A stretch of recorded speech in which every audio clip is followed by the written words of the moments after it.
This video was recorded in the summer of 2022. My beard was longer, my skills far less refined. However, it remains an excellent interview because of the quality of our two guests. And that is why almost 2 years after recording, this interview is finally going out into the world. Because ultimately, their story is worth telling, even if I did bodge it up a bit. Please enjoy. Hello and welcome to another episode of Mormon Stories podcast. I'm your host, Nemo the Mormon. Why is that? Where's John? Well, we're in Britain. That's why. Our first live interview, and I'm really excited to be joined by Richard and Julian Heath. Richard and Julian, hello. Hi. Hello. Welcome to your home, Richard. Thank you very much for hosting this. You're very welcome. It's lovely having you here. Thanks. Yeah. He's saying that we have rearranged his entire house to make this work, so there's been a lot of effort put in this morning to getting everything right, but this should all go very well. So, you guys are brothers. I think the audience can tell. Can you tell? Much. Yeah. Guys, tell us a little bit about yourselves. So, well, do you want to go first, Rich? Okay, well, just to introduce myself, my name's Richard Heath. Yeah. I am Julian's brother. There's 10 years between us. I've known Julian all of his life. He hasn't known me all of my life. But other than that, we've got a lot in common. We're from a big Mormon family. We've had lots of similar experiences and some experiences that have taken us in different directions as well. Yeah. So where are you on the? I'm the middle child. You're number 4. Yeah. Of so how many? Of 9. Of 9. So there's 4 older and 4 younger than me. Uh-huh. I'm the youngest. Yeah. So I think I like to consider all the others as prototypes until they got to the finished product. Yeah. Yeah. I think you'll find Julian's more like the swarf or the slag of the process. Can we say slag? Yeah, in a technical term, yeah. Yeah, that's fine. Okay, so 9 of you in a family. Yes. It's a pretty big family. So I was born in the church. Mm-hmm. I know that's a term we use. I wasn't born in a church. Mm-hmm. My parents joined the church, I think, about 4 years before I was born. I've got a brother that's 2 years older than me, so he was the first of my family to be born under the covenant as a member of the church. So I was born into a member family, and it was all I knew growing up. Obviously, I did the same as every other UK member of the church. I did primary and youth and young adults, and so that's what I knew all my life up until about a year ago, when we decided that actually the Mormon gospel wasn't the one for us anymore. Mm-hmm. Okay, that's a really nice overview. Julian? Yeah, and my story is very similar. I think being the youngest, I think the family was probably a little bit more established in the church by that time. Would you agree with that? Yes. I think, we'd been Mormons for a little bit longer, and so I think my upbringing was very much the normal kind of upbringing for someone born in the covenant, and so Laura, my wife, and I, we kind of left the church about 6 years ago, something like that. Yeah. Okay, so we know your church history now. We know kind of a rough outline of your life, but tell me more about you as an individual, Richard. So what do you do for work now? What's your family like now? That sort of thing. Okay, so obviously I live in Leicester. Mm-hmm. We've lived here for best part of 30 years now. I've been married for 30 years this year to Ruth, who I met through the young adult program. Mm-hmm. I have 4 children ranging from 18 to 28, 2 boys and 2 girls, nicely balanced. Mm-hmm. I am a teacher, although I don't teach anymore. I've been in the teaching profession for 25 years now, and I'm an assistant head teacher at a special school, and so most of what I do is outside of the classroom, supporting families, supporting children, looking at their special needs and making sure that they get the provision that they're entitled to. Mm-hmm. And I really love doing that. It's really a rewarding, it's a privileged position to be in, to be able to be part of a young person's life, especially when a lot of our young people, because of their additional needs, don't really want us as part of their life. They don't want to socialise with us, and yet we build those relationships. So that's fab. I really enjoy doing that. Yeah. What about you, Julian? Tell me. This is the way it's going to go. It's always going to be Richard first. Yeah. So it should be. Yeah. But the thing is, I'm very conscious of the fact that I'm like You're going to be copying everything. I'm like a doppelganger of Richard. So I've got 4 kids as well. No, I haven't got 4 kids. I've just many invented children an do you extra have? child. He's just See, admitted that's to how much I want to his be like. extramarital child for the first time. That's how much I want to be like Richard. No, I've got 3 kids, 3 boys, and they're a bit younger. So my eldest is 12, and my youngest is just about to turn 8. I am also a teacher. But I don't teach at the moment, so I work in in a school, but work in pastoral care. So yeah, I have kind of copied Richard most of my life, except he copied me because I left the church before him. So there you go. Right, and we will get into that relationship and how that all went. I do want to start at the beginning of your Mormon story now, though, which obviously starts with Richard first, because being the oldest. We will let you go first at some point, Julian, if Richard allows it. So, Julian, Richard, I'm going to get you guys confused. That's fine. We get ourselves confused. Sometimes I think I'm Richard. If I answer the phone and it's Richard, I don't know if it's me on the other end. So, Richard, tell me about your childhood. Tell me about the first kind of up until you were baptised. Tell me a little bit about that. So I was born in 1968. I was born into a family then that had been members for about 4 years. I'd got 4 older siblings, 3 brothers and a sister. My dad was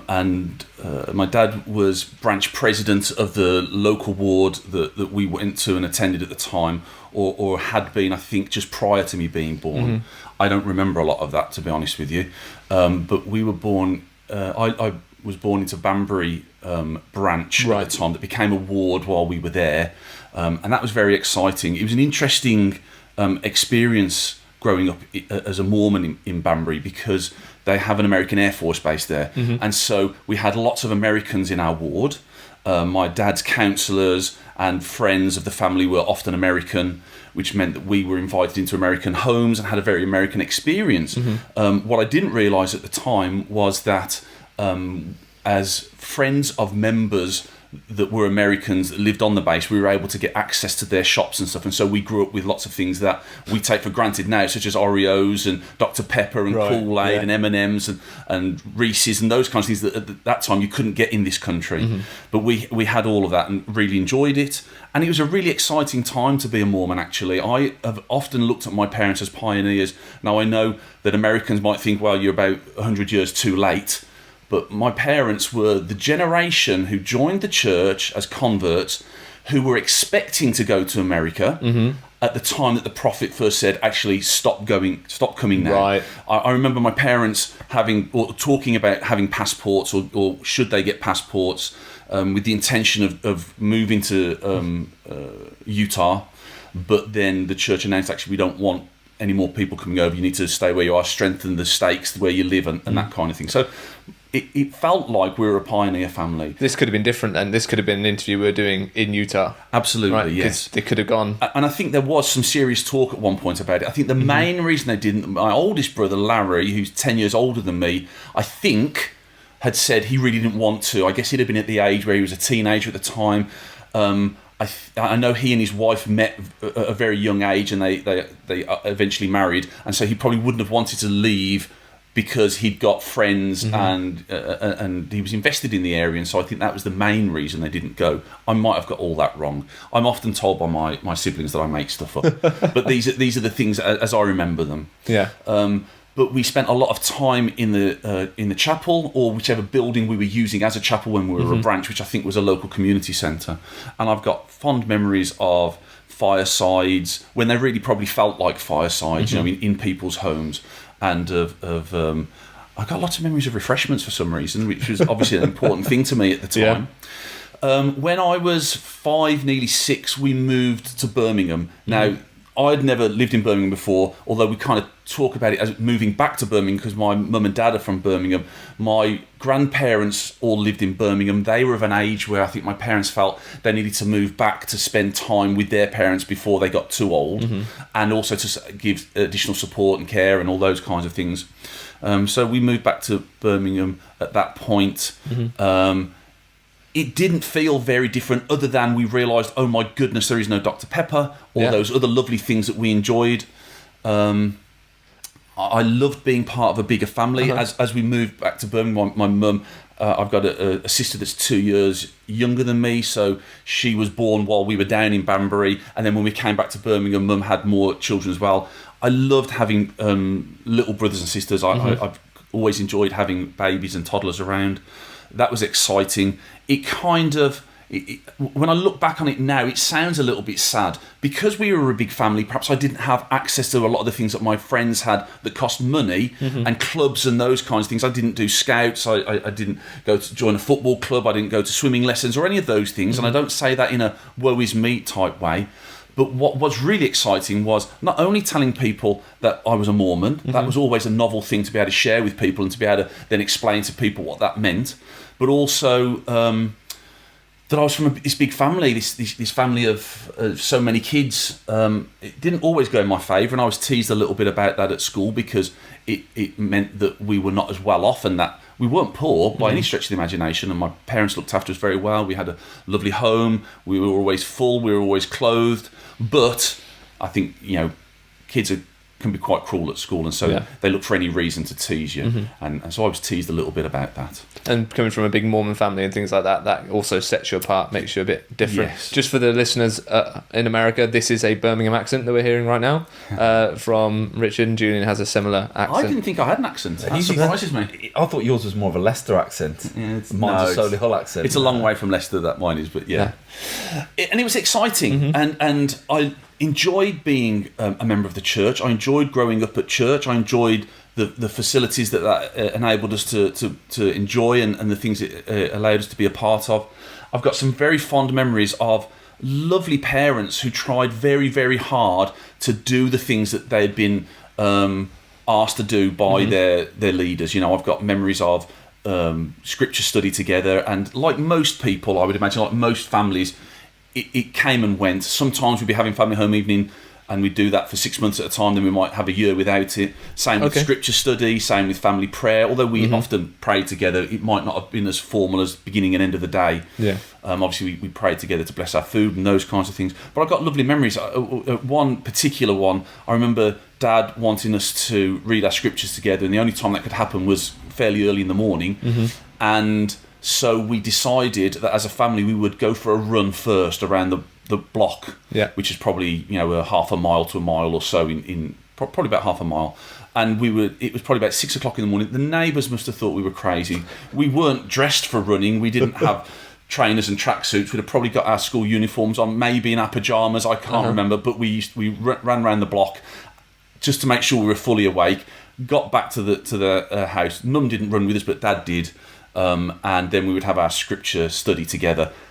That probably lasted about 2 days. I can't remember. It felt like it lasted for 10 years or so. But that kind of thing. Family home evening could be fun sometimes, and Mum and Dad were quite creative about that. Obviously, there were the family home evening manuals that we had, and we used those occasionally. Dad was very good at encouraging us to take part and to be responsible for various elements of it, whether it was the conducting or choosing the hymns or saying the prayers or preparing a little activity or a game, and they were fun to do. And so I've got some really fond memories of growing up in the church. Okay, so we're almost essentially at the end of the Julian 3 years. The years before Julian, the BJ years. We like to call them the Wonder Years. The Wonder Years, the years before Julian. So just before Julian was born, a couple of years before Julian was born, you were baptised. Do you have any particular memories of your baptism? I do. I think my bishop at the time, I think it was a chap called Mike Williams, who was a significant character actually, and we might mention him a bit later on. He was a lovely man. If it wasn't him, it was Bruce Robertson, but I think it was Mike Williams. And I don't remember my bishop's interview. I'm sure I had one, but I genuinely can't remember anything that we did. Any covenants that I promised to keep at that point, or things I committed to, I don't remember. I do remember that I was, I think at that point, the class was called the Targeteers. Right. And in primary, at that point, there were certain things that you could get. Nowadays kids are used to having their CTR rings, but there were other things. So if you were a Blazer Boy, you'd have the Blazer Boy banner, and as you learnt your articles of faith, you'd get the thing that stuck on it. I loved that. And I think as a targetee, there were things that you had to work towards as well in preparation for baptism. So I remember that very well. And I think Mike Williams had been my primary teacher at that point. I think he was called as bishop just as I reached the point to be baptised. So he was quite a special person to me. I felt like he was my bishop because he'd been my primary teacher as well. I was baptised in the Handsworth Chapel, which of course is an interesting building. It's not there anymore, but it was the first purpose-built Mormon chapel in the UK, I believe. Oh, right. It had an interesting font that had been purpose made. I think it was made from brass or copper, and it was verdigreed and very old and nice looking, all polished up and what have you. My most endearing memory was, obviously it was lovely, and again, I don't mean this in way of a moan. You don't get a lot of attention when you're one of 6, 7, 8 or 9 as our family grew, and I think everyone thrives on attention. I think Julian would probably say the same thing. I spent the rest of my life then trying to get attention from my parents, not because they didn't give me attention, they're lovely, but just wanted to hear my parents say, well done, Richard, you've done a great thing there, fantastic. You've got your qualifications, or you've got your degree, or you've got a nice job, or you've written a nice story, always looking for that. In my baptism, the focus was on me, and I loved that. I got a new set of scriptures, which was lovely. The biggest memory was we forgot to take towels with us. This is before they had a nice stocked linen cupboard full of towels and jumpsuits and stuff. And I remember we got baptised. I couldn't swim at the time when I was baptised. Right. I hadn't had a lot of experience of water, and I was quite frightened about the idea of going underwater, which I know sounds ridiculous now, but I was. I remember feeling very safe that my dad was baptising me, and I remember being baptised and lifted back out of the water and hugged by my dad, which was lovely. And then we went into the changing rooms, and it was cold. It was very, very cold. We had no towels. I can't remember how we dried ourselves because Dad nor I had anything to dry ourselves on. We probably put our clothes on, were very wet when I went back out to be confirmed. Right. And that's about all I can remember. I know lots of people said lovely things about me, which was really pleasant. Which they do, because they want you to feel like you're entering the fold. They want you to feel like you're entering this community. Yes. This is your rite of passage, is your entrance. So they're all going to reinforce this idea that you've done a very good thing and how lovely that is and all that sort of stuff. And I'm sure there was lots of that. Again, I don't have a lot of memory of it, and it didn't, other than it was a bit of an event. I can't say it was an epiphany for me. I didn't feel like my spiritual life started at that point. In fact, I felt like I was a Mormon beforehand. I was born into a Mormon family. I'd always gone to church, so it didn't feel like anything had started. It was just something that happened. So it's a natural continuation of the process, isn't it? Yeah. So then you got a couple more Julian free years. Yeah. Anything significant happened before he came out kicking and screaming into the world, fully bearded? Not really. There was that comet, wasn't there, that marked my birth.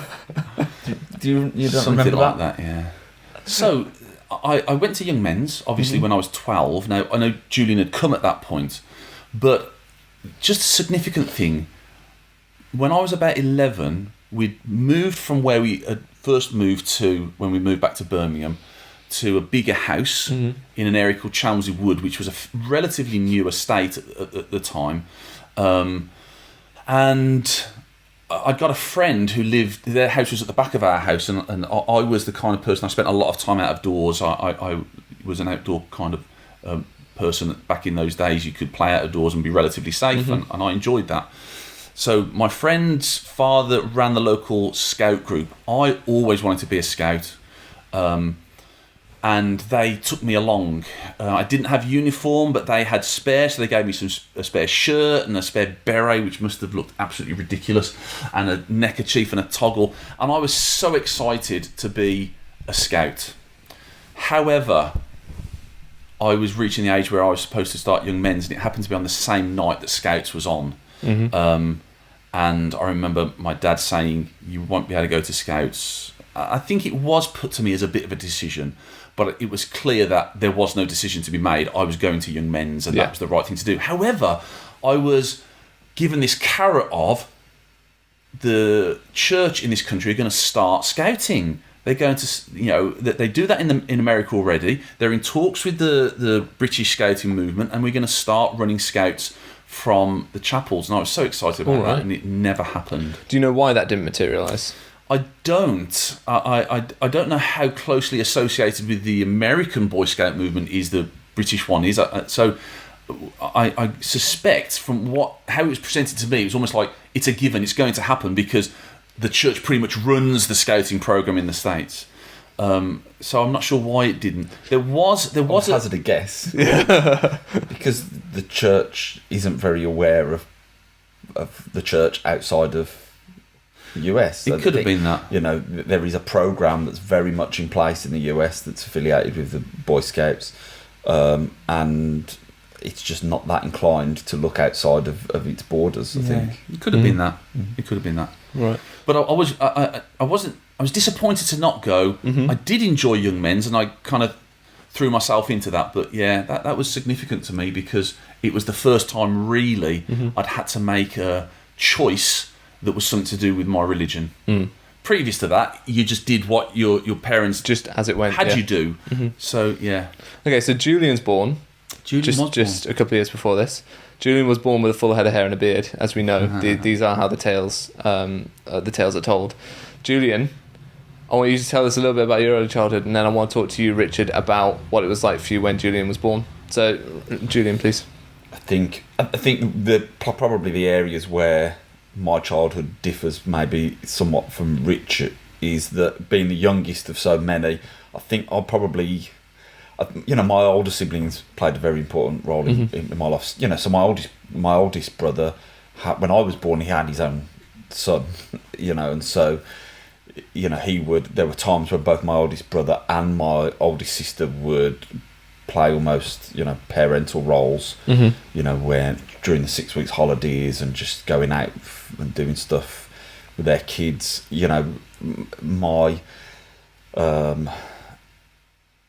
My older siblings probably had a stronger influence on me, I think, than my parents. I think would probably be fair to say. Fantastic childhood in the church. And I think I was as Richard was talking, I was thinking about the fact that I think certainly in the UK, the church now looks very different to the church that I grew up in, and probably the same with you, in that there was much more going on.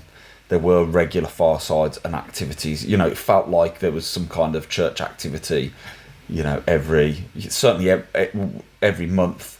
We've the stake five-a-side football and stake athletics and road shows and all different kind of parties that we would have. And I don't think you see that so much now. But that was a really important part of our lives, and we would get involved in all of those things. The social aspect of the church has definitely declined in recent years. Certainly during my youth, road shows died off during my youth here in the UK. Stake athletics stopped being a thing. Multi-stake athletics stopped being a thing. A lot of these things that I think were keeping a lot of people in the church, to be honest, started to disappear. Yeah, which I think is a real shame. And so as I got older, we would get involved in lots of that stuff. I remember doing stake five-a-side, and the football team would pretty much be me and my brothers and my nephews that were kind of same age as me, and my oldest brother would kind of run the team and stuff like that. And so it was really good. Something that I think was important for me growing up in the church was, Richard's already touched on this a little bit. I think being the youngest of 9 kids, you really gotta you've got to make yourself known. You've got to make your presence known, and to some extent, the church allowed me to do that. I think I was a very confident reader at a very young age, and that was quite possibly down to me reading through all of Richard's Asterix and Tintin comics and stuff like that, and that allowed me to kind of get involved in church at a very young age. So even at primary age, it allowed me to kind of get up and give talks. And I even remember when Dad was on the stake high council, I would go round with him, and there was this talk that I would give. There was a book that my dad had called, I think it was like If Jesus Came to My House. And it was just this story about if Jesus came to my house, I'd do all of these wonderful things for him. And he'd edited it in places to kind of Mormonize it. So not a cup of tea. Yeah, it was a cup of Caro and stuff like this. And so I would, that would be my performance when he'd go and give his talks. I would get up and I would read this. And how old were you at this point? I don't know exactly, but I was definitely primary age. Yeah. At the time, my parents had a small mobile home, wasn't it? A Roma home, very little mobile home, but Dad used to drive that as his main vehicle. Right. And so when he was on the High Council, he used to go around doing visiting talk assignments. That's what he would go in, and he had. We, as a family, we had set up a branch of the Save the Children Fund in the local area. So we had a Save the Children Fund decal on the front with the words Heathlander underneath. I'm sure it cut in vinyl. Certainly on one of them it said families are forever or something like that on them. All right. Wow. So I suppose because you guys had there was 9 children in the era before MPVs, right? So what was it like carting 9 children around?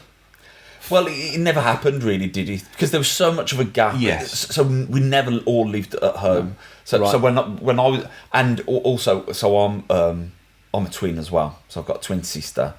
So before we were born, my oldest brother had moved out. He was married. He had his own family. Right. So we never all lived together at the same time, did we? Having said that, it's still a pertinent question because it still wasn't easy. And my dad didn't learn to drive until quite late either.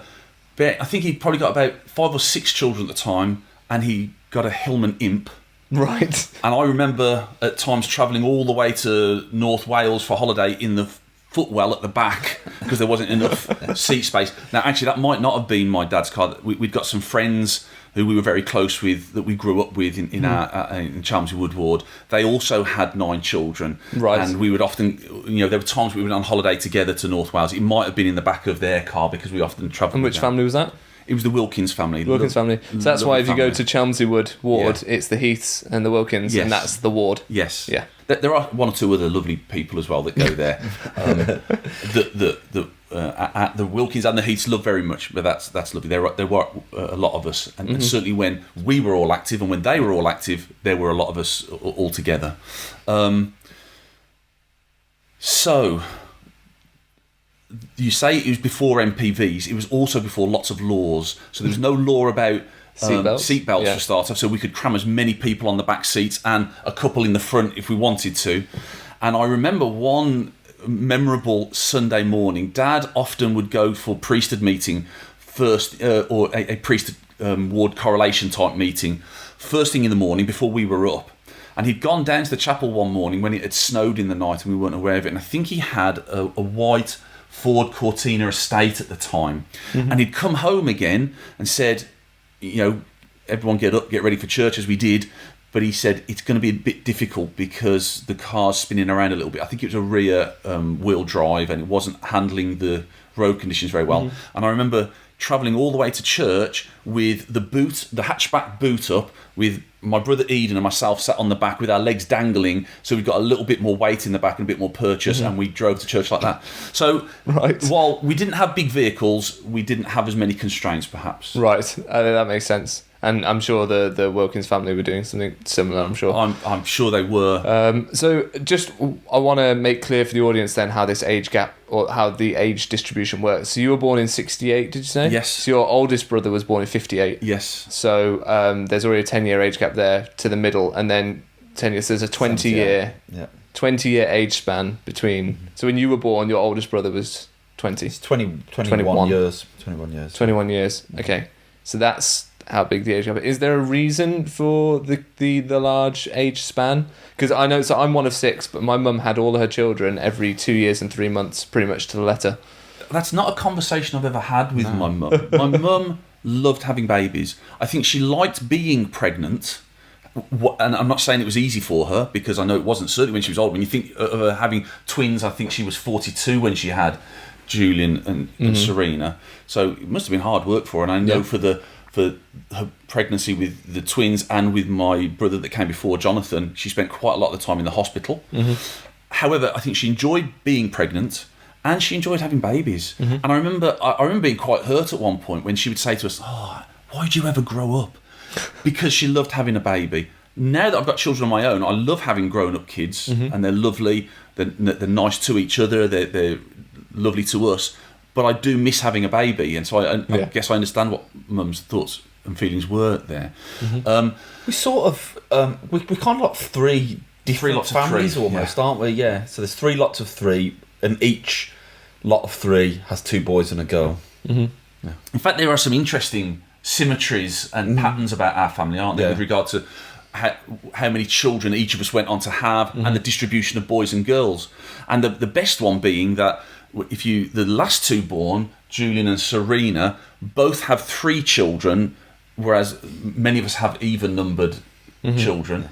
And Julian's had all boys and Serena's had all girls, which is quite interesting. That's very interesting. That just makes me smile, because that's before my mum died. So my mum had Alzheimer's, and whenever I would visit her, that is the thing that she would just repeat. It was just her kind of loop was how amazing it is that a twin girl had 3 girls and a twin boy had 3 boys, and she would just repeat that over and over. Okay, so to your childhood, Julian, do you remember anything particularly significant about your baptism? Yeah, sort of. I remember. I remember the fact. So I didn't have that. That thing that you mentioned, Rich. This idea that this is my day, because I didn't have that because I got baptised on the same day as Serena. I made her go first, and I can't remember what excuse I gave. I probably said that the water was too hot or something like that. It wasn't. It was because I was scared of water as well. We're not big swimmers. You grew up in the Midlands, right? You grew up in the middle of the country. Yeah, my mum, I don't think could ever swim. No, and I don't think Dad did. Well, yeah, if you speak to Dad, he'll say that he could swim for a couple of years, but he doesn't know if he'd be able to do it now. Not big swimmers. So I remember that. We did have swimming pools. Yeah, of course. So it's not about... More canals than Venice in Birmingham, Exactly. I just think there was no impetus there to learn to swim, really. Yeah, I do remember that. I remember feeling a little bit nervous about doing it. I'm trying to think now. Was it Eden that baptised me and you baptised Serena, or was it the other way around? I can't remember. I was going to say, can you remember who baptised you? So that's interesting, the idea that your dad didn't baptise all of the kids, that essentially older siblings stepped in. Was there a reason for that? I think just because Dad wanted us to be able to exercise an element of our priesthood that we hadn't been able to before. I think it made the experience a little nicer. I don't know whether Julian and Serena were asked and given a choice whether they had any feelings about it either way, but I think it meant that not only were 2 of the Heaths being baptised, but 2 of the Heaths who are young priesthood holders are doing the baptising as well, and it was kind of a step for all of us then. Yeah, I can only. The only other thing I can remember is, but this is probably very, very true of most 8-year-olds that are getting baptised.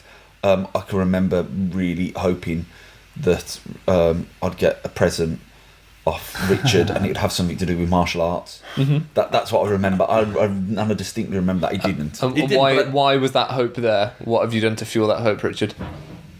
Well, like most teenage boys probably, as a teenager I loved martial arts, and I loved Bruce Lee, and I liked the idea of learning martial arts, and I've tried various ones at various times. I was never any good at them, and actually not only does being punched hurt, but punching people hurts as well, and I learned that quite early on. I didn't buy him a martial arts toy, but I did roundhouse kick you. You probably don't remember that. I don't. No, I would often. Richard would come. But this is how I remember it. Richard would come back from work, and he'd go, "Jim, go upstairs," and go upstairs, and he'd show me some nunchuckers or some tonfas or some kind of martial arts weapon, butterfly knives. Yeah.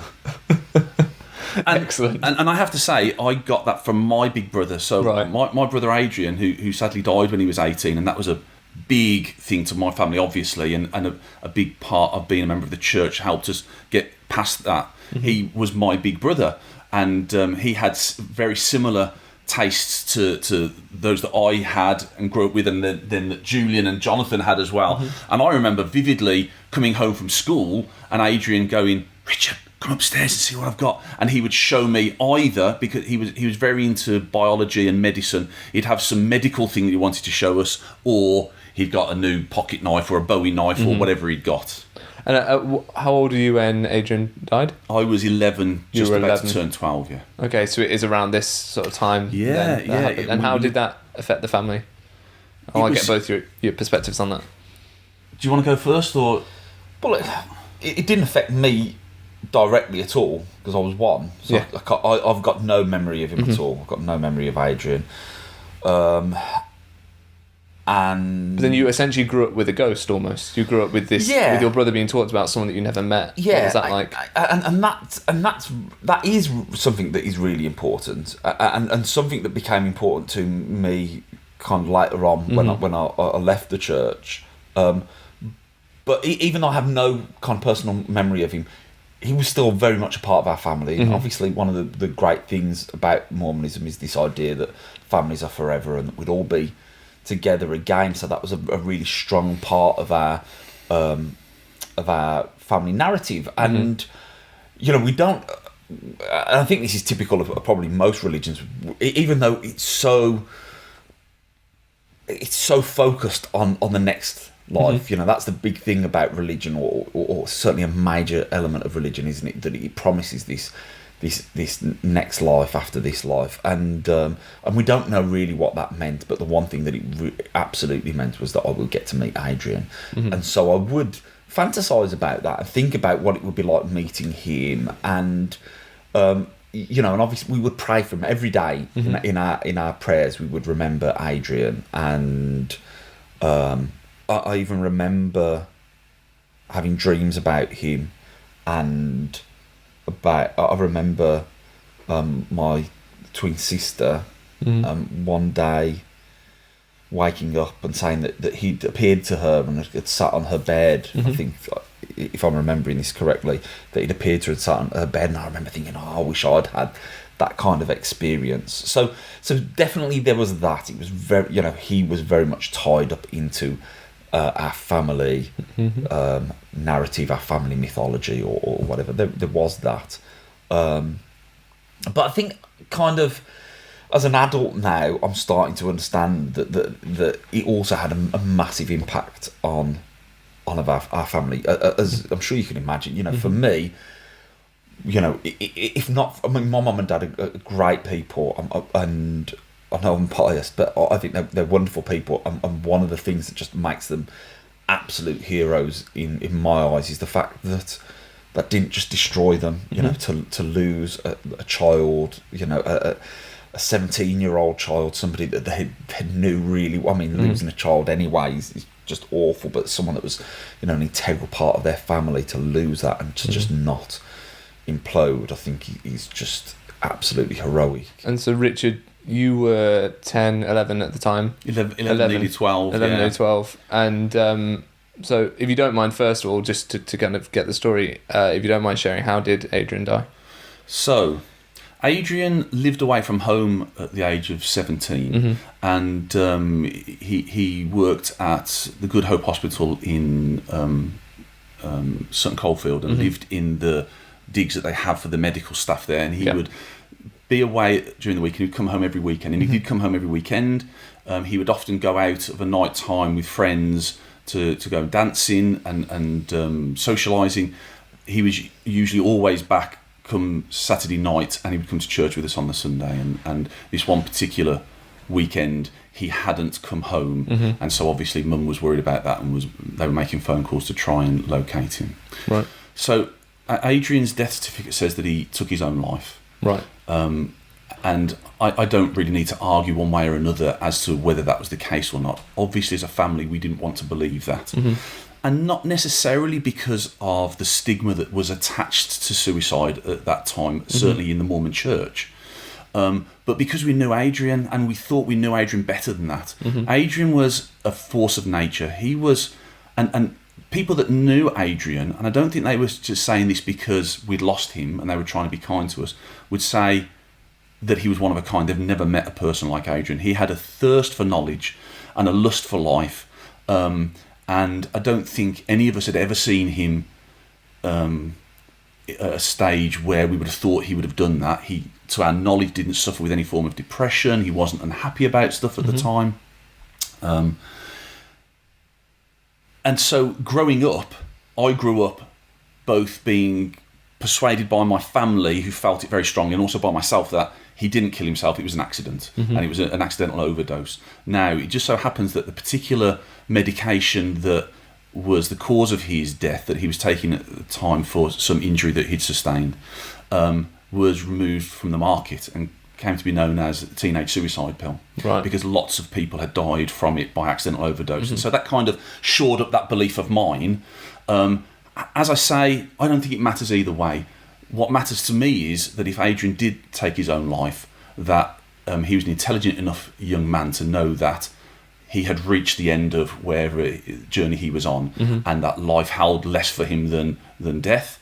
And I certainly have would never ever judge anybody in that situation. Obviously, as a result of that, I spent many years pondering suicide and what it might mean, what it might mean to God, how God might feel about that, and I wrote lots of thoughts down and poems and all kinds of things as a teenager, trying to make sense of that. But I came to the point where I realised, actually, when someone takes their own life, the only thing that is left for us to do, that are left behind, is to ask, is there anything that we could have done? What could we do different in the future for somebody in that situation?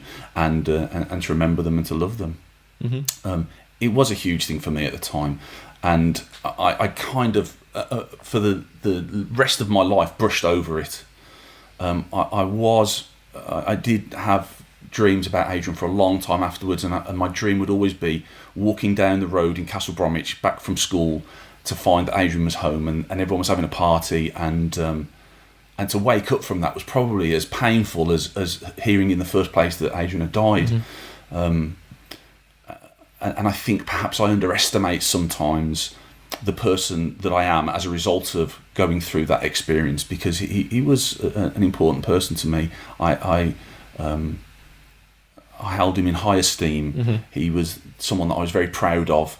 Was proud for people to know that he was my big brother, because everyone loved him. He was such a lovely young man. Having said that, and my siblings would all agree with me on this, he could be a bugger at times. He really knew how to wind people up and how to tease and get a rise out of people. But he also knew how to love you, and he showed that to us, and so that was a big deal. And Julian said exactly what I was going to say. What my greatest memory of that time was thinking, how on earth can my parents continue to live having had this experience?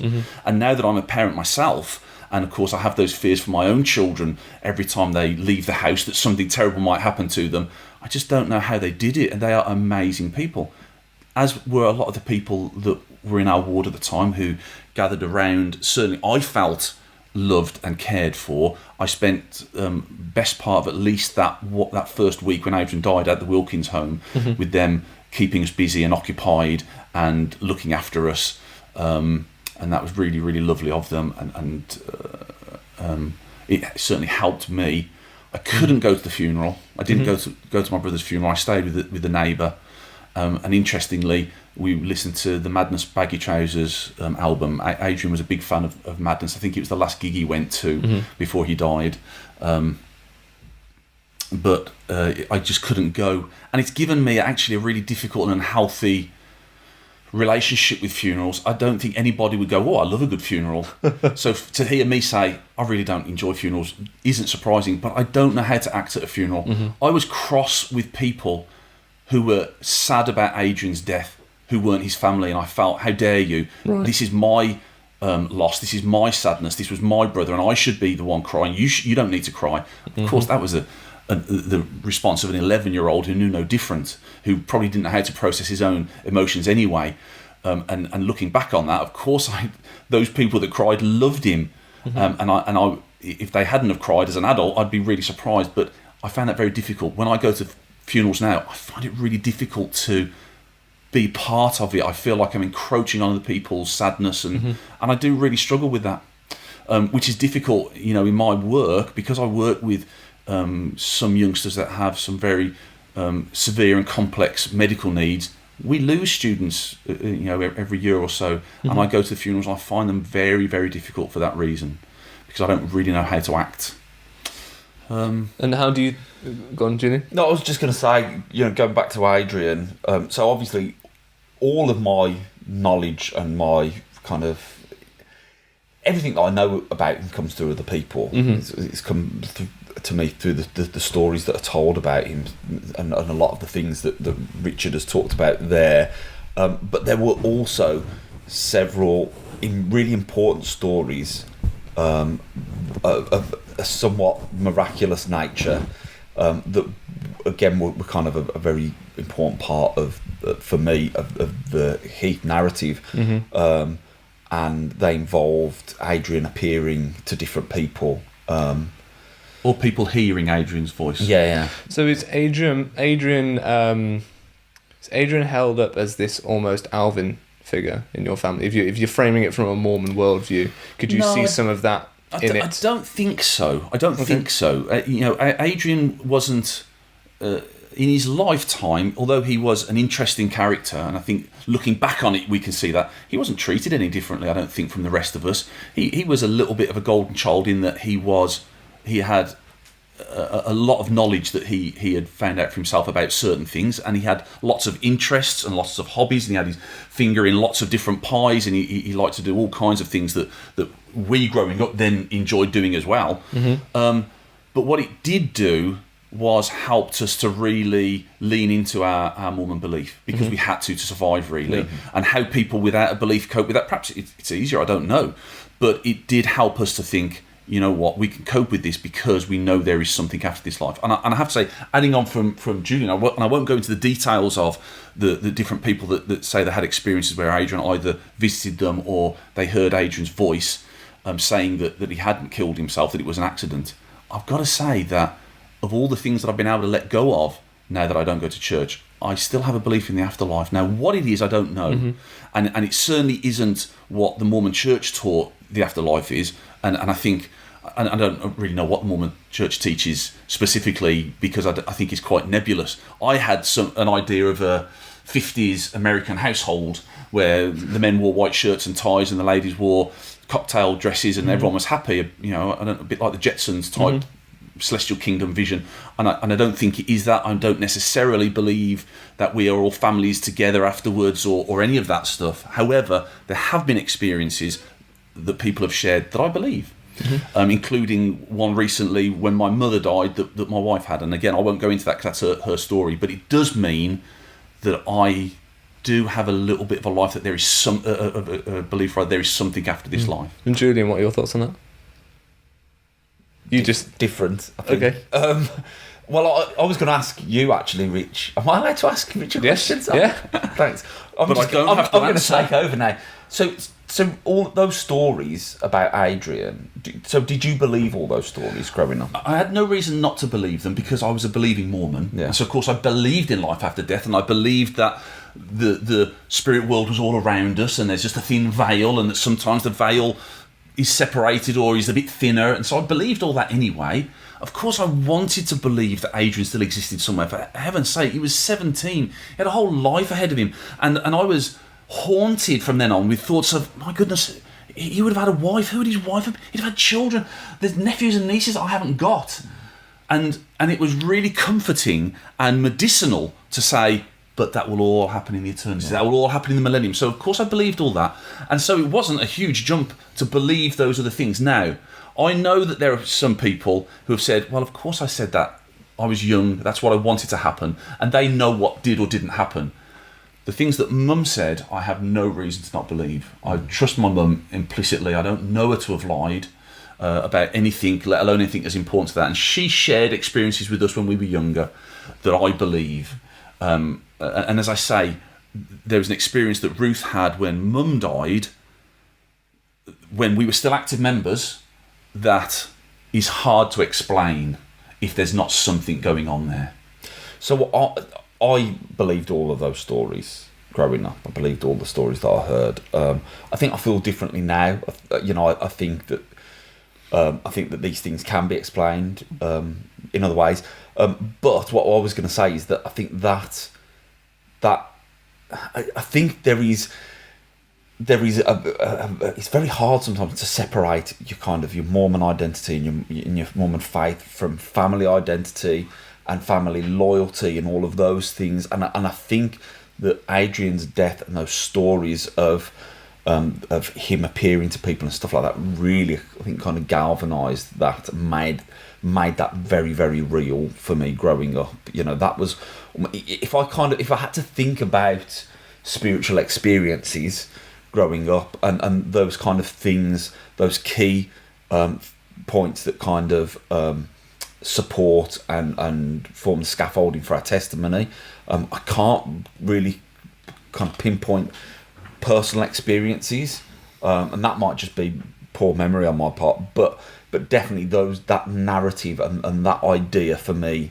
really kind of strengthened that. Again, this idea, well, that the church must be true because Adrian died and he's appeared to people and they've had those experiences. So I think that was kind of like a binding thing for me. Yeah. Okay. So I think we're at the point now where you're both youth. I mean, not at the same time, obviously. There's this 10-year age gap, and that is going to make this incredibly difficult moving forward until we kind of get on some sort of similar timeline. But I want to start, I guess, with Richard and your youth and what those years were like for you. They were really quite simple and straightforward, to be honest. I'm not a particularly complicated person. I certainly wasn't when I was 12 to 18 years of age. In fact, when I think back to those years, I feel like I'm looking at life through a fog, and that's kind of how it felt at that age growing up as well. And what I've learned is actually we all grow up and we develop and we mature at different rates, and I don't feel like I kind of woke up till I was about 17, 18. Right. However, obviously I've got memories of those things. I loved being a youth. I didn't love always having to walk to the chapel on a Tuesday night for Mutual or for Young Men's, because we lived in an area that was a little bit rough, actually. It wasn't so bad walking there. Walking back wasn't so great sometimes, and especially if I was doing that on my own. And I would always sing How Firm a Foundation all the way home. The Fear Not, I Am With Thee bit especially I used to find quite comforting. Young Men's was great because it was usually my big brother that was the Young Men's leader, or one of the Wilkins family big brothers, or people that we knew very well. And so I enjoyed the youth programme. It wasn't always brilliantly organised, as I'm sure all the youth programmes in the country when I was that age weren't. Sometimes it would be weeks and weeks of football. Other times you'd have someone that would organise stuff and you'd be doing different things. But I got great memories of it. We had a really interesting Young Men's, certainly for a period that I was there, because there was myself and there was a couple of other big families in the ward, the Robertsons and the Wilkins, and they had youth there, and that was lovely. We weren't particularly friends with each other outside of church, other than my friend Dean, who was a Wilkins, and of course we were very close. But we all liked each other, we got on with each other. But then there was another young man that used to come, Dean Williams, and he was a lovely lad. He was a little bit more streetwise than I was, and he used to bring some friends with him to Young Men's, one of whom was a Jehovah's Witness, and we used to have a lot of fun with him, and he with us. We would see him out on a Saturday with his long trench coat on doing their bit, and then he would come to Young Men's with us, and if we were doing outreach, I'm sure he would come with us and knock on doors to see if people wanted to come back to church and what have you. So that was interesting. What I learned at that stage was that I'm a Mormon. And I didn't know it then, but as I got older, I used to describe myself as a stick of rock Mormon. If you cut me, I say Mormon all the way through, and I will always be Mormon. And I said that right up until I stopped going to church. I will always be Mormon. I'll be the last man standing. because I had reason to think I could do that at the time. I was a good kid. I did live out on the streets, and I did get up to some nonsense as a teenager around the streets of Chelmsford Wood, as all the youths in Chelmsford Wood did. And I stole things that I probably shouldn't, and I helped myself to things that I didn't, and we got involved in all kinds of fun ruses. I don't think I ever did anything that hurt anybody else, because I'm a very empathetic person, and I don't say that to blow my own trumpet. That's just what I am. I hate the thought of hurting anybody else. Hence why I was no good at martial arts. And I always knew that whatever I did, whether it was shoplifting a penny chew when I was 10, or relationship and chastity mistakes that I made when I was older, I knew I would have to put that right. I always believed that the church was true, despite these things that I might be doing that teenagers do that I shouldn't have been doing. And I will put that right at some point. And I did. There were times that I went to see the bishop. I remember I got caught shoplifting once when I was a youngster. Now, bearing in mind, and again, I don't say this for pity or anything, I didn't have a lot as a kid. My parents gave us everything they could, and I had a great life, but we didn't have a lot. And there were often things that came out in the shops that I wanted and that I couldn't have.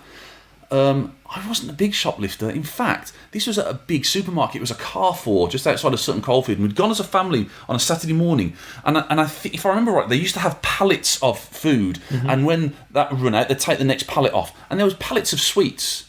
And a few of the sweet packets had burst open, and there's some sweets on the floor. And I picked up a couple of sweets and ate them off the floor. You dirty tramp, Richard.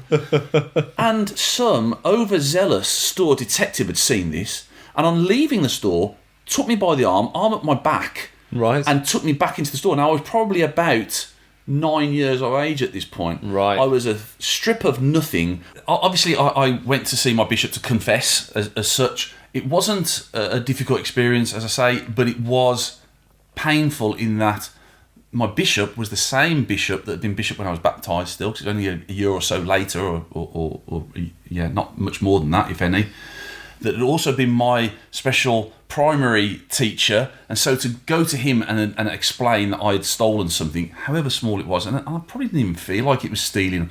I felt like it was, I don't know, recycling or something. But that was quite guilt-ridden.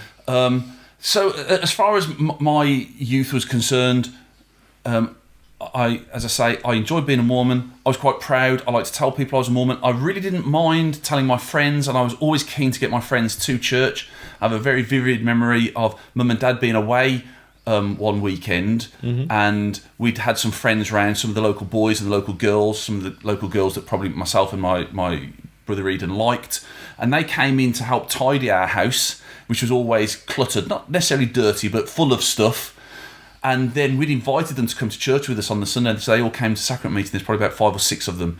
I also had a best friend who was attracted by the missionaries, and I was asked to fellowship him. I really didn't want to at the time. He was not someone that I liked. He lived local, but we became best friends and inseparable. And his name was Wayne, and I loved Wayne. And a lot of my life from then on, up until when we fell out in my mid-20s, were done together, and he features in them. Okay. And yeah, I had a testimony.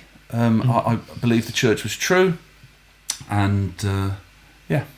Okay. And what was your experience of youth like, Julian? Do you steal stuff too, or? No, not so much. I was more into assault. Right. Okay. Yeah. So my experience probably very similar to Rich in that my youth group was my brothers and my sister and my nephews that were similar age to me, with my brothers as youth leaders and also the equivalent Wilkins. Very, very, very similar. I took it very seriously. I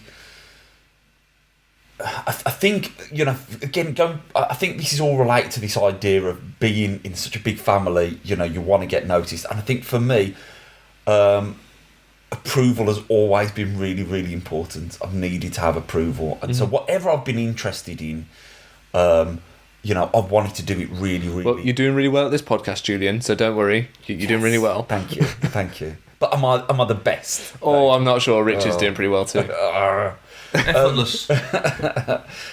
So yeah, and so that I think that really kind of crosses over into my Mormon experience. You know, as soon as I had the priesthood, I was deacons quorum president, and then teachers quorum president, and then assistant to the priests quorum president, and that was really important to me because it meant that I was on the right track. That was God's approval, you know, because we all know that we called of God. And so if God wants me to be deacon's quorum president, then I must be doing okay. That's pretty good for me. And so that was really important to me. And I can't think of any really significant, I can think of a couple of spiritual experiences. But I don't know that they were really they were kind of defining moments for me. Right. So there was one particular really important event that was, we had a young men's president that was a Wilkins. Rich, you were his counsellor, wasn't you? Yeah. And he was, you know, really kind of fired up, and he had this idea of what we're going to read the Book of Mormon in a weekend. Everyone's going to do it, and he'd worked out this schedule where, and it was absolutely brilliant. It was brilliant, and it was oft repeated, and even, you know, when I was a young men's president, it's something that I would do with my youth, and, you know, even up to fairly recently. We did that as a stake, and I was involved with it. Yeah, well, that probably originated from Chelmsley Wood, yeah, and I might have even provided the template for it, because it did it had to be organised, you know, very, very rigidly. You know, we would start at this time, we would have a half an hour period where we could eat. He'd organised for people to, like the stake president, to come in and have a quick word with us, but, you know, it was like, no, you've got 10 minutes and then you're out of here, because we've got to get back on schedule. And that was a really, really good experience. I actually remember leading up, so we'd fasted for 24 hours leading up to that, and it may have been, I think we'd always fasted, or we not always, but we would fast regularly growing up, but it may have been the first time that I'd really taken it seriously. I'm doing this for 24 hours, and the idea is that we'd all fast for 24 hours, and then we'd meet together at 6 o'clock, we'd break our fast together, and then we'd start. Right. And I think about 5 o'clock or 5:30, whatever, I was on my way to the house where we were going to do it, and I had to stop the car, and I threw up. I just felt so sick. And so when we got there, everyone's like stuffing their faces, and I couldn't really bring myself to eat much at all. And so when we began, we're all kind of sat in this room, and we're kind of taking it in turns to read through. And I was just kind of almost laying down on the sofa, feeling really rough. And before we started, the young men's president said, "Look, let's give you a blessing," you know. And so he gave me a blessing that I'd be able to participate and have this great experience, you know. And kind of finished, and it's like, well, how you feeling? I'm like, I feel awful. I think I felt worse, and so I just kind of lay down on this sofa, and for the first few chapters, I think I was just good for nothing, and then suddenly I just kind of had all this energy, and I just kind of sat up, and that was it. I was healed, you know. It was like this miraculous thing that you know, to start off this Book of Mormon experience, because I just kind of, you know, it's like being raised from the dead, you know. I just kind of snapped out of it, and that's it, right, I'm in now, and we're in it, and it was this really good experience. And I remember at the end of it, once we finished, and we'd had very little sleep, lots of food, very little sleep. I'm surprised, considering the amount of sleep that we had, I'm surprised that there weren't more kind of spiritual visitations and visions and things like that, because we were all, you know, sleep deprived. But the idea was that at the end of it, we would each one of us would go off to a separate room, and we would have a prayer, and it was planned to finish on a Sunday morning, and it was a fast Sunday. Yeah. We didn't fast though, did we? No, but Because we'd done that But we had beforehand, committed you all to bearing your testimony of Yeah. the experience that you'd had that day. Yeah, and so that was important that we were then gonna pray and ask whether the Book of Mormon was true. You know, we were gonna do. We walked to the chapel, sang Take- some hymns as we went. take Moroni's promise kind of at its word, and we were going to pray, and we were going to have this confirmation. And I remember doing that and really kind of feeling like, I knew it was true anyway, so I didn't really feel anything, but it wasn't important, and I think probably when I bore my testimony, again, I was always very confident to get up there, and again, I think this probably comes from being in such a big family, and that's not fair. I probably shouldn't say that, because I've got siblings that aren't this way inclined at all, and so they would kind of disagree with that. But I wanted to have an audience, I liked to be up there on stage and speak, and so I probably in my testimony kind of span it into this story of, wow, I didn't. My confirmation was that you already know, you didn't need this big experience because you already knew that it was true, and that's just as valid. That's just as important. That's really interesting. I don't want to break your flow, but it always bothered me growing up in the church that I never had an experience. I never saw an angel. God never appeared to me. Yeah. Those things that we'd grown up knowing could happen because it had happened to various people. I didn't hear a voice. Nothing of that nature, and it always bothered me that although I'd done what the Book of Mormon said and what my priesthood leaders had told me to do, and that is pray about it and wait to get an answer and a confirmation, I never had it. And so I convinced myself, and I remember saying to Ruth one time, I've worked out what my gift of the Spirit is. We as Mormons, we talk about the gifts of the Spirit and that we're all born with these different gifts. Well, my gift of the Spirit was testimony.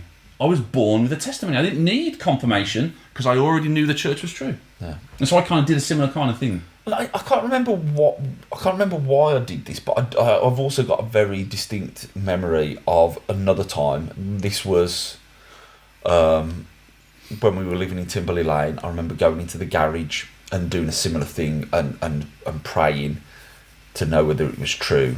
And again, in my head, I had a stronger feeling there, a stronger sense of yes, it's true. That might have just been the petrol fumes from all the scooters that were in there, but I did have this kind of this strong feeling of it's true. So that was an important experience growing up. I kind of feel like so all my friends really. So I had my family were my friends. I had the youngest Wilkins that we'd spend a lot of time with, and then I had like the younger siblings of Richard's friends as well that were members over in Solihull Ward. But I definitely felt that I had a sense of, and I feel a little bit bad saying this because it's kind of a reflection on other people, but I had a sense of I'm taking this a bit more seriously than everybody else. No, I relate to that. I get that. And and knowing, like, being a bit older now, and having these conversations with people and knowing a little bit more about their story, that was the case. And so to some extent, there was a barrier in our friendship, in that I wasn't prepared to do some of the things that they were doing because I took it really, really seriously. And I didn't feel like it was difficult. No. I never felt tempted to have a drink or any of those things because I knew that this was right. I'm often shocked by the amount of people around me as a youth that I discovered actually weren't keeping the standards, and I just thought that is, I was drinking the Kool-Aid so hard, I thought that is what everyone did. Everyone did keep these standards, and it turns out that actually not everyone did. I wasn't shocked by it, and I knew some of my friends that were willing to Or bend the rules a little bit, especially if it meant that they were a bit more accepted by their friends who were not members. But I had made a conscious decision that I wasn't going to do that. Now, I spoke earlier about indiscretions and what have you. I never had a drink. In fact, until last year, I'd never, ever had a drink of alcohol in 54 years. Yes, I had smoked the odd cigarette. That was because I liked the rolling machines. And I think I smoked more shoelaces than anything else, than actual tobacco. So I didn't really want to do any of those things. I've never taken a drug. And so those things weren't a temptation to me either. And just like Julian, and I meant to say this, I took it seriously. Now, I was a clown, same as anybody else. And at a church activity, I'd mess around when it was appropriate to. But when it came to praying, you shut your eyes and you listened. Yeah. And I remember vividly being at young adult Sunday night firesides, sat with my friends, and the prayers being said, and there'd be someone at the back trying to make people giggle, making raspberries, and I would give them the daggers. That wasn't on. And my growing up in Chelmsley Wood experience meant, you do that, I'm going to thump you, because you'd been disrespectful at an important time now. And we sang, we were the kinds of people who in church, we sang all the hymns, and we sang loud, and we did. I used to thrive on. I used to love it when I was asked to give a talk. I don't know about you. Same thing. Absolutely. Yeah. Stand up in front of people and have people Me too. listen to you. Copy what I saw my dad doing when he prepared stuff. Get out the McConkey's Doctrine and the other Mormon books that we got to get a good source base, and took it seriously. Yeah. And I think after doing that Book of Mormon read, I'd kind of made a commitment to myself. I'm going to read from the Book of Mormon every single day, and I think I probably kept that up until for a good 20 years. Right. I would read every day. I couldn't go to bed without at least reading it became almost superstitious. Yeah. But I stuck to that. So yeah, I did. I took it very, very seriously. So how did you both do in seminary, respectively? I didn't do it. Not really. And again, this is you chip in here, but I don't really feel like Mum and Dad never pushed us into doing anything. I don't feel like, and that was probably more true for me than for you, because you don't think so. No. Well, yeah. So it wasn't a case of you're all going to do seminary. When you say not pushed, it was a given. You go to church on a Sunday. Oh yeah, that was a given. Absolutely, yeah. And free agency didn't extend to going to church on a Sunday. That's happening. Yeah. But anything else, no. Yeah, I was never pushed to do seminary, and so I did bits and pieces. I did it in a kind of in the same kind of faddish way that people do family home evening. Right. In reality, I think most people do family home evening. This is interesting that you're really devout, really taking it seriously, but then seminary's kind of one of those things you're like, it is what it is. It wasn't part of our narrative, was it? I don't really know why. I did seminary, so my seminary experience was a little different. In fact, I can't help thinking that Eden, my brother who's 2 years older than me, and I started at the same time. And I think seminary, or the particular type of seminary we were doing, which was home study, was just being introduced, whether to the UK or to our area, I don't know. We lived very close to Dave Cook, who was I think he was the head CES man at the time, who ran it for Europe and Africa or something like that. And not only did we do home study, and I think Eden and I did it very well on the whole. He had asked me, that's why we started at the same time. Eden started at 14, like everyone does. I started when I was 12. They were running a trial. Saw something in you, didn't they? You're the one mighty and strong, aren't you, Richard? They were running a little trial thing to see if they should start it with 12-year-olds, which I think they've done again recently, I'd heard. Anyway, so myself and about 2 or 3 other people in the stake started at 12.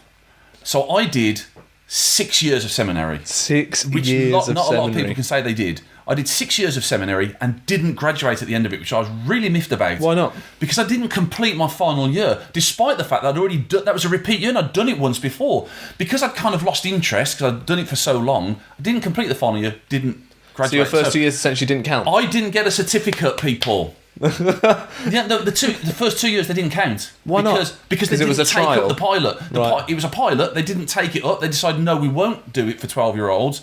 Therefore, your first 2 years don't count. They were just a pilot. Even now, Richard, I'd be writing a letter to Salt Lake and be like, I want my graduation certificate. Not only do I want my seminary graduation, I want my duty to God pin. Yeah. I did that as well and didn't get Was that the little medal with a little buffalo horn? Buffalo I've got one of those you can have. on. I've got one of those you can have. I will wear it forever. Yeah. I had one, but I didn't earn it. I stole it from the church distribution centre when I worked there.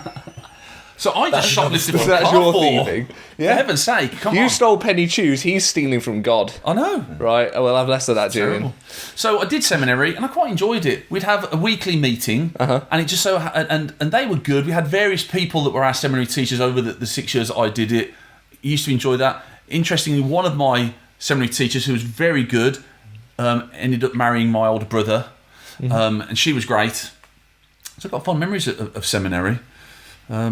I wanted to go back to something that we were talking about, how serious we were as young men and how seriously we took it. I remember hearing, when I was a young man, that the deacons in Solihull Ward it might not have been Solihull Ward at the time, it might have been one of the Birmingham wards. Sheridan, something like that. It would have been Sheldon. Sheldon, that's the one, yeah.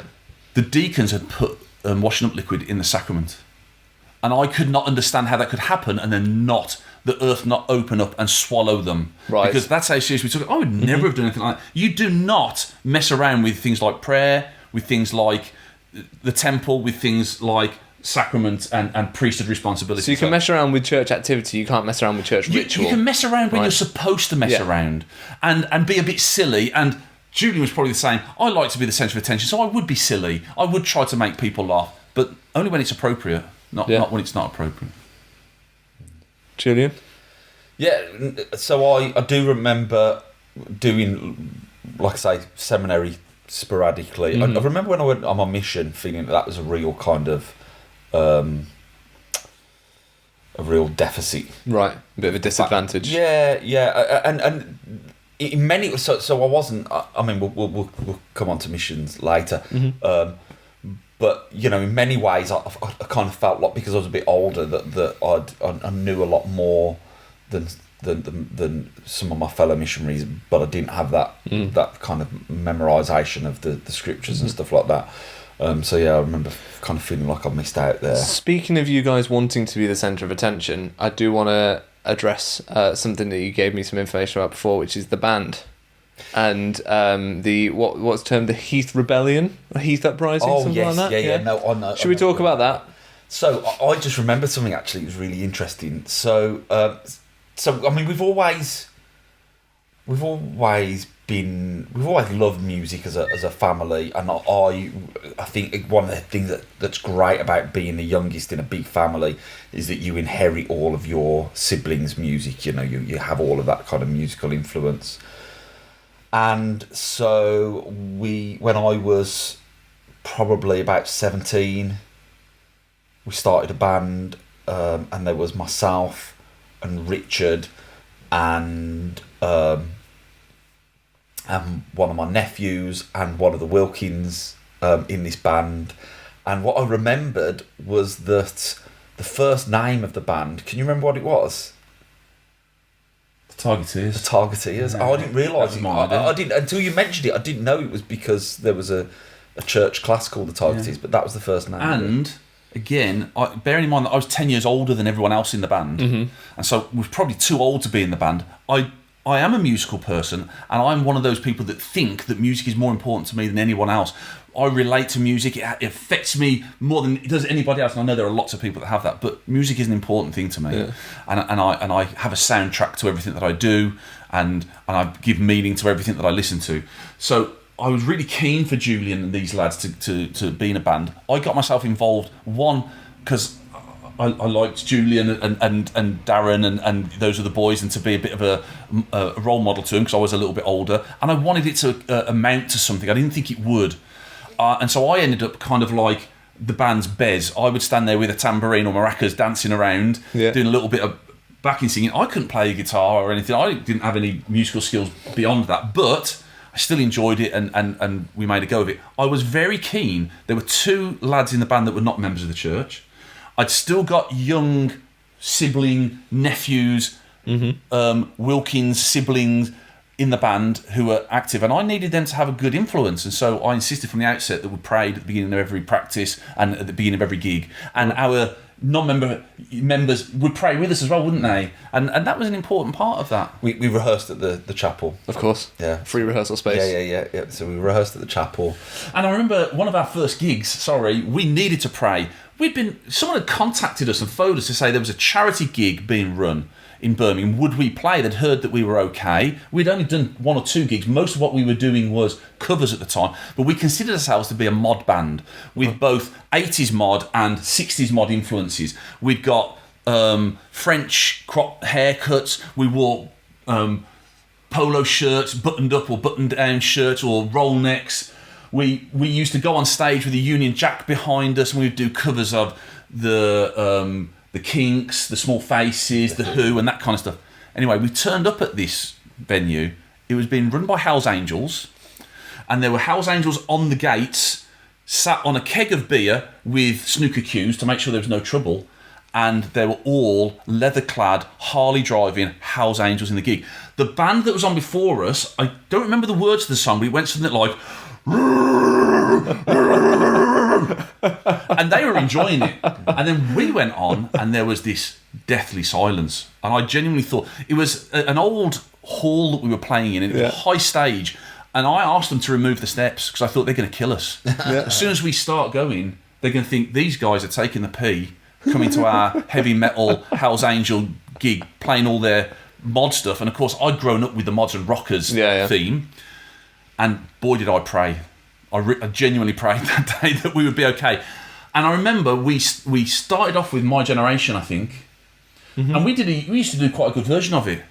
And they were stood absolutely still, looking at us. And we did My Generation, and then a few smiles cracked, and they started dancing. And afterwards, it was a good... Oh, you loved it. I thought we were going to have bottles thrown at us and everything. It was a good gig. And afterwards they'd go, "Well done, lads, you got some bottle, you have," kind of thing. They did ask us to do it again, and I think we declined, didn't we? I think we thought we survived one, we won't do that again. Yeah, we won't push our luck. Yeah, so there was... I think the story's... Not that story, but the whole band story is a little bit different to the way that you told it. No, I don't think it is, Julian. That's why I'm here, to correct you. Correct all my mistakes. So, when it started off, we had three vocalists, didn't we? Yeah, Dave was singing as well. Yeah, that's right. So we had 3 vocalists, and so Dave is a Wilkins, and we're playing covers. So it kind of works all right, because we'll just kind of divide it. But I want to do this song, I want to do this song, so we just kind of divide it up. But very early on, we started writing our own songs, didn't we? So you were the first person actually to write a song, and if you write the song, then you get to sing it. And so you wrote the first couple of songs that we did, I think. And I remember my brother Joff, who's the kind of closest to me in age, having a go at me, kind of saying, "What's your problem? Why aren't you writing any songs?" So I kind of quickly went up to my room and wrote a song. And I remember Dave kind of coming to me and saying, "I need you to help me to write some songs," because he was... it's kind of the amount of songs that you were singing started to change depending on who was the most prolific songwriter, and that became me, didn't it? I started to write more of the songs, and so I think that kind of changed. And then Lee started writing quite a few, so I didn't even... Yeah, but he wasn't allowed to sing. I had to sing all of his songs. We wrote together. Me and Lee wrote together. But there is so one of the things that was interesting about this... Sorry, because it's not a band podcast, is it? So Dave went away to America for a time, and I haven't really spoken to him about this, but so he went. But I know he went to Utah, and I know when he came back, he decided that he wanted to go on a mission. So I think that trip had been a bit of a kind of back to his Mormon roots kind of trip, and it had, I think it did have an important impact on him. And so he left. When he came back, he said that he was going to leave the band. And I think about 2 weeks after that, we got a phone call from a guy in America that wanted to sign us and offered us a record deal. Not just any old guy. No, so Ozzy Osbourne's father-in-law. Yeah. Don Arden, who's a big guy in the music industry. And so I remember having a phone call with Dave afterwards, kind of saying, "Look, are you sure about this? Because we're going to be huge." It's going to be massive.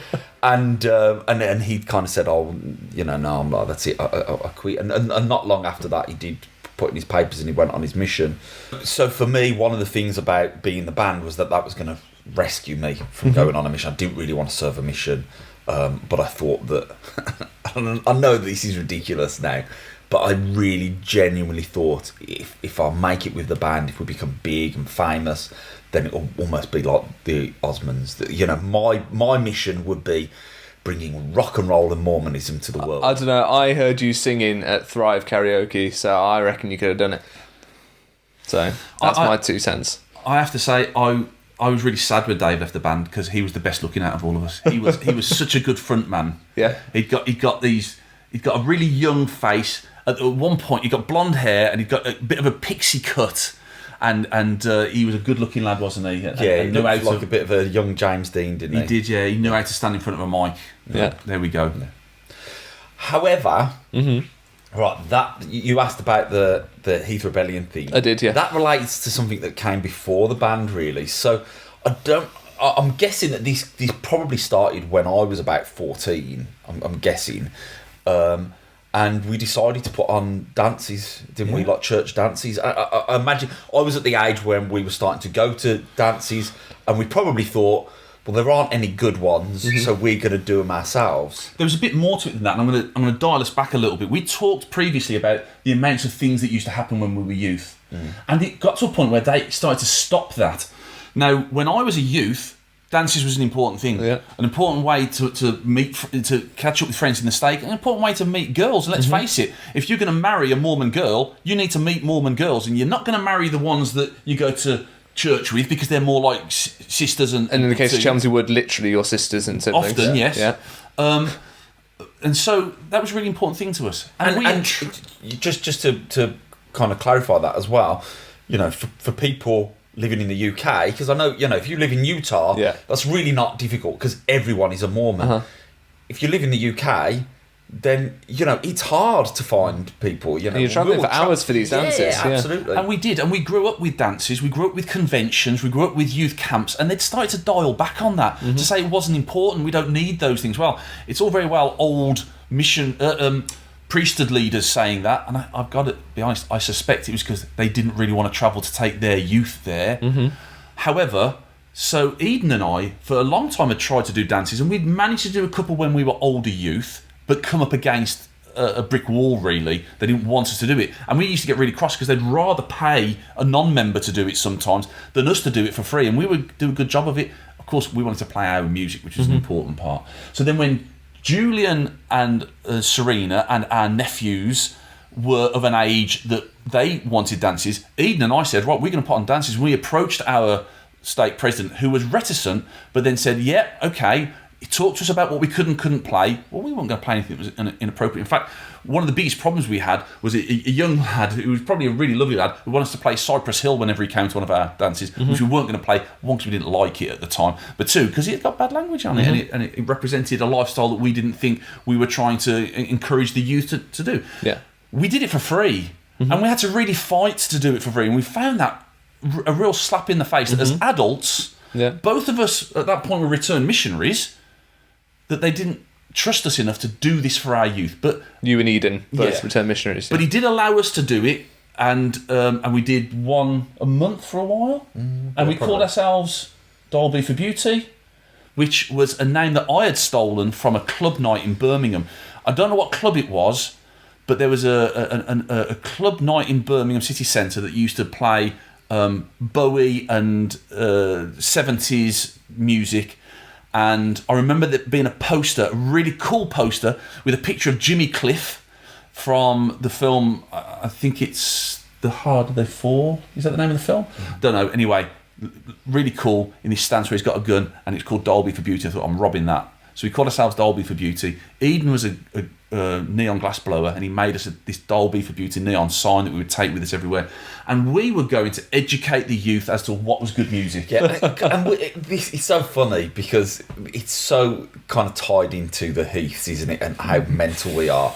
Our mythology of ourselves. And something that, you know, that like is a big part of who we are, and something that, if I'm honest, I'm not very proud of now, is that we always had a very, very strong sense of we're cool, which by implication means the other people aren't, you know, and I think that's part of what we like is cool and what they like isn't. Yeah, and part of that, I think, is because that's what you do when you've got a big family, and And so, yeah, we were going to educate people with these dances, but another thing about them that I think is very kind of typically Heath is that if we were going to do them, we were going to do them on steroids, you know, so we were going to take it really seriously. And so we had T-shirts made with Derby for Beauty on them, and me and Serena would go to youth other dances wearing our Derby for Beauty T-shirts, giving out flyers, trying to promote them. Do you still have these T-shirts? Yes, we do. Yeah, there we go. Yeah. I made some papier-mâché sandwich boards.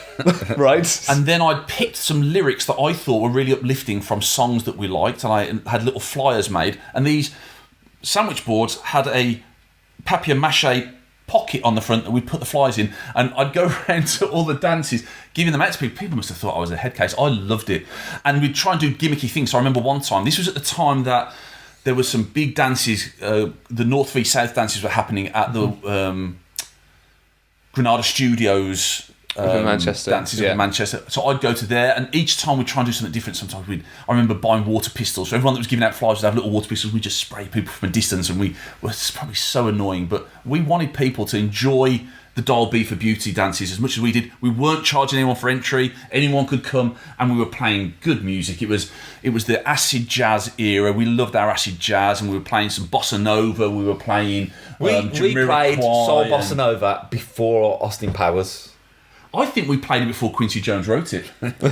Probably. But he wrote loved that for music. us. And there were lots of kids that you must have thought, what is this crap they're playing? I quite like Cypress Hill now. But the Cypress Hill lad who used to go out the back and smoke joints then, and we used to have to try and police that as well. Yeah. He must have thought we were idiots. But most people liked it. It wasn't what they were expecting. And we would get requests. There was one song by Kitty Winter called New Morning, I think it's called. And in it, they sing and they clap. And kids used to go, okay, you play the clap song, you play the clap song. We used to love that. We played Jackson 5. There was lots of disco that we were playing. It was the Carlitos Way era. So it was all a mix of all that, what we thought was good, soulful, tuneful music. And we enjoyed it. But we did, sometimes we get a lot of, like our bishop at the time was really, really supportive, but it's not always easy to put on these events. You don't always get the support. And there was one particular time that was interesting. You kind of mentioned the Heath Rebellion thing. So New Year's Eve was a Sunday, and we really wanted to have a dance. And part of our thinking was probably, look, if we don't do it, then they're going to go somewhere else. Mm-hmm. The young people in the church will go to a nightclub or something. They're not going to do nothing on New Year's Eve.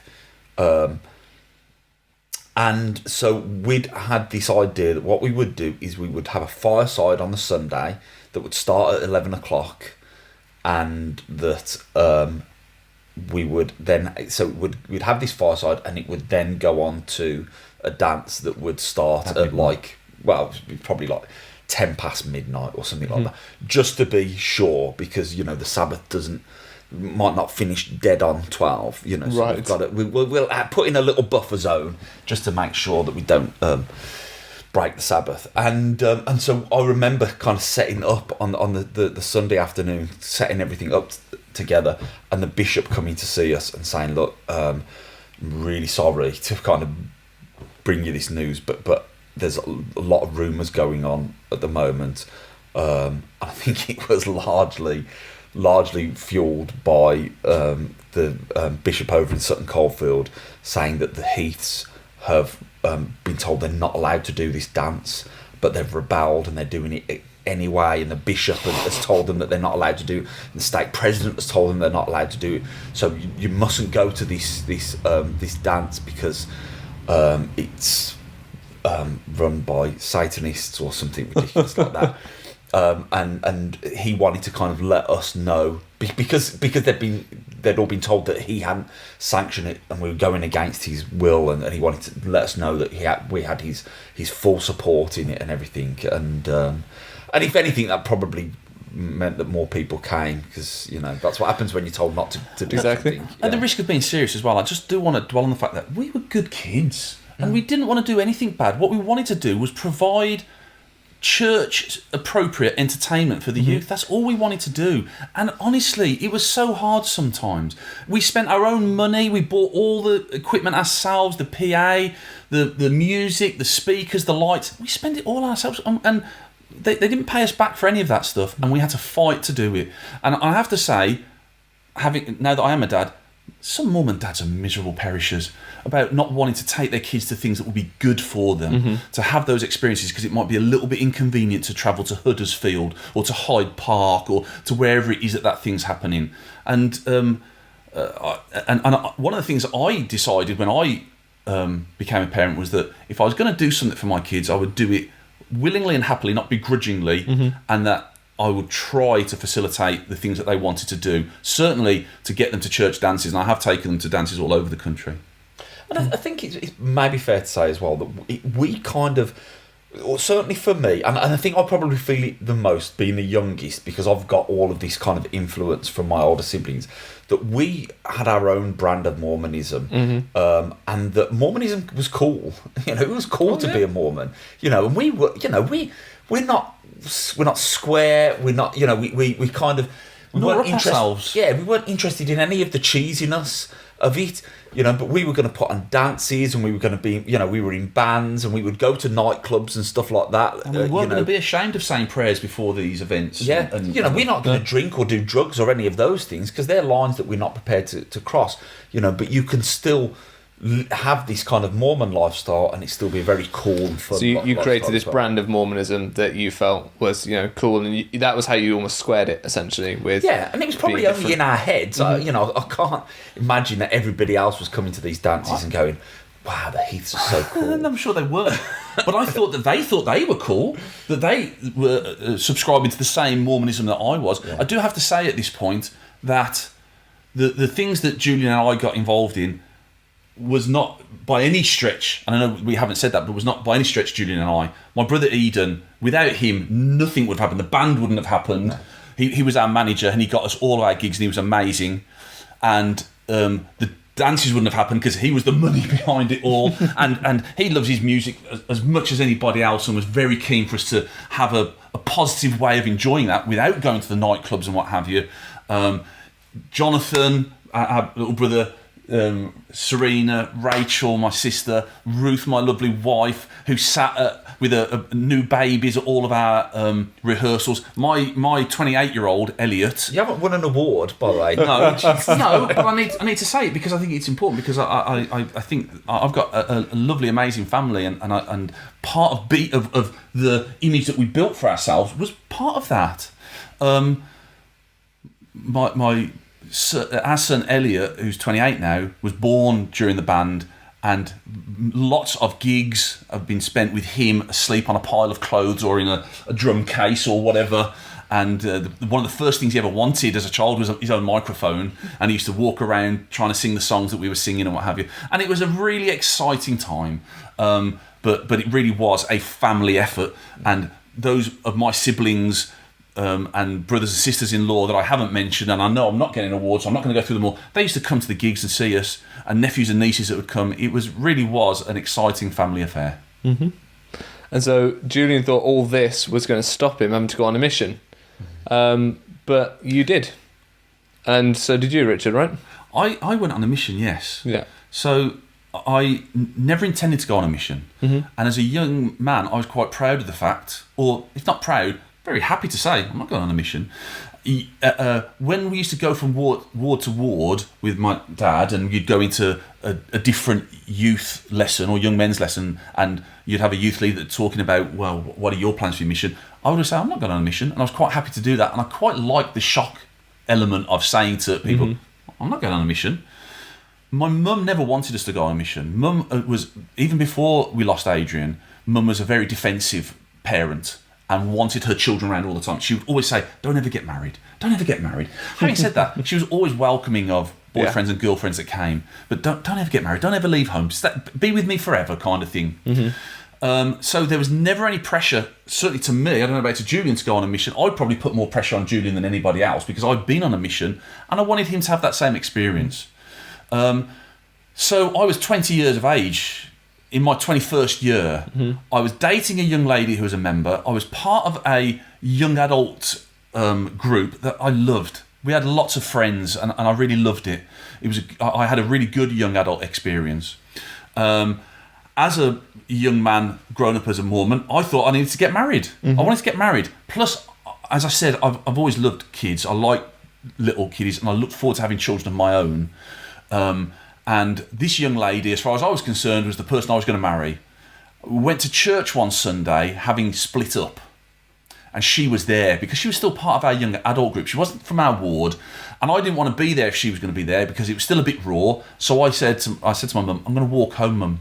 And so I missed. I think we probably did sacrament meeting, and I missed the lesson times that came after. And I walked home. It was about a 5-mile walk home. And as I walked home, I probably had a little bit of a cry because I'm a big sentimental baby. It doesn't take a lot to make the Heath boys cry. It doesn't take a lot for us to fall in love either. We fall in love and we fall hard. And so, I was feeling very sorry for myself. And I walked home and I was thinking through lots of things. And I thought, I'm going to teach them. I'll go on a mission. Which is probably not the right reason to go on a mission, to say to my ex-girlfriend, I don't need you, I'm going off somewhere else. But I did decide. And like a lot of things in my life, once I've decided I'm going to do it, I'm going to do it. Yeah. And not necessarily well, but I'm going to do it. And so I got home as everyone else was arriving home from church, and I thought, right, I'm going to get a little bit of attention here. And so I said to my mum, this is something I need to tell you. I'm going to go on a mission. And literally, like turning on a dime, my brother Eden, and at the time he and I were he was my closest sibling really, said, well, if you're going, I'm going. Now, bearing in mind that he was 2 years older than me, so in church terms, he was past mission age. Yeah, he's like 23, 24. But bless him, he did. And so we put in our papers together. The prophet himself prayed about it and knew me and Eden, and so said, well, these brothers are going on together, so we're going to send them out at the same time, and we're going to send them to the MTC together, which was lovely. Because Eden was much more intelligent, clued in, and everything than I was. I just kind of went with the flow. For me, going on a mission meant I get to spend some money on new clothes, get a bit of attention, I'm going to have a farewell party, and all those kinds of things. I think Eden took things a lot more seriously than me, and probably prepared himself spiritually. I got my call to Adelaide, Australia. Eden got his call to Anaheim, California. And we were so thrilled to not be going to London South, where lots of our friends were going at the time, or Best to mission on Manchester. earth. My very good friend, Alan Phillips, who was part of our young adult group at the time, he'd gone to Manchester about 6 months before me. I wasn't planning to go when he had gone, so he was very surprised to hear I was going. So I went off to the MTC with Eden. We had an interesting MTC experience. I kind of arrived at the MTC. I was a bit overwhelmed. If you've been to the MTC, certainly in Provo, it is very overwhelming. You arrive in like this arrivals lounge type area where there's lots of missionary couples welcoming you, hugging you, we love you. Well, I'm like, whoa, you don't know me, let alone love me. Yeah. And not because I didn't like them, that's just not the kind of person I am. And I found it a little bit overwhelming. The thing that I really hated was when someone came up to me to give me a ticket to go and get my hair cut. Right. So obviously they stand you in a line, and they go down the line, they go, yeah, you'll do, no, haircut, you'll do, no, haircut. Right. Kind of thing. Now, I'd had my haircut, and I liked my hair. I liked it the way I was. I'd not in this country, we'd kind of just come out of a new romantic era. So you can imagine what my hair was like. At one point, I had a bit of a Phil Oakey, long on one side, short on the other. Yeah. Then it was a bit of a comb over, a bit of a haircut 100 type thing. And I had it cut. It was not. It didn't touch my ears. It did not touch my collar. I had a little bit on top. The Heath boys have got very thick hair anyway, so it was probably a little bit bouffant. However, I remember being really cross about this. I mean, you're already having to shave your lovely beard off constantly, right? So I had a goatee at that point as well, and so I was quite happy to be clean shaven. I was thrilled to find a Coca-Cola vending machine at the MTC. That was a lovely thing to find, but I hit a bit of a wall at that point, and I hit a wall hard at the MTC. Now, bearing in mind, I wasn't going to a foreign-speaking country, and they'd sent me early. I didn't realise, but they sent me early so that I could go with Eden. Eden's intake left after 2 weeks. I was there for another 2 weeks after that, so I was there for 4 weeks. And it was a bit overwhelming, to be honest with you, to be there all that time. So the first wall I hit was, I'm not getting my hair cut. I've said I'll go. That should be enough. I'm not getting my hair cut as well. I've had it cut once. And when I heard how they do it, they've got clippers with like a vacuum cleaner attached, and they just go, and it cuts and sucks your hair away in one go. And I thought, there's no way anyone is doing that to my hair. I used to pay about 20 quid to go and get my hair cut, a hair by Michael, in the Bull Ring. Right. Anyway, I remember I didn't see as much of Eden. We were in different districts. We'd eat together sometimes, bump into each other. Didn't see so much of him, but those first couple of days were difficult because I knew they were expecting me to go and get my hair cut. They'd given me the ticket and I didn't. And someone had mentioned to Eden that I was refusing to get my hair cut. And I remember us sitting down and he said, "Who are you doing?" Sorry, Eden, to paraphrase you, you probably don't remember the exact conversation any more than I do, but what I remember was he pretty much said to me, "Who are you doing this for, Rich? Are you doing it for you or for the Saviour? Because if you're doing it for you, hold your ground, because you've done enough. If you're doing it for the Saviour, what difference it make having your hair cut?" And that humbled me hugely. And I thought, you're an idiot, Richard. I went and got my hair cut. And I decided I was going to be the most missionary in that MTC. And I loved it. Our district, when we were moving around the MTC, I said we've got to sing hymns as we go round. So we would march around the MTC, singing hymns together. This goes back to your youth, right? Singing hymns everywhere you go. Possibly.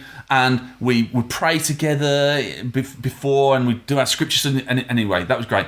The next wall that I hit, which is a little bit harder, and it was a little bit doctrinal, so it was a hard one for me. I was feeling homesick. It was about my 3rd or 4th week in the MTC anyway. We hadn't heard from home at all, and we were there over Easter. Now, over Easter, all the Provo missionaries were getting baskets of goodies coming in. Their family were turning up on P-Day to drop stuff if they were seeing them. They were getting all stuff sent in from all the ward members and everything. We got nothing.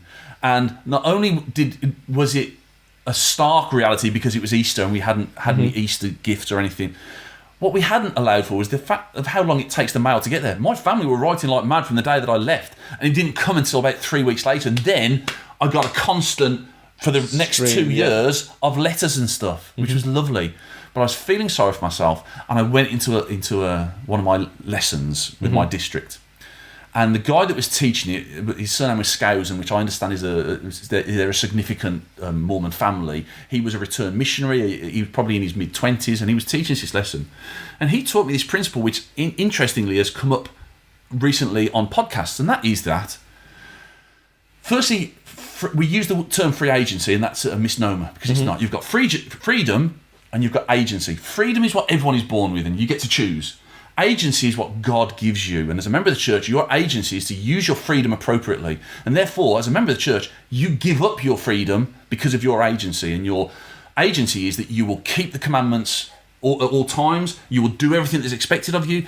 We all know what the temple covenants are, that you will keep those to the nth degree. And I had a breakdown during that, and I was like, whoa, no. I intend to do all those things, but I still have the freedom to choose. And he kind of put it in the sense of, no, you have no freedom to choose now. And I got very cross. I can be quite loud at times, and I got quite loud to the extent that he had to end the lesson and tell the rest of the missionaries to go. And we spent about 2 hours walking around the grounds together while he kind of tried to put me back in my box and patch up the thing that he had broken inside of me, because free agency or freedom to choose was a big thing to me. Every young person growing up in the church knows it's the one thing we can throw back in the faces of our parents when they tell us we've got to do something we don't want to do. And I'd probably done that all my life. I remember very well when my dad said, "Richard, you are not going to church in that denim jacket," saying, "Free agency, Dad." and I'd pulled that card a lot. But more seriously, as an adult, I thought that was one of the reasons we came to the earth, to have this gift that God had given us. And so to be told in the MTC, you don't have freedom to choose because you need to exercise your agency and do the right thing always. Yeah, I cried, I shouted, I stormed, and that was a hard one to get past. But I took it on board eventually after my 2 hours of being spoken to, and I went off on my mission. I've talked a lot about the MTC. That's fine. I was going to get Julian, because Julian had agency as well, and he was hoping that that choice would be made for him. He wouldn't be allowed to go on a mission because he'd be an Osmond, essentially. What got you to eventually go on a mission, Julian? I think it's probably a combination of things. I was 21 at the time, and I think that we had this record. Music was everything to me at this point, and we had this record deal. We decided not to sign it because we had like solicitors that looked over the contract and kind of said, well, it's good, it's a proper record contract, but this guy is known for being a little bit of a cowboy in the music industry. Not in that he wasn't, he was. This is the guy that signed and managed Black Sabbath, and he'd been involved in ELO, and he'd done Small Faces. Well, yeah, he's most famous, I think, for managing the Small Faces and ripping off the Small Faces, who they were like heroes to us. So we decided, right, okay, we're not going to go with him. What we're going to do is we're going to take it really seriously, and we're going to become really famous. And we were really, really famous in Castle Bromwich.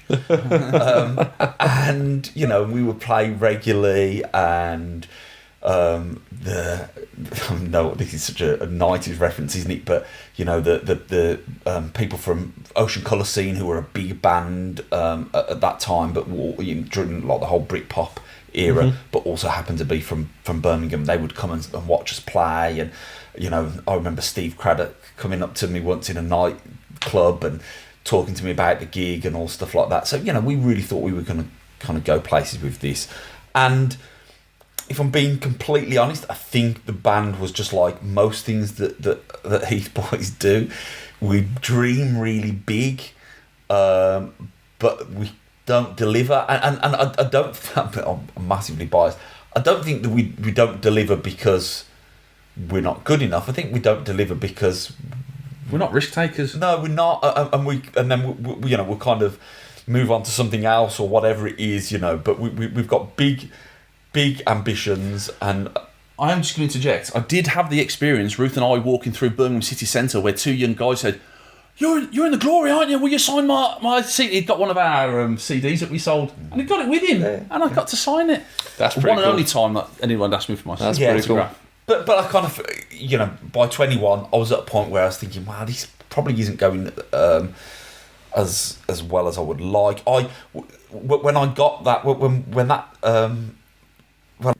as soon as this Don Arden guy from America had called up and said, "I've heard your demo, want to come talk to you, want to sign you," I used that as an excuse to drop out my A levels, because I didn't, it was getting closer to exam time and I didn't want to revise and stuff like that. So I thought, right, that's fine. I'm just going to use that as an excuse. I'm going to become a famous rock star. I don't need to worry about A levels. And so when that didn't materialise, I ended up just doing several different kind of just jobs, whatever kind of came my way. And then I got a job working in a music shop. And it was a massive music shop. I think it was the biggest music shop. Music instruments, this is not like records or anything. And I worked in like the vintage department as well. So I got all this wonderful equipment that, from the 60s and stuff. It was brilliant. Anyway, I lost that job. They just didn't they didn't continue my contract because I was rubbish, because I didn't really want to sell guitars, I just wanted to play them. So I lost my dream job, and so the band thing wasn't really going where I wanted it to go, and I just didn't really know what to do. And I remember I'd always known that I was supposed to go on a mission. I didn't want to go on a mission, never really had a desire, but I knew that I was supposed to. That was, when I say supposed to, that was expected of me. It was expected that I would go on a mission. Not from my parents. They didn't expect that, but God expected me to. And so, I just remember having a conversation with my mum one Sunday and kind of saying that I felt a little bit like Jonah. That things weren't kind of working out for me the way that I would like them to, because maybe I was putting off this thing that I was supposed to do. And my mum just said, "Well, why don't you go on a mission then?" And that really shocked me, because Your mum said that? Exactly. So that was just not like mum at all. To actually encourage me. Right. It explains a lot of those. I'm loving Richard's shock here. I knew you was going to say It something here. explains a lot about how Mum feels about you compared to me. Yeah. Don't go, Richard. Don't go. Don't ever grow up. Julian, do you want to go on a mission? Do you know what? It's so funny though, because I distinctly remember once, around this kind of time, I remember Mum saying to me once, saying, "You're more trouble than all the others put together," which is such a load of rubbish. I remember at the time thinking, that's absolute nonsense. You know, I didn't shoplift or, It was a wise woman. you know, Steal penny cheese. yeah, or any of those things. I know that I didn't cause Mum problems. I probably did now as a parent. Actually, now knowing how annoying it is to have children that think they're always right, I realised probably what she meant by that. But anyway, so she said to me, "Well, why don't you go?" And it gets really interesting hearing you talk about some of this stuff, Rich, because even though we haven't really talked this way, you say some things that I think, well, that was me as well. That was it then. As soon as the thought was in my head, I'm going, and actually pretty much straight away called up the bishop and said, "Look, I want to go on a mission. I want to arrange to meet with you to discuss it." Because I knew that was a commitment then. Once I'd made that commitment with him, I wasn't going to back away from that. And so I made that decision to go then. And what year was this? So this would have been 99 that I made the decision. So I went in April 2000. Okay, and what year did you go on your mission? 89. 89. 89 to 91. All right, okay. So Australia, Adelaide mission, 89 to 91. Well, we'll get to that. Yes, but yes, not that's where you quite. were called. Okay. And then, where were you called to? So where was it you said you didn't want to go? London South, or Loser South as we like to call it. No. You mean the best mission on Earth, right? Yeah. Yeah, so I went to London South. London South. And so my mission call was hand delivered to me by the prophet. No, by a member of the ward that was the secretary for the area president that was in Solihull at that time. So she delivered it to me. Was that? Janet Morley. Okay, yeah. Which was the area president. Oh, I don't know who. But that's because, just for context, the church offices were there at that time, right? Yeah. Yeah. So. And yeah, so it was hand delivered to me on Valentine's Day. Beautiful. And I remember thinking it's got to be somewhere amazing. You know, I've got a brother that went to Adelaide, brother that went to California. It's going to be fantastic. And so when I opened it, it said London South. I was. Did you feel gypped? I was a little bit gutted. Yeah. A little bit. Yeah. Okay, so back to Richard on your mission. So I set off for Adelaide. I had a really lovely companion, Alda Howe, who I didn't keep in contact with. I've not stayed in touch with. I'd love to know where he's at. I have tried since to track him down. He was a lovely, lovely man. He was from LA, and we had a flat, obviously, in one of the suburbs just outside of Adelaide. And he was just so humble. Obviously, he'd been out 6 months before me. He knew the ropes. I still was cocksure of myself and thought I knew everything, and everything that was in the world that was good I knew about. And he just embraced that. He was really interesting to know about England, about my culture. He used to wear my P-Day clothes. He made a list of all the music that I thought was good. Anyway, he was a lovely guy. But I didn't know at the time, although my mum did, or could have guessed, that I have a congenital disorder really called duplex kidney. Right. Which doesn't cause any problems.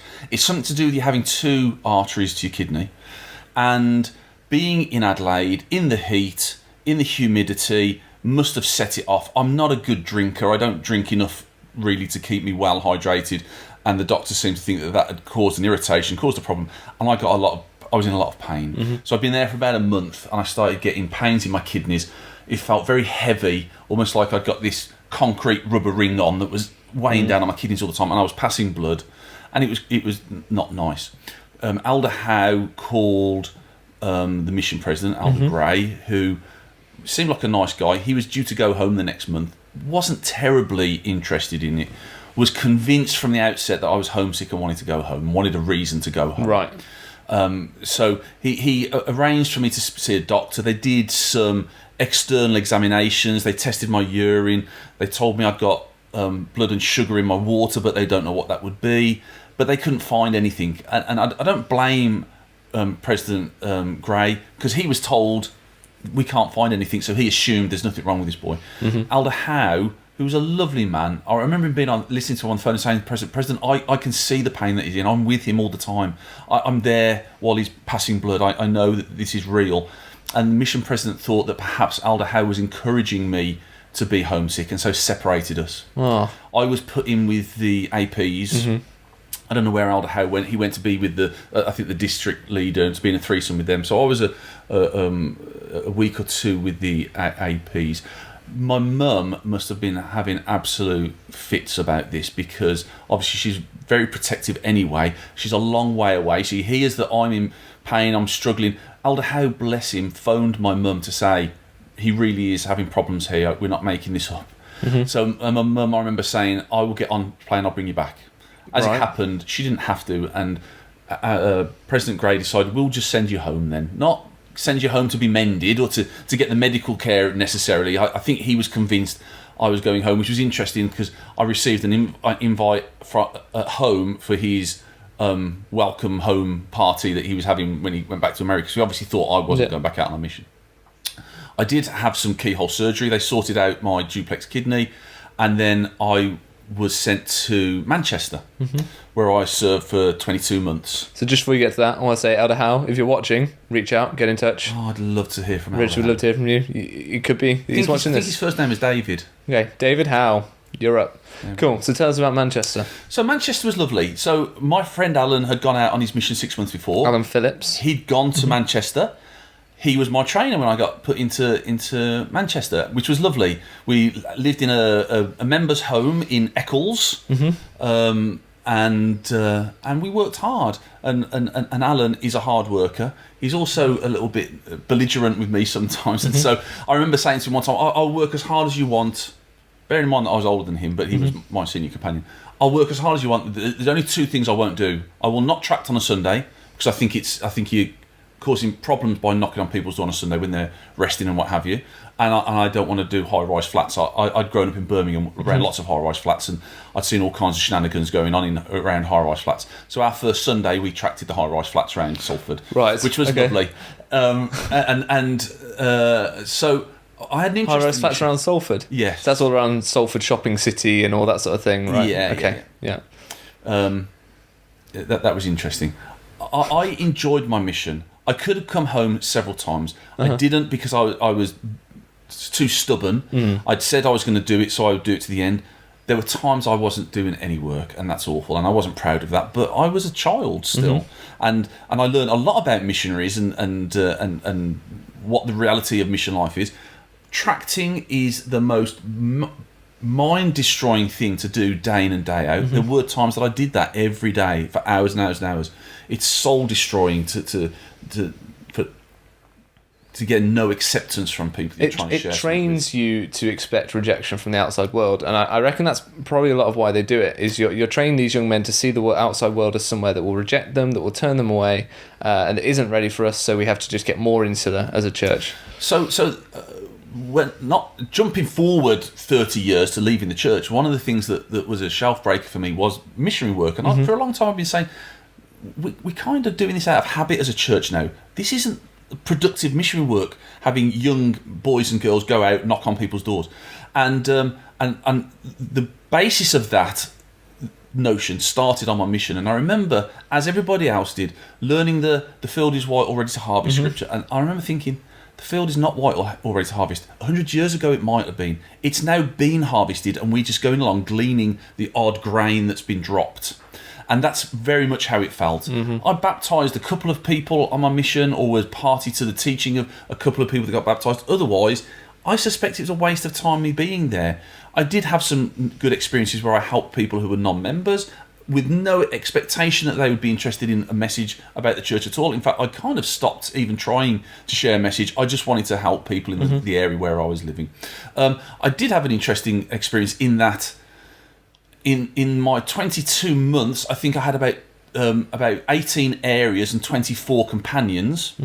I had a really lovely mission president in Manchester, a guy called Elder Davis, who his name was Paul Davis. He told us his middle name was No Fear, and he had some lovely stories that went with it. Whether it really was, I don't know, but he wouldn't surprise me. He was a lovely man. His wife, absolutely lovely. She used to stick up for me every time his wife said, "Elder Heath, you need to get a haircut." She'd say, "No, it looks fine as it is," which worked well for me since I didn't like getting my haircut.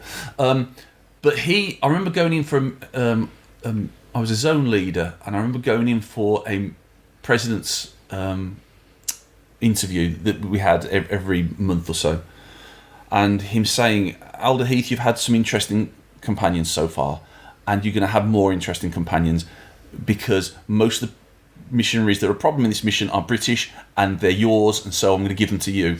And so I did have some interesting and quirky English, Welsh companions, all of whom I was probably horrible to, and I'm really, if they were here now, I would apologise to them, but I was doing what I thought was expected of me, to whip them into shape and what have you. And so I got to go lots of places in the north of England, from Stockport underneath Manchester right up to Barrow-in-Furness, and I met some lovely people. Again, some people who were absolutely wonderful to me, made being on a mission much easier.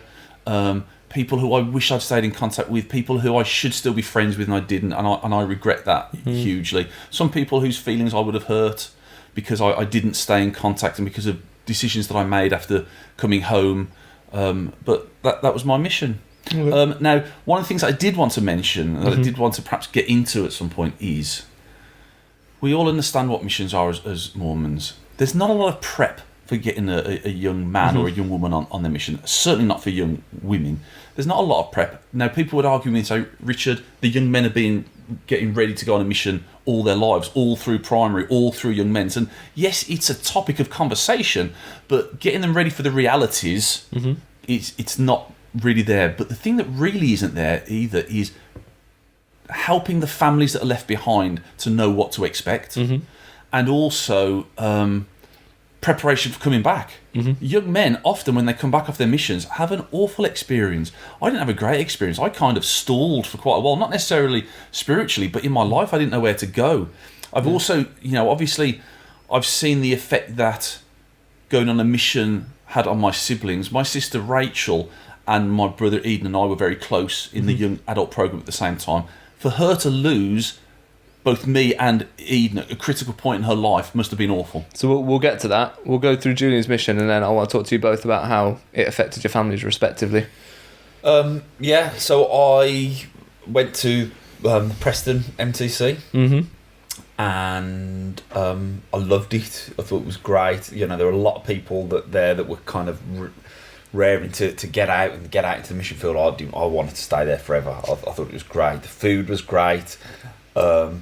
I had a lot of fun with the people that were in my district.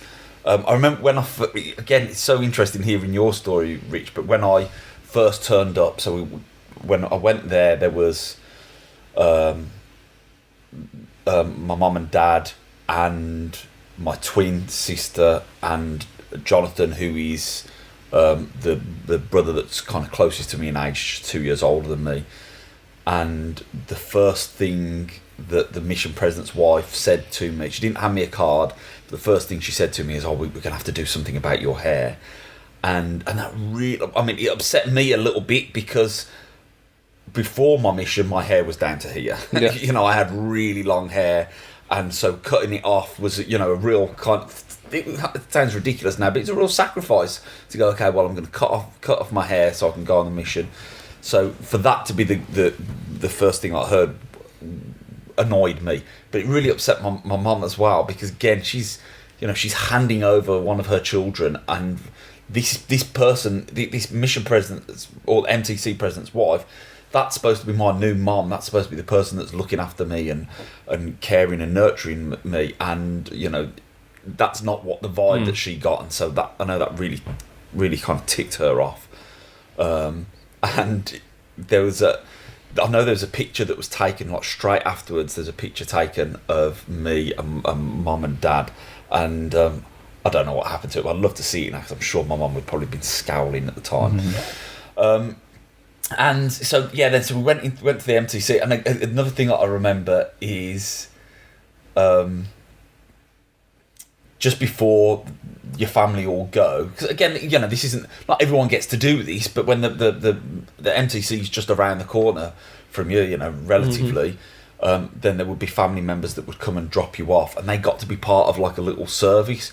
So we'd have like a little kind of service where we'd have a prayer and sing a couple of hymns. I guess the mission president probably said something, and then they'd go off like out of a separate, they'd go off out of one exit, and then we'd go somewhere else, and we weren't allowed to kind of, as I remember it, we weren't allowed to kind of say goodbye at that point. We'd already said our goodbyes. We were in this meeting, and they were just going to kind of go off.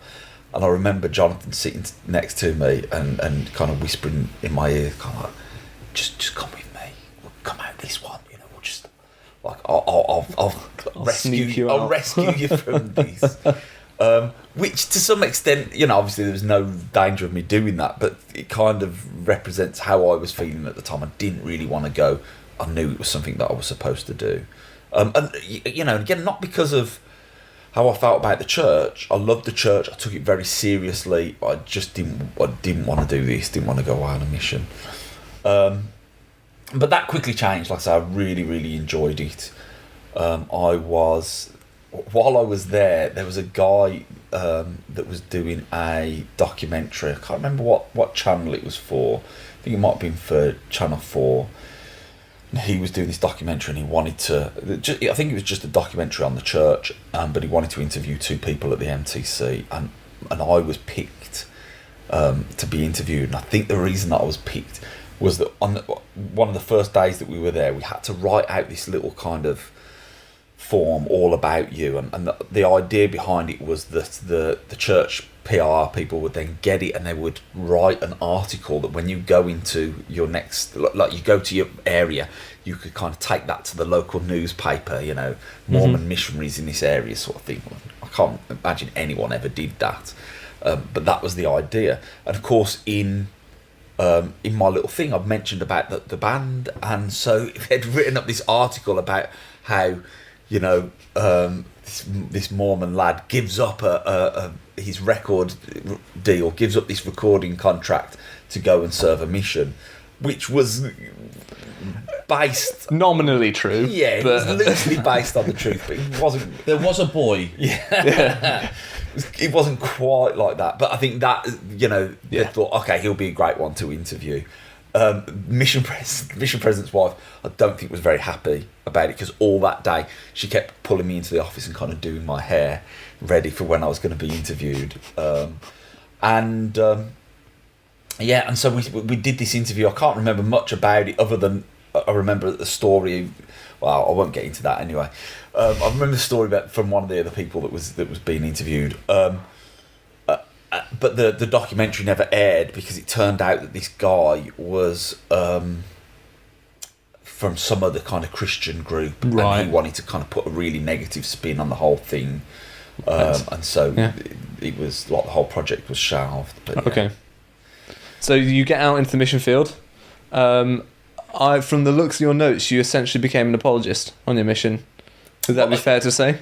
Okay, so I'd always enjoyed reading, always read my scriptures. From throughout my youth, I remember going home from church on a Sunday, and I would pick up Mormon doctrine and kind of study something that had come up that week in a lesson or whatever, and try and kind of get into some of the interesting bits about it. And obviously now I'm on my mission, I have to study every day, and so I kind of zoomed through the mission reference library. My mission president basically said, so for the first 3 months I had one mission president, then he left, and my new mission president kind of came in and said, right, okay, we're going to start from scratch now, so all the extra rules, forget about it, it's just the white handbook, that's all we go. I trust you all at this point. Fool. That might have to change as time goes on, but I trust you all.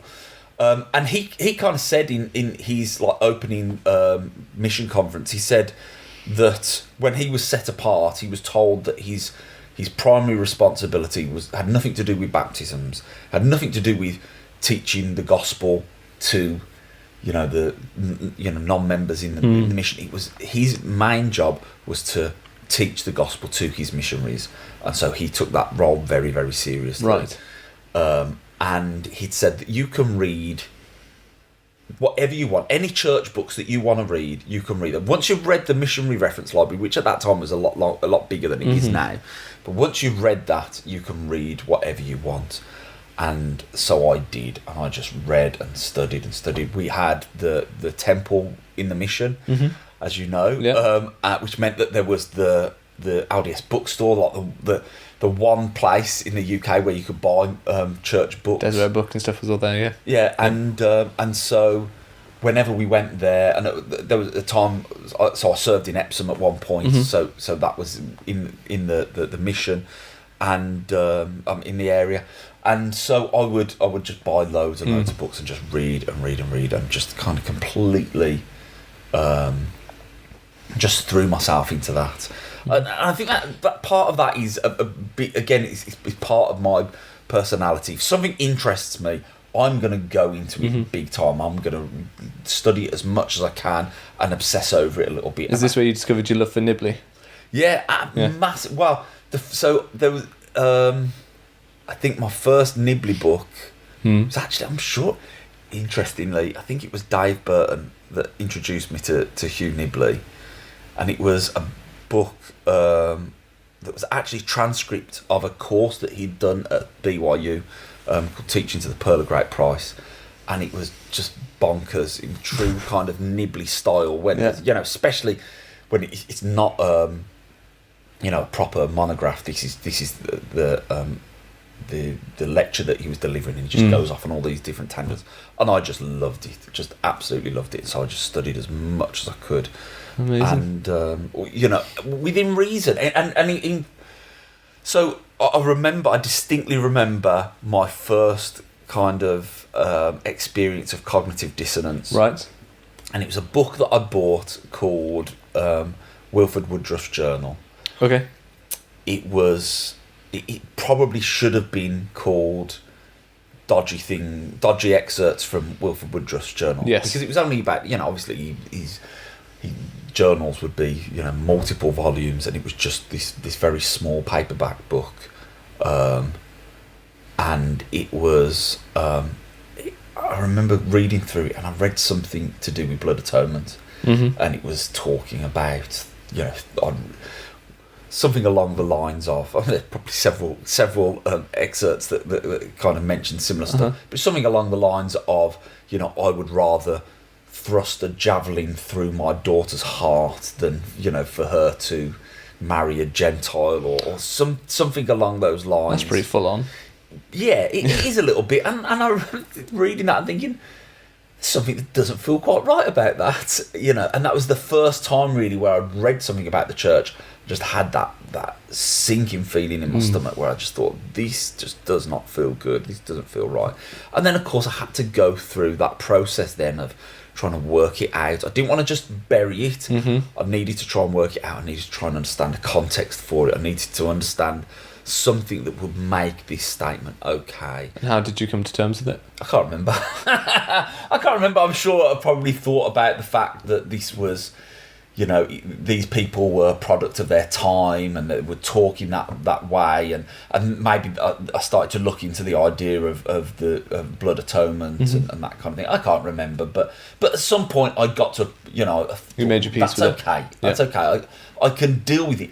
But then it's stuff like that then starts to have massive appeal, isn't it? All these bits and pieces where you think, well, I've never come across that before. Isn't that interesting?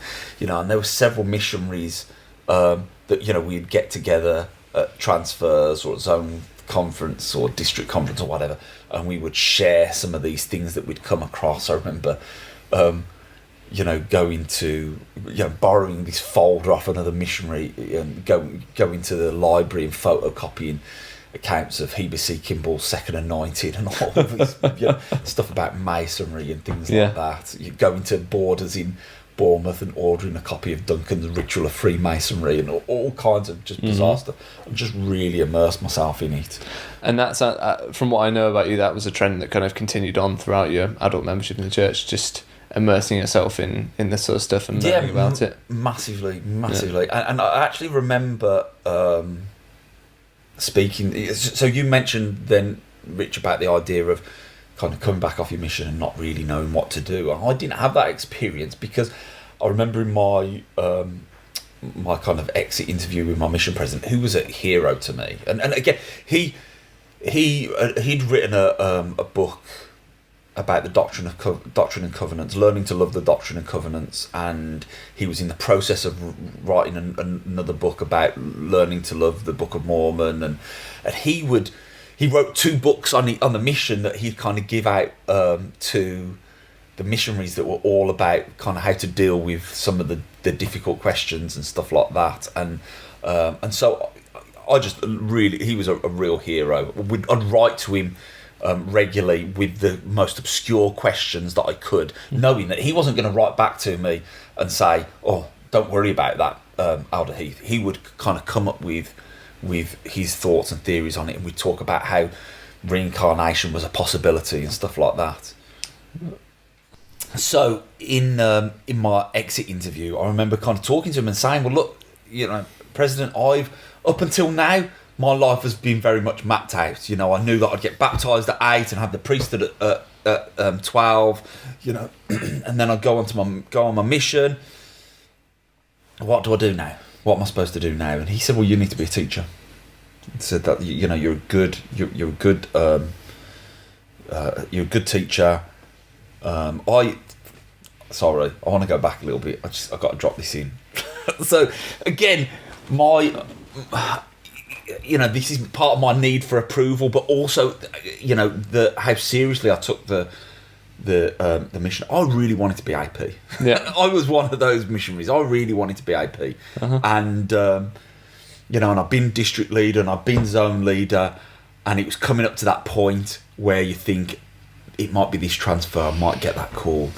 And the mission president called me up and he said, "Elder Heath, I'd really like to make you my AP, but I can't because you don't have a driver's license, and I need my APs to be able to drive.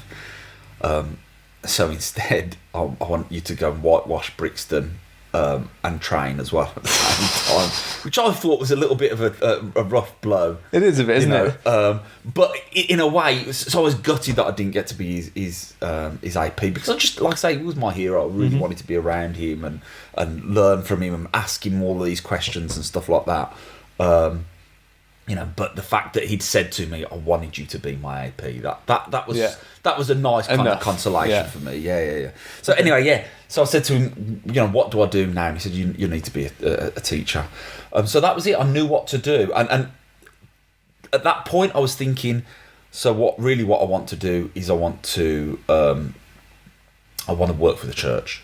So I want to work for farms, or I want to work, I want to lecture at BYU. You had to sell your soul to apologetics. But of course at the time I didn't see it that way, and that would continue for a while. You know what? So that's what led me to do a degree in ancient history, and for some time, that was kind of the way that I was thinking.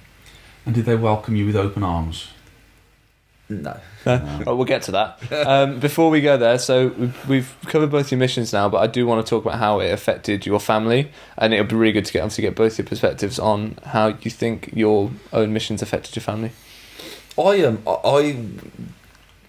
a couple of weeks ago, I went through all of my old mission stuff. Just trying to have a clear out. Yeah, and it had nothing to do with me leaving the church or anything like that. I went through loads of stuff. But I got this big box that's just full of letters, and I read some of them. I threw them all away, and again, that wasn't, that's not me going, I want to get rid of all these, because of how I feel. It's just, I'm never going to read them again. But I did keep one letter, and it was from my mum. And it wasn't to me. It was a letter that she had sent to the mission president when I first went out.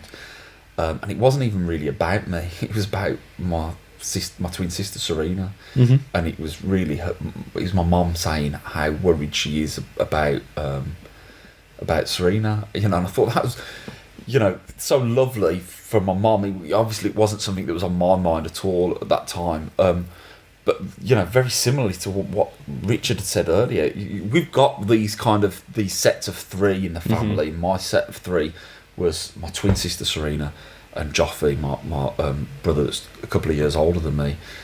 Before I left on my mission, just before I left, my mum and dad moved house, and I said to them when they were looking for a new house, I said, look, don't kind of consider me when you're looking for a new house, because when I go on my mission, when I come back from my mission, I'm moving in with Joff, because Joff was recently got married, and this is something that we'd talked about. And Joff's the one that offered to sneak you out the MTC, right? Yeah. So we'd already talked about this, that I was going to go and move in with them, and so they didn't. They actually, they bought a 2-bedroom house, so there'd be a bedroom for Serena and a bedroom for them. And while I was on my mission, Joff moved over to America, and he's been there pretty much ever since. And so when I came back, it was a very, very different situation. The three of us did so much together. We'd go to church dances, and we go. When we weren't going to church dances, we go clubbing, and we'd we'd have the band gigs that we'd all go to together, and and that's not to say that when I came back, Joff wasn't there. Serena was, and I moved into my mum and dad's conservatory, because that's the only space that they had for me. Right. Yeah, so I lived there for a while, and I'm not saying that I didn't have, I didn't have a good relationship with Serena. I did, but it's just not the same. It's never the same, and I think I was very glad when I came back off my mission. One of the first things that Larry said to me when he saw me was, he said, "Oh, it's really good to see that you're the same. You haven't changed," and I really took that as a compliment, because we'd had friends that had kind of come back, and they were just very, very different, almost in a kind of a weird way, that talk with an American accent, and they hadn't even gone to America. And so I really kind of took that as a compliment, as him saying, and that's how he meant it, was, it's good to see, you're just the same old Julian, and that was great. But of course you're not the same. You're very, very different. And the church went from something that was very important to me to something that was everything to me then, and dictated so much about my life at that point.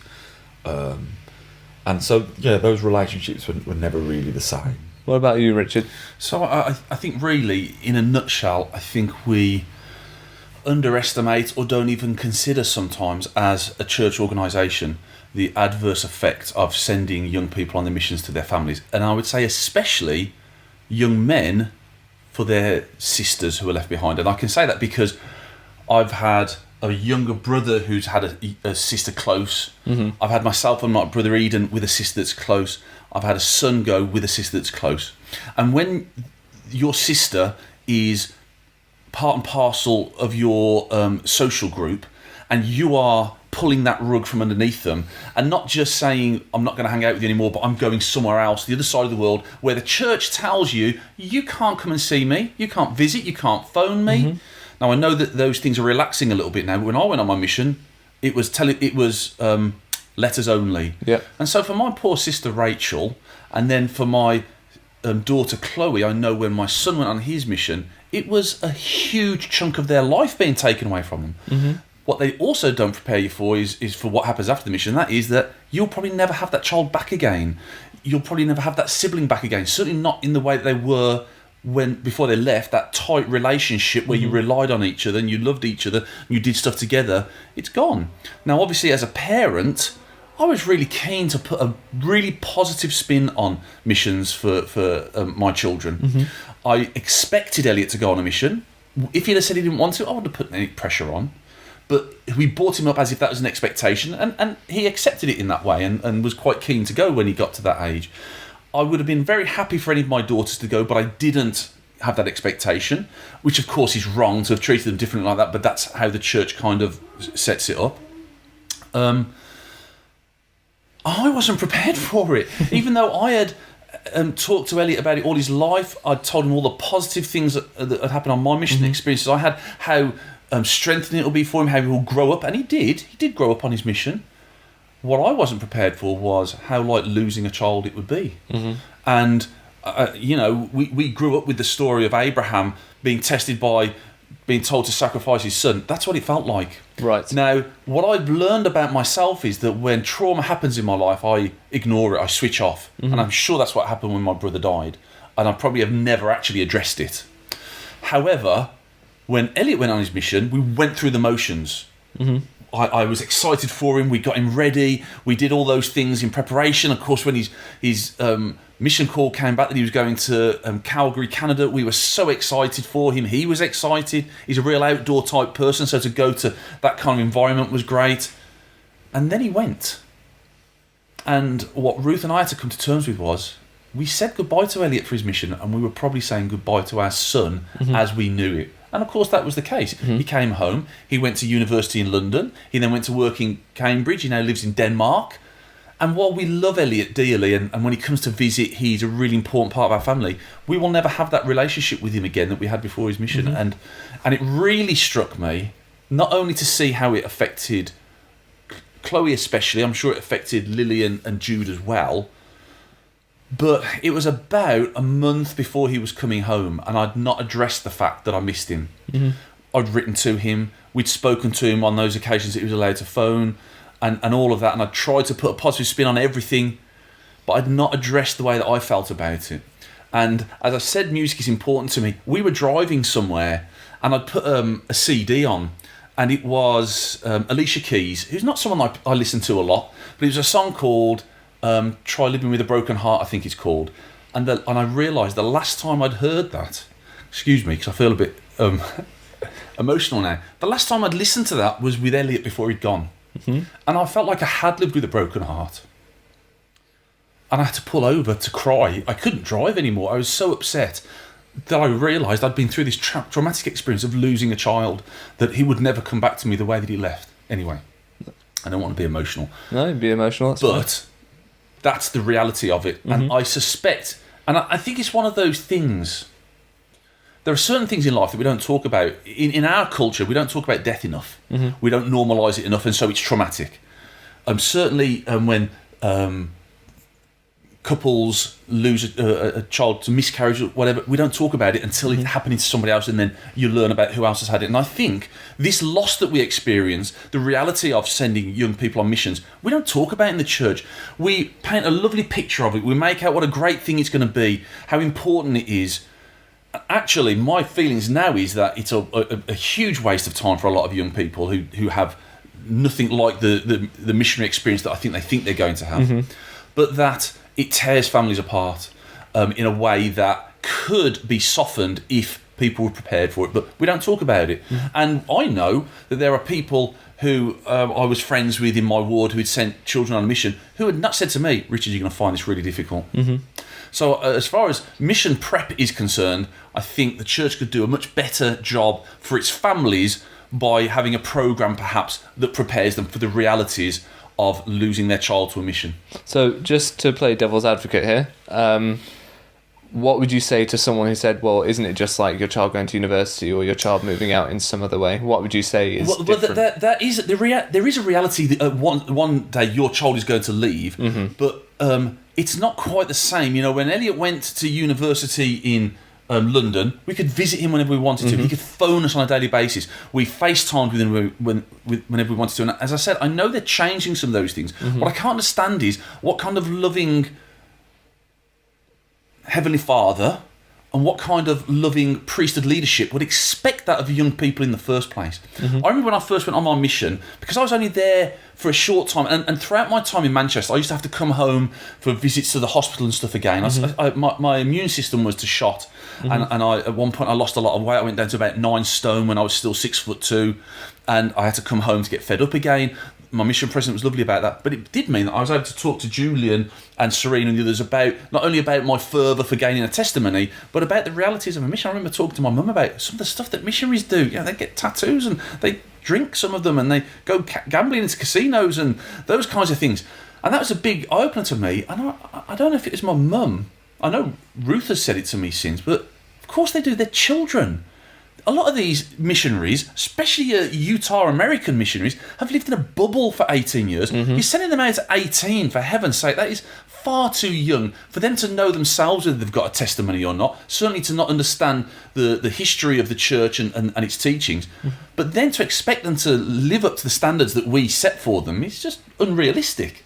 You know, as a teacher, I've spoken to some of my pupils before who have misbehaved, and I said, I expect that of you. You're a teenager. I expect you to behave like a teenager, but you're going to have to take the consequences on the chin. And I would say the same to missionaries and to the church. You've got to expect that, which is why if I was in charge, I'm surprised I'm not, I would say, let's throw away what we've got and think about missionary work again and how we're going to achieve it. Right. I think we'll do that. We'll send this directly to church headquarters. They'll probably ask you for it. This is Richard's idea of how we can improve church I don't know how missions. we can improve it. I didn't get that far. This is what they should be. All I knew is it doesn't work the way it is. Come on, let's be honest. And for those poor missionaries during lockdown who were stranded, stuck in their flats, trying desperately, and if there's any missionaries out there that listen to this, we think you're great. Whether we believe what you believe or not, we think what you're doing is great and very brave. Just please stop putting yourself on Facebook Marketplace. Yeah, please stop. Please stop going into like DIY help groups and saying, "Oh, anyone want any gardening done?" Well, I don't love that, but the whole marketplace thing, especially when you see young sister missionaries saying, "Hey, I'm here. Come and speak to me." If you were my daughter, I would be very, very cross about that because, I understand you've got faith, and I understand you think that the Heavenly Father's going to protect you. I don't think it's a wise thing to do. Basically, no, anyway. I don't think so. So you guys came back off missions, and you survived the experience. So I just want to talk before, because we're going to get to a faith crisis. But obviously, there's a few years in between. I just want to know if there's any particular events, any signs where, looking back on it now, it seemed as though you loaded up your shelf a bit that you didn't realise at the time. Whether there were any moments where you faltered and then brought yourself back. Any key callings you think had an influence, anything like that. We'll start with Julian. No. Okay. That's cool. Richard. Yes. So yeah, I mean, obviously a lot happening. I got married. Yeah. I met Laura through the church. Sort of. It was a friend from her ward that was studying up here, and so I met her through Institute, and so she totally introduced us and kind of set us up, and that worked really well. And we, I think Laura. So Laura's from a part member family. Her mum, I think she got baptised when she was about 15. Laura got baptised when she was about 15. She wasn't allowed to be baptised when she was 8. But her mum was a convert, and I think that had kind of built into her this kind of feeling of not being a real Mormon. Right. She looks around and she can see, she see all these kind of proper Mormon families and think, well, that's not my family, so I'm not a real Mormon. And so I think my kind of fervour for the church and for, bearing in mind, I'd come off my mission and thought, right, I'm going to study ancient history, I'm going to learn all of these wonderful things, I'm going to make my own fantastic discoveries, I'm going to write papers for farms, I'm going to work for, as an institute teacher or something like that. And, so I'm throwing everything into it. It wasn't just, the church wasn't just my religion, it was my hobby as well. And I was hoping that would be my work. All through my church studies, I'm looking and trying to, I'm trying to be the new Hugh Nibley and recognise these different things in everything that I see. So that's me. And then Laura's thinking, well, I don't feel like I'm a proper church member. So she just kind of, we just did the whole thing on steroids, and we kind of threw ourselves into it. We'd go to the temple every month, and we yeah, I mean, I remember a time, especially so we didn't have kids straight away. So they're about 7 years before Jessie came along, and I remember a time when my mum and dad were kind of saying, "Oh, we would love to see you," and we'd say, well, "Okay, well, let's see if we can book you in." And looking at our diaries, and oh no, we've got a youth activity on this night, and and then we've got meetings. And it was all church. We all know members like this. Yeah, we really, really kind of threw ourselves into it.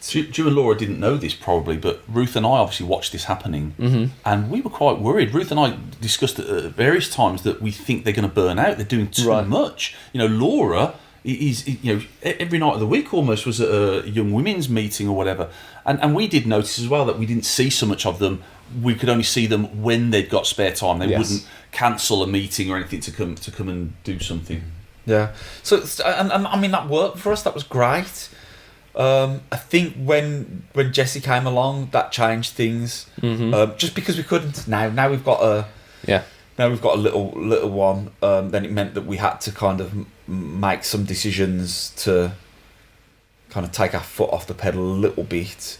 But then I think that the significant thing really was that we moved. So we moved out of Chelmsley Wood, the ward that I'd grown up in, to Solihull, which was not far from us, but very, very different ward.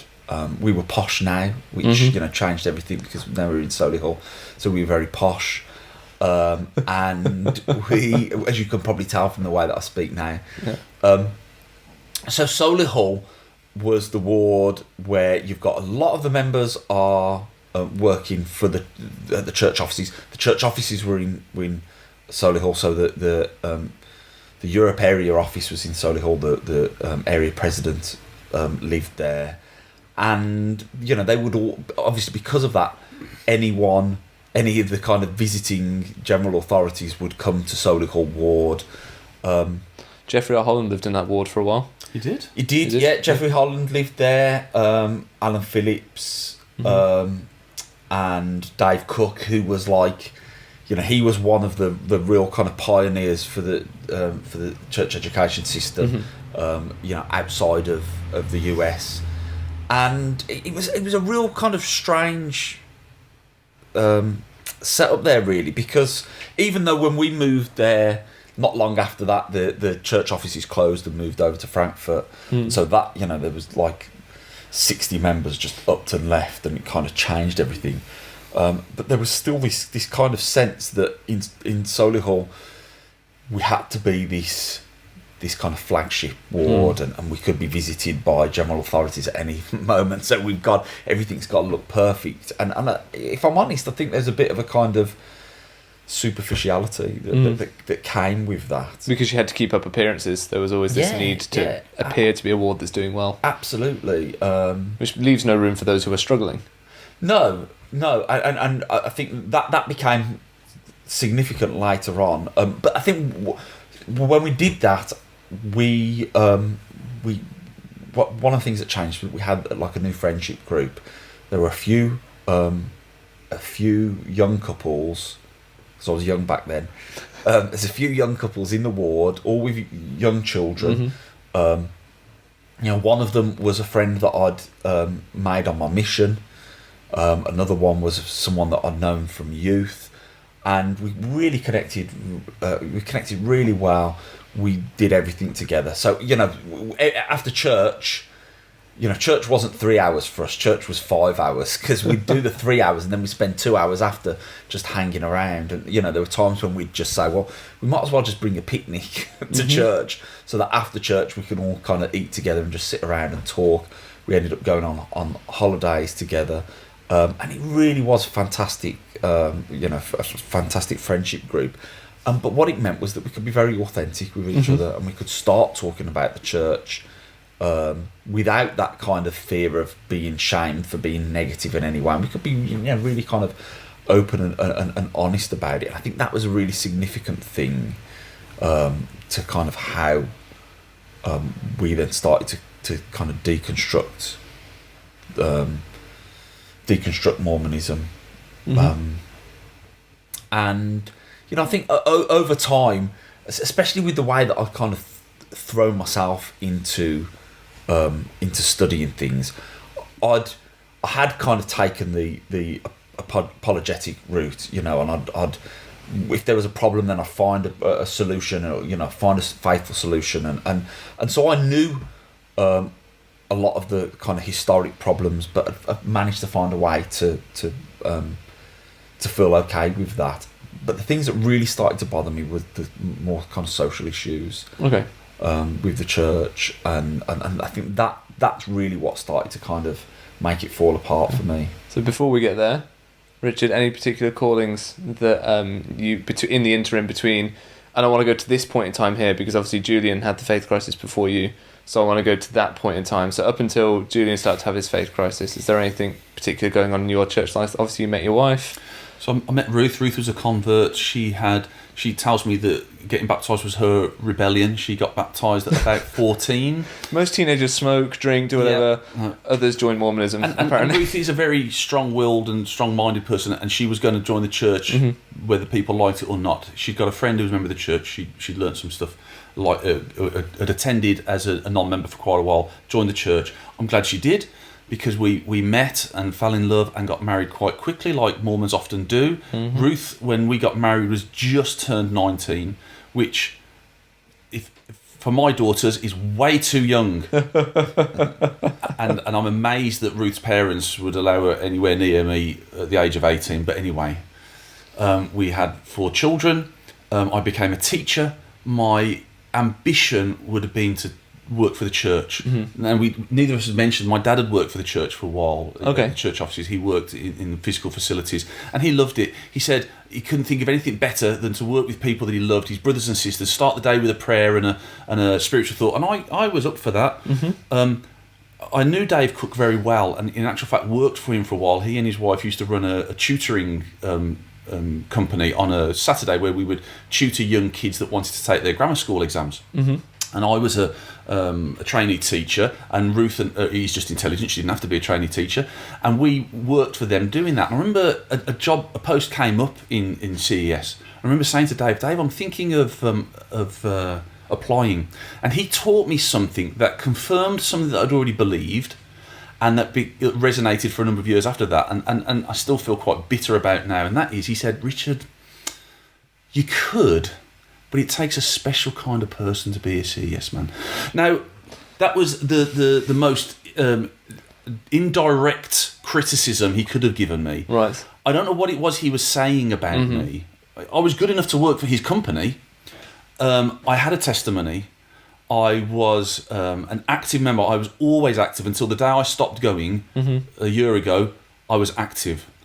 I was always a temple recommend holder.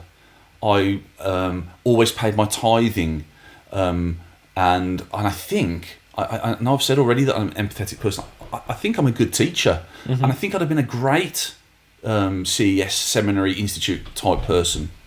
But Dave was the arbiter of those applications, I think. So I didn't even get an interview that first time.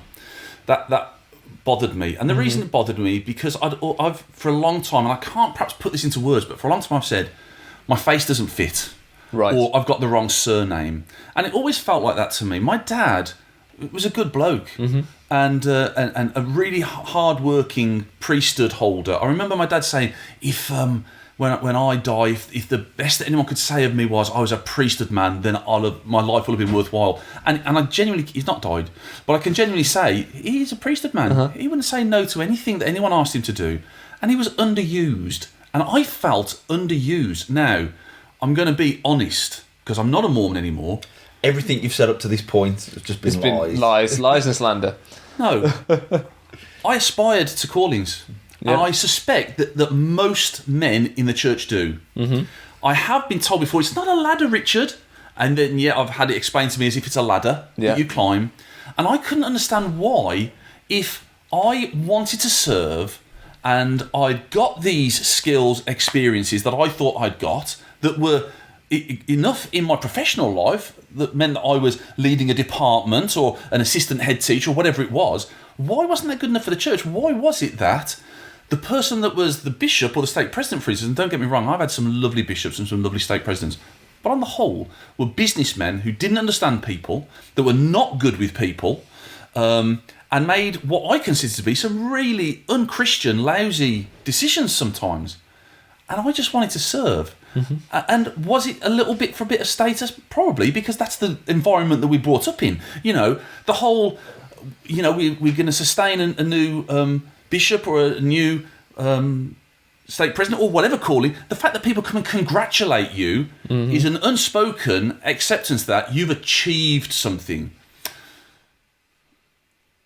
I've had lots of callings. I've been an elders quorum president. I've been a young men's president. I've been a state young men's president. I've been on the bishopric. I've been a Sunday school teacher. I've been a seminary teacher for a few years, and I was happy to do anything, but I felt undervalued and underused. And I think it ties into a little bit of the nepotism that's in the church, and I guess I'm using the word nepotism loosely because it isn't just nepotism; it's also cronyism. Giving your friends the jobs and what have you, and I understand how that works, especially when, and I am going to be a little bit cynical now, when callings aren't done by revelation; they are done in a practical way. Who do I know is going to do the job? Who do I know that I can work with? I get how that works. But I would have liked to have had the chance to do that, to be able to serve. Yeah, I feel exactly the same as well. Again, a lot of what you said there resonates with me. I applied to work for CES as well. I don't know if at any point we were applying for the same job. It's quite possible. And I also had a conversation with Dave Cook as well. And what he said to me was kind of like, well, from my point of view, it's like, well, look, I'm a teacher. I've got a degree in ancient history. That should put me in a good position. And I think his take was, yeah, but you haven't been a bishop. Right. Okay. So I know we don't like to talk in terms of higher or lower callings or whatever, but let's be honest, there is a ladder, like you said. So how high up the ladder did each of you get? Councillor in the bishopric. Yeah. So I'm not a high priest. And again, going right back, like I say, these things have always been important to me. These things have always been kind of a sign of divine approval. So I was I think as soon as while I was in youth, I was called as Sunday school president. And I know that's not a massive thing because Sunday school president doesn't really do anything. But I remember at the time people being kind of like, wow, Julian, you're Sunday school president, And I was exactly the same. Yeah. I was a teenager when I was called as Sunday school president. Yeah, and so you know how that feels. Yeah. You think, well, wow, I'm, validation. Sunday school president now, apostle in the church. You're on a trajectory. Yeah. And, I was an elders quorum president before I left on my mission. And felt, when I get on my mission, and I'm a little bit old, so I'm 21, so I'm a little bit older, but also I'm around, mostly Americans from areas where there's, they've got massive wards. So the idea of another missionary being elders quorum president, it's just like, that was unheard of, So that all that made me feel, really good and feel like I'm on the right path. And so, definitely when I got back, I served as elders quorum president again, and I served as young men's president and as ward mission leader and all of these things. But again, I did have that sense of just feeling like I'm overlooked. And it is nonsense to kind of say that there isn't a hierarchy. Because even some of the language that we use, when we talk about the fact that, we might say, well, in the church, there's no hierarchy. You could be stake president today, and then tomorrow you're a teacher in primary. Yeah. Well, the very fact that you're making that comparison suggests that there is a hierarchy. Otherwise, that comparison wouldn't even exist. So we know that is the way that it is.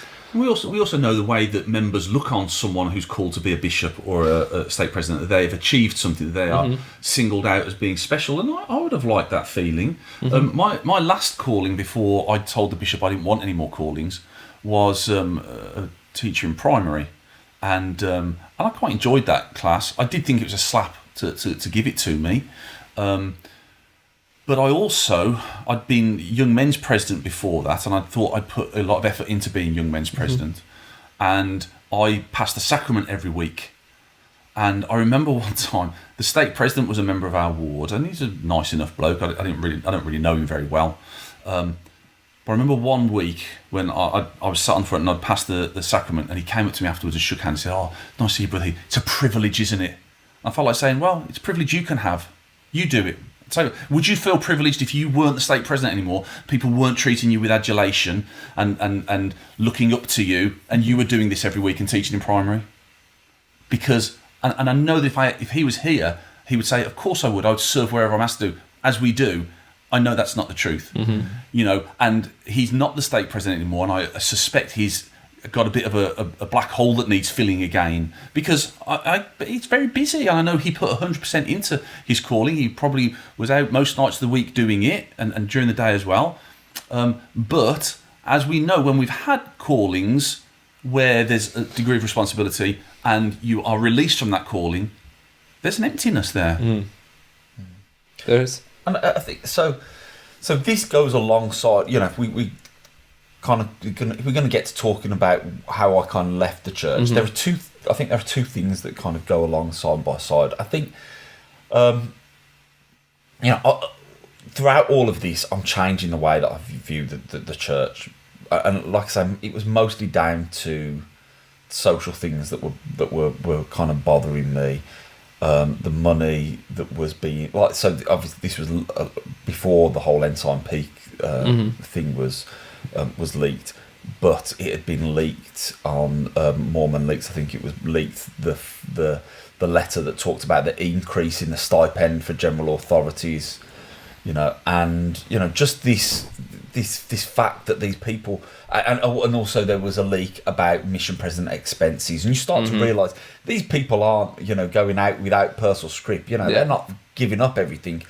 They're doing pretty well off of this, you know, and but also some of the stories that you got as well, being in those wards that were around the people that worked for the church as well. So I remember hearing that when Alder Lund left as area president, so they had in the office, they decided, okay, well, let's do like a little buffet, you know, to kind of say goodbye. And one of so a friend of ours was told or was asked, can you go out and get some food, you know, so we can have like a little office buffet thing. And she said, well, okay, well, how much should I spend? And he said, oh, just about 1,000. You know, and I'm thinking, what? Hang on. Pardon me? So we're going to spend £1,000 on this little buffet for, you know, because Alder Lund's going somewhere else. He's leaving as area president. But, you know, in all of the callings that we do, we're taught that these are sacred funds and we need to be very careful with them. And we will, you know, let's face it, we've all probably had callings where, and this was especially true of Laura, right? Because Laura, you know,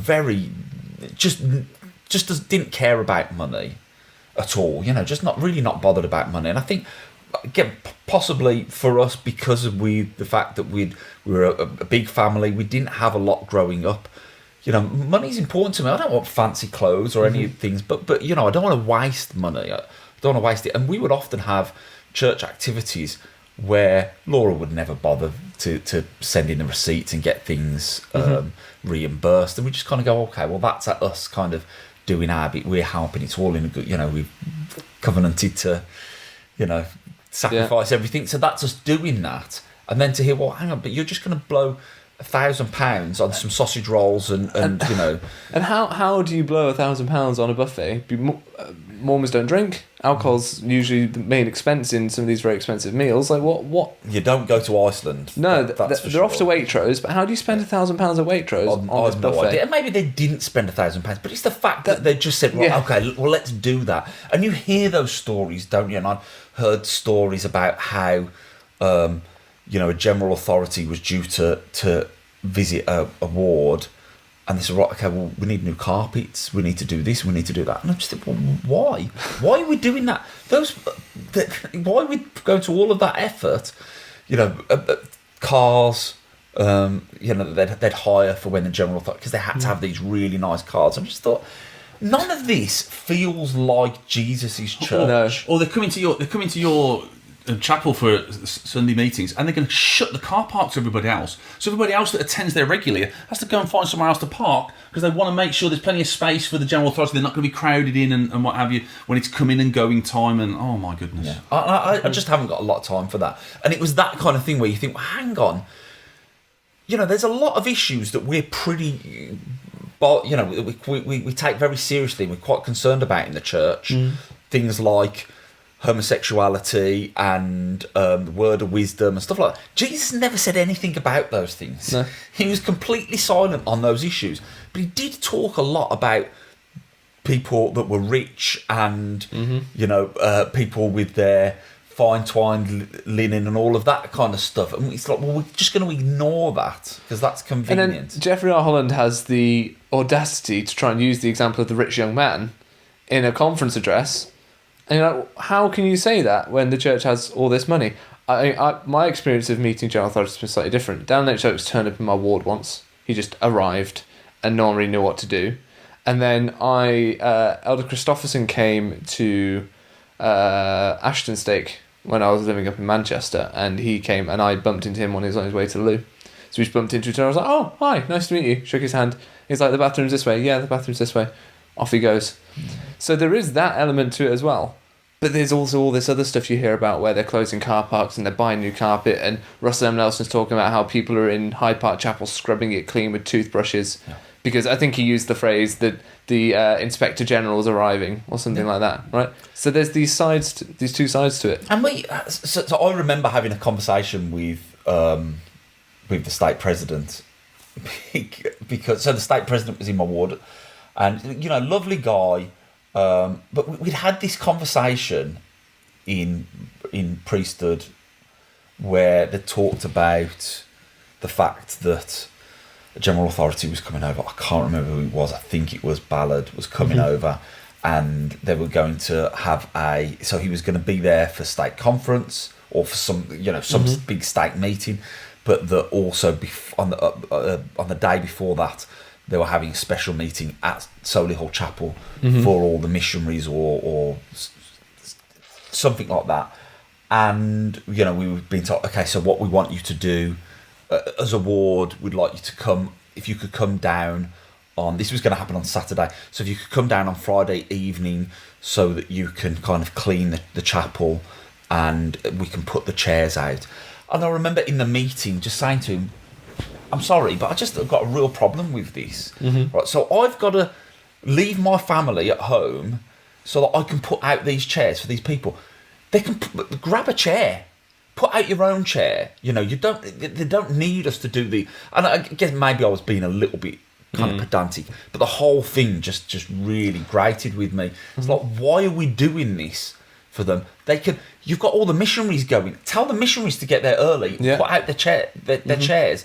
It was the fact that I think really what irked me was that all of the talk beforehand of this is a really important thing, and so we've got it's like they were preparing for the second coming.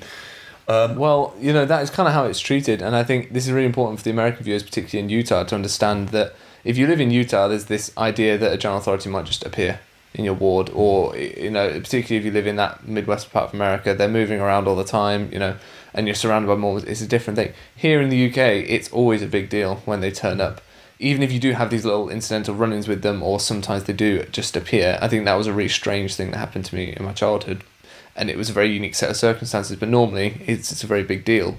So I think it's important to drive that home, that they may not see the prophet worship out there because they're close to it, but it's very much a thing here, and it's a problematic part of church. I've never had a problem with respecting church leaders, and I've always enjoyed when they come to talk, and especially when they give an interesting talk that's uplifting or something.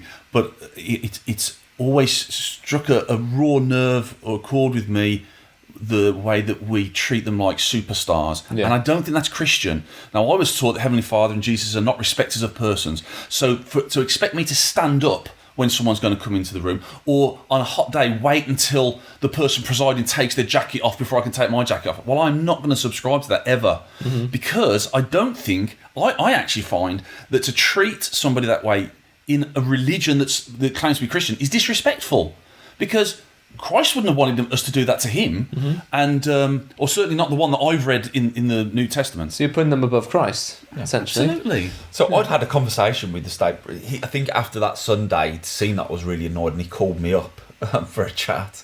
And I said this to him. I said, look, you're gonna when we have this big meeting, he's gonna come in and everyone's gonna stand, and that's not okay. We shouldn't be doing that.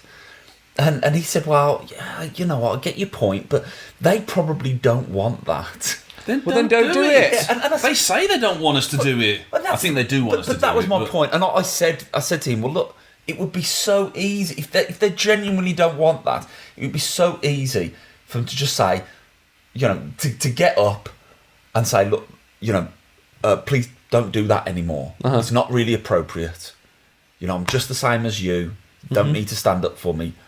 Thank you. I appreciate why you're doing it, but please don't do it anymore. It's not appropriate. But of course they don't, and we know now as well from that video that I think it was it Jonathan Streeter that put out that video of the person kind of telling them all to stand because they hadn't, and it's wrong. And it was that kind of thing that just made me think, this isn't what Jesus' church looks like. What I'm seeing here is a big corporation, not Jesus' church. And so that really affected me.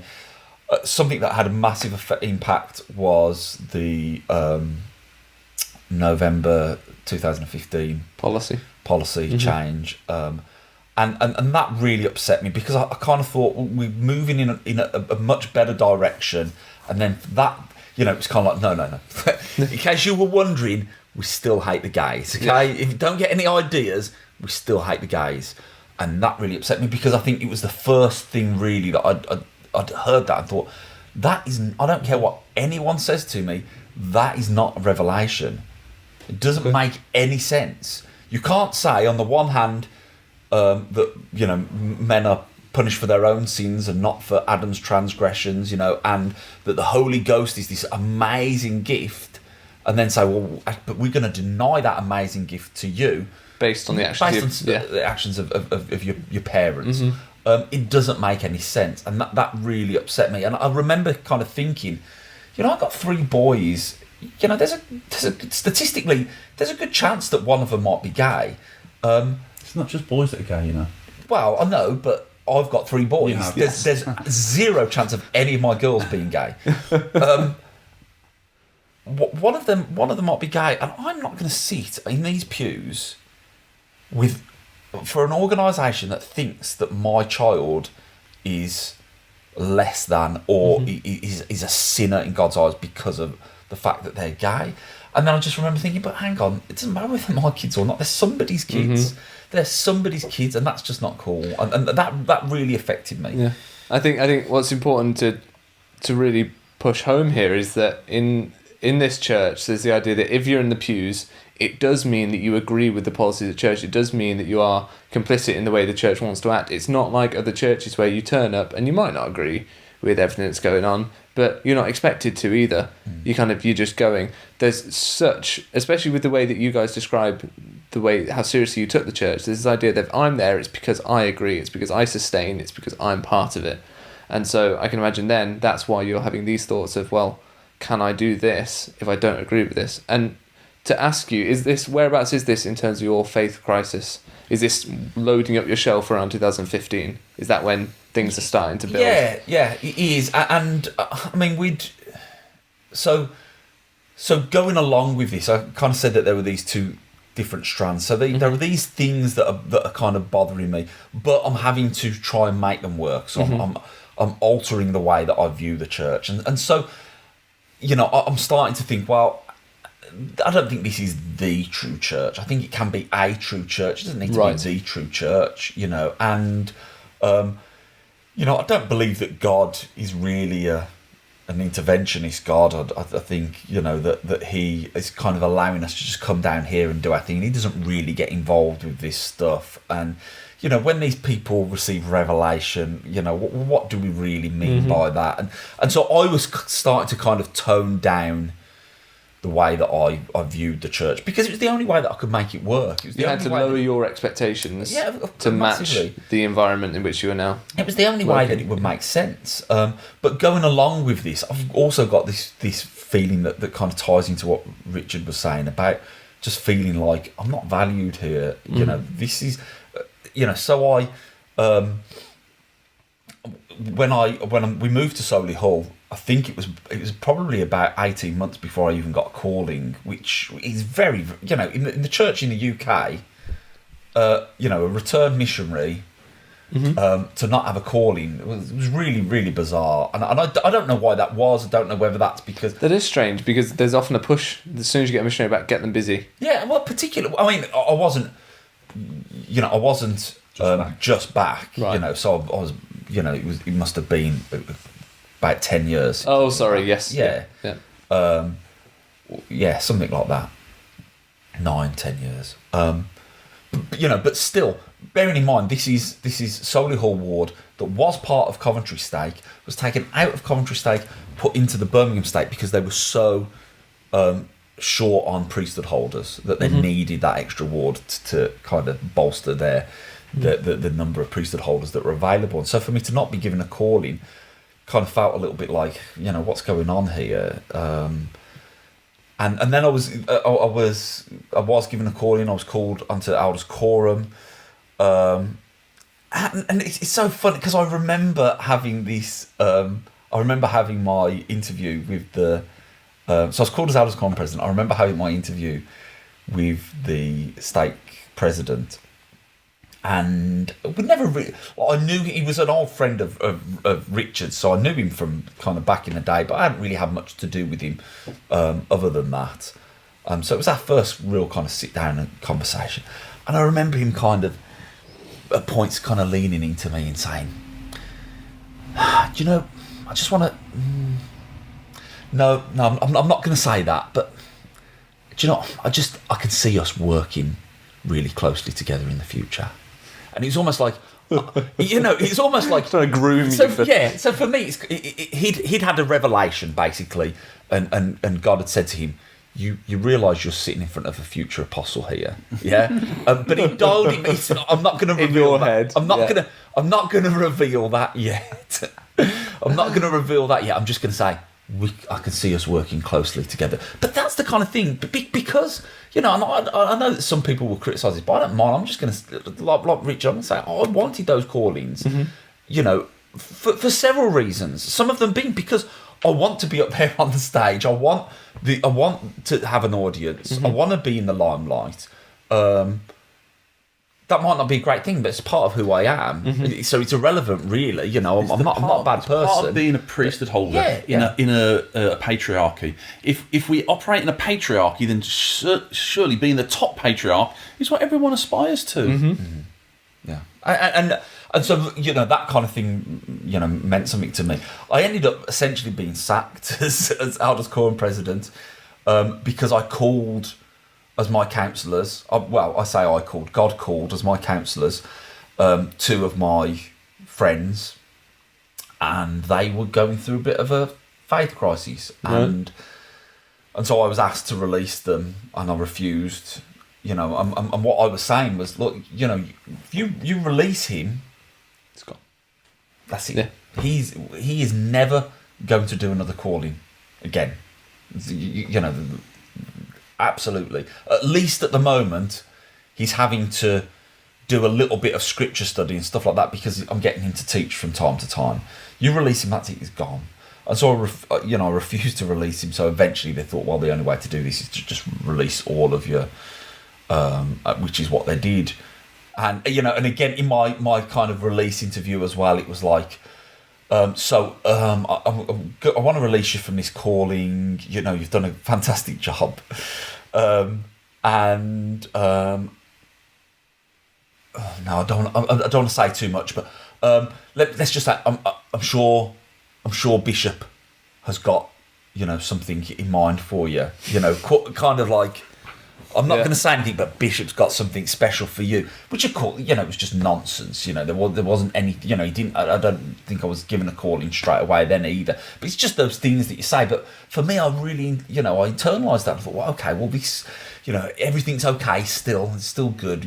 God's got a plan for me. And I just had more and more experiences where I was kind of speaking out in lessons and stuff like that, and saying things, and I was always very, I wasn't trying to be really controversial or anything like that, but I was trying to be real. I was trying to be real and authentic about things, but because it wasn't this kind of polished, whitewashed view, that everything that I said would very quickly be followed by a comment of, don't worry, what really amounted to, don't worry about what Julian just said there. Everything's okay. Don't worry, we're fine. We're fine. Did you, so essentially you found a point, your faith crisis was the point at which you found your authenticity just diverged so much from what you were expected to do and what was expected of you that you just couldn't mesh the two? Well, just didn't. So for me, a real faith crisis consists of kind of two things, and one of them is the things that you learn, and the other is the way that you feel. I really feel like you can know a load of this stuff and still stay active in the church. Obviously we know people that are living that life. The real difference comes when you don't feel good about it. And there were things that were making me feel bad that I was learning, like the November 2015 policy. But also I just felt like I'm not appreciated here. I'm making people feel uncomfortable with my comments. And as much as I could, I would try and, I would try and make those comments with a little bit of humour, a little bit light-hearted. So for example, I remember someone talking, we had a lesson where he was talking about Brigham Young and people saying, wow, I know that some people have got negative things to say about him, some things people have got positive things. I'm like, wow, I heard that he was a hit with the ladies. My way of kind of pointing out these things, but in a way that we could have a bit of a laugh about it. And I remember there was one Sunday school lesson where I was talking about the prophet, and it was all very much, this is the prophet for the whole earth. He is the only man with authority from God to do these things. And, and I kind of put my hand up and said, that's just bonkers, because he can only speak one language. There's so many people in the world that are never ever going to hear from him. Yeah. And that's what God has got. Just this one guy. Convenient is always English. This white English man, English speaking man. That's just crazy. Yeah. But trying to say it in a positive way. I'm sure God is inspiring people all around the world, and it, as you can imagine, that just went down like a lead balloon. Yeah. And I remember Dave kind of making a comment, you all right? Because you could tell that this was I was getting upset about this, and it was upsetting, and I remember actually going home from church that Sunday and crying and just saying to Laura, I don't know what to do, because I'm starting to feel so so at odds with people, and I'm not trying to upset people. I'm just trying to be authentic and try and kind of put things in a different way, and I just didn't feel good about it really.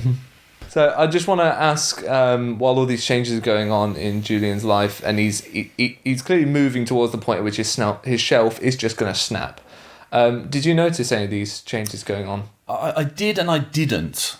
So just to put into a little bit of context for where I was at and Ruth and my family, I was becoming more and more at odds myself with what was going on at church and what I was listening to at church, and the more I wanted to be open to everybody and to say, well, Christianity is about embracing people, about us all being different, I found that that wasn't the message that was being taught at church. I applied again for a CES post. I got to interview this time, and this is, I've been teaching for 20 years. I thought, I'm a shoo-in for this. Didn't get it again, and I'm sure it was for those you're not the right face type reasons. I've since been led to believe that the person that got it had pretty much been told he'd got it before they went to interview. Did you shave? Yes, I did. Apparently they're not very good. But I don't know. That might be someone trying to make me feel better about not getting the job. I'm so glad that I didn't work for the church in church education, because I think I would have come to the point much quicker that I can't do this anymore. So there are lots of things that I was finding difficult along the same lines as not only the nepotism. I'd worked out I'm not very good at judging things, height, distance, weight, all those kinds of things. I remember one time trying to judge the amount of tithing that the church must get in every year. And it wasn't because I thought it was bad, but as I started to think about it, I thought, whoa, that is a lot of money. They don't need my money anymore. Now, I didn't stop paying tithing, but I did stop paying any fast offering, and Ruth and I decided we would give it to homeless people. We'd let our children give it to homeless people. We wanted our children to see that you can make a difference by giving money directly to people that need it. I didn't see where the church was spending that money. Obviously, I know a lot more about that now. I didn't back then, but that was a problem to me. I also felt, obviously, there was the homophobia and the racism that the church had got in its history and that continued to have. I was so tired of sitting in Sunday school lessons with people that had been members of the church longer than me, who were still saying stuff about blacks not being as valiant in the war in heaven and all that kind of thing. This was post the gospel topics essays, and us, Ruth and I remember we would talk on the way home, often moaning about what we'd heard, and I can't believe they're saying this, I can't believe that's what was said in a sacrament talk today. And we had decided we're going to call BS from now on. We are not going to sit and listen to those kinds of cliches anymore. If it's sexist, racist, homophobic, if it's anything to do with prosperity gospel, anything of that nature, we only pay our tithing because we know we're going to get that same amount back in blessings. We're going to call BS on that, and we did start to do that, and it's a really uncomfortable place to be. You get to the point where you feel like you're being viewed in your ward as, oh, they're the awkward ones. Oh, Richard's got his hand up again. Let's see if we can ignore it. Oh no, he's kept his hand up. We are going to have to listen to what he said. It's not a nice place to be. Yeah, which is a better way of explaining what I was trying to say. That was my feeling. I also got to the point then when I thought, well, I'm not going to say anything anymore. I'll just get from it what I can, because I still believe the church is true. I'm still this cut me wherever you want, and it says Mormon all the way through. I'm the one that's going to be there till the end. And I remember sitting in sacrament meeting, and it was someone else giving a talk, someone who I quite rate and respect. And I remember thinking, that's not true. That's not right. That's cliche. That's what you've heard somebody else say. That's not what it says in the scriptures. That's not what the church teaches. And again, even when I wasn't physically putting myself forward to say, actually, that's not true, I found that I was spending my whole time criticising other people, which I don't like doing, but it just didn't feel Christian anymore. I mean, you started to uncover the groupthink, essentially. You started to spot where people were just repeating what they'd heard from someone else, where they were just repeating the same old thoughts. I was aware that had always happened. Yeah. And there was a time I was quite happy to buy into that. I remember around Prop 8 time being very uncomfortable about some of the stuff that was going on in church. I remember being in my home ward, and they were talking about a petition that was being sent around to sign against gay marriage, and about going to a demonstration, and I walked out at that point. I couldn't. These were people that I loved. These were my own family, and they were getting involved with that. And I'm thinking, that is not Christian. That's not nice. I wasn't enamoured by the proclamation to the world on the family, and that was a little way back, but I felt that was unnecessary. We all know what we believe already. That's just a slap in the face to gay people, really. And so I wasn't happy about that. There were lots of things I was uncomfortable about, and Julian and I talked about them together. So very often, Julian and I... This is why you're both still in. No, wow. Well, you thought Julian was in. Yes. Okay. But he was when we were still in as well. So I didn't know that Julian was out when he was out. Yeah. But very often, in the same way as I would with Ruth, in the same way as I would with my children, we would discuss things, after church and say, you know what, guys, I know this is what was said in this meeting. I don't think that's what Christ would have us do. I don't think that's what a loving Heavenly Father would have us do. There was also a guy that had joined the church in our ward. He was a Scottish chap. A lovely guy, called me brother Rich. He'd asked if I would baptise him, and I did. And when I baptised him, I was nothing to do with his teaching. He asked me because I said hello to him one day when he came as an investigator. But I took it upon myself then to fellowship him and be a friend to him. And he got to the point where he says, Brother Rich, I can't come to church anymore. And I said, why not? And he said, because you don't worship Christ here, you worship Joseph Smith. I sit in sacrament meeting and you sing songs about Joseph Smith. And he because he was a single man, he spent a lot of time with the missionaries. And he says, all the missionaries want to do is talk to me about Joseph Smith and about what an amazing man Joseph Smith is. And I don't think that's right. And I completely argued against that. Now, for years, with all these issues that were coming up, I'd learned to be my own apologist, to come up with reasons for it, to say, Richard, the word of wisdom makes no sense. Oh, but this is what makes sense about it. But Richard, what is the priesthood? What difference is your priesthood blessing and a sister's prayer? Well, there is no difference because it's the same authority, but it's for this reason and for that reason. And I've come up with all these convoluted reasons for why it had to be the way it was. And eventually, I got to the point where I thought, no, he's right. We do worship Joseph Smith here. And it was at the time that they'd started to talk about the fact they were going to review the hymn book, and they were asking for suggestions from members. And my suggestion was, only have songs that mention Jesus or Heavenly Father. We don't need anything else. Those are the songs, they're pleasant, and you can have the Mormon Tabernacle Choir recording them, and you can listen to them in your home. We don't need those in meetings. And for a long time also, I'd been saying, I especially to my non-member friends, I love the gospel, I love Jesus, and I enjoy being a Christian. Worst thing about being a Mormon is the organised part of it, the coming together on a Sunday. Because if I'm honest, I got to the point where I know there were people in my ward that didn't like me and didn't like my family. We were a thorn, or I don't know what it was that meant they didn't like us. I don't know what we'd ever done other than what we were supposed to do and try hard and serve and teach their children in primary and youth and young men's, young women's and seminary. And yet I knew they didn't like us. And without going into the details of that, they'd made that very obvious at one point, to the extent that we moved wards one time because we couldn't stay in the ward that we were in. Right. And I wanted to stress at this point, Nemo, that with all this going on, I wanted to be a member of the church still.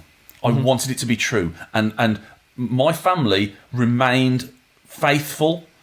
We kept the commandments. We kept the word of wisdom. We kept going to the temple. We went to our meetings.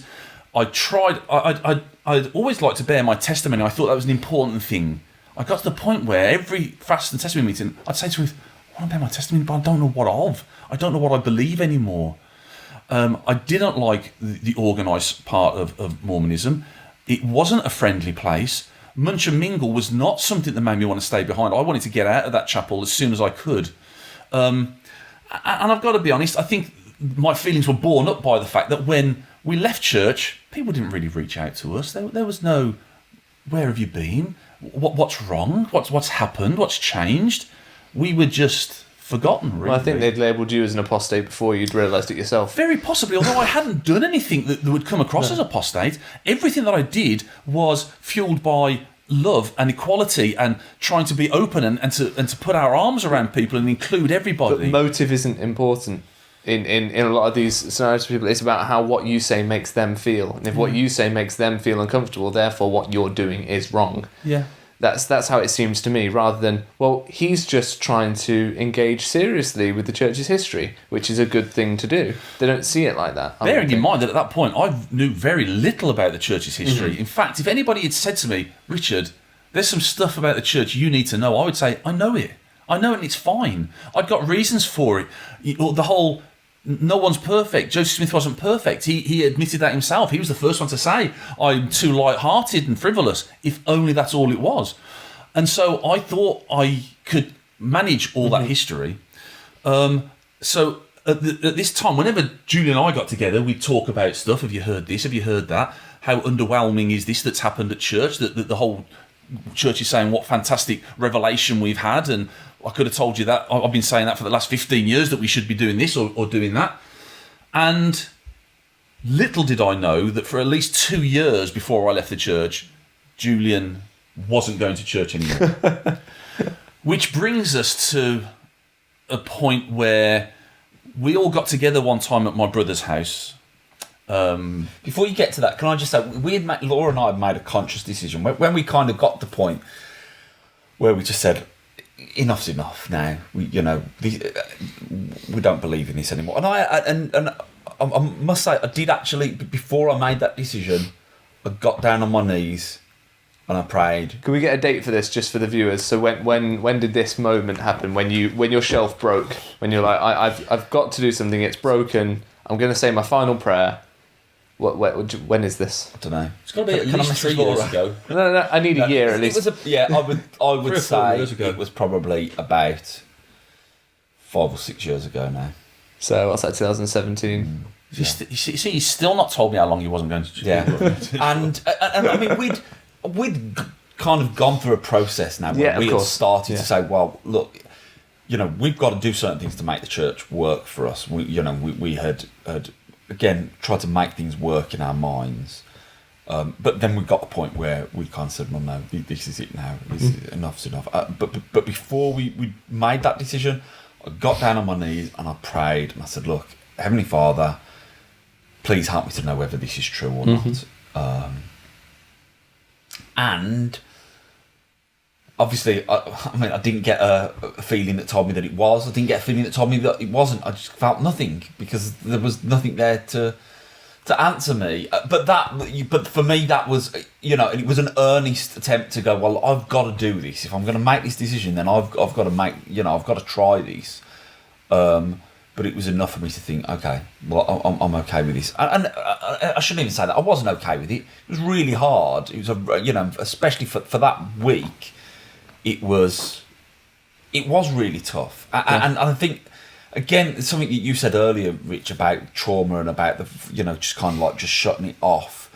That's my way as well. And that's how I've coped with a lot of things that in my life. I've just kind of turned it off. And that is the Mormon way. The Mormon way is to just turn it off. We're not going to focus on anything negative. And when you consider that the kind of pivotal moment in Mormon theology is all about suffering, but we are not allowed to suffer. Not really, or we're not allowed to talk about it. We're not allowed to go through it. And in fact, the main thing that we get, and this is awful, I think, it's only kind of recently dawned on me just how bad this is, but if you are suffering, don't dwell on it, because Jesus has suffered more than you, okay? There's somebody that's been through more. So you've just got to look at that and take that. That's your answer. Theological one-upmanship. Yeah, we're not going to... Which is awful, isn't it? Because that is just like some kind of dick of a friend that when you're telling them your problems goes, oh yeah, well, this what happened to me, and you go, oh, okay, well, I can't really talk about my problems. And we've got that from God. Now, it's like, don't process your emotions. Don't really, let's not work through that thing that you're going through. Someone else has got it worse than you, so get over it, forget yourself and go to work. That kind of stoicism. And I don't think that's very healthy. And so, I had, it was a period that was really, really tough. But as best as I could, I'm just gonna bury that. We're gonna move forward. I'm not gonna really process that. And we made a conscious decision. We're not going to talk to the family about it. Right. And the really my reasoning for that was, my biggest fear was that when I left, if I told them all that I'd left, that things would change, that our relationship would change, and I really didn't want it to change. And so in my head, it's stupid now in hindsight, but in my head, I was thinking that we wouldn't mention it, we'd kind of hide it. We're in a different stake, so it's not necessarily going to kind of come out that we've left. And when it finally does, we know that it will eventually, but when it finally does, and Richard says to me, what's this I hear about you leaving the church, and gets all angry with me for it, I can kind of go, well, actually, it was 5 years ago, and nothing's changed. We've been able to kind of have these conversations for the last 5 years, and so I don't see why anything should change now. And so we decided we're not going to talk about it. Go.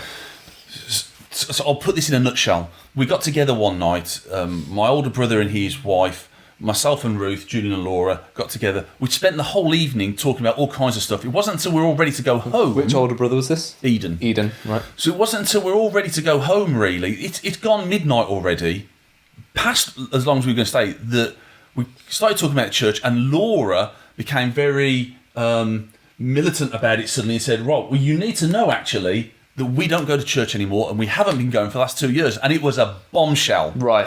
And of course, we then spent the next hour tearing them a new whatever. Yeah.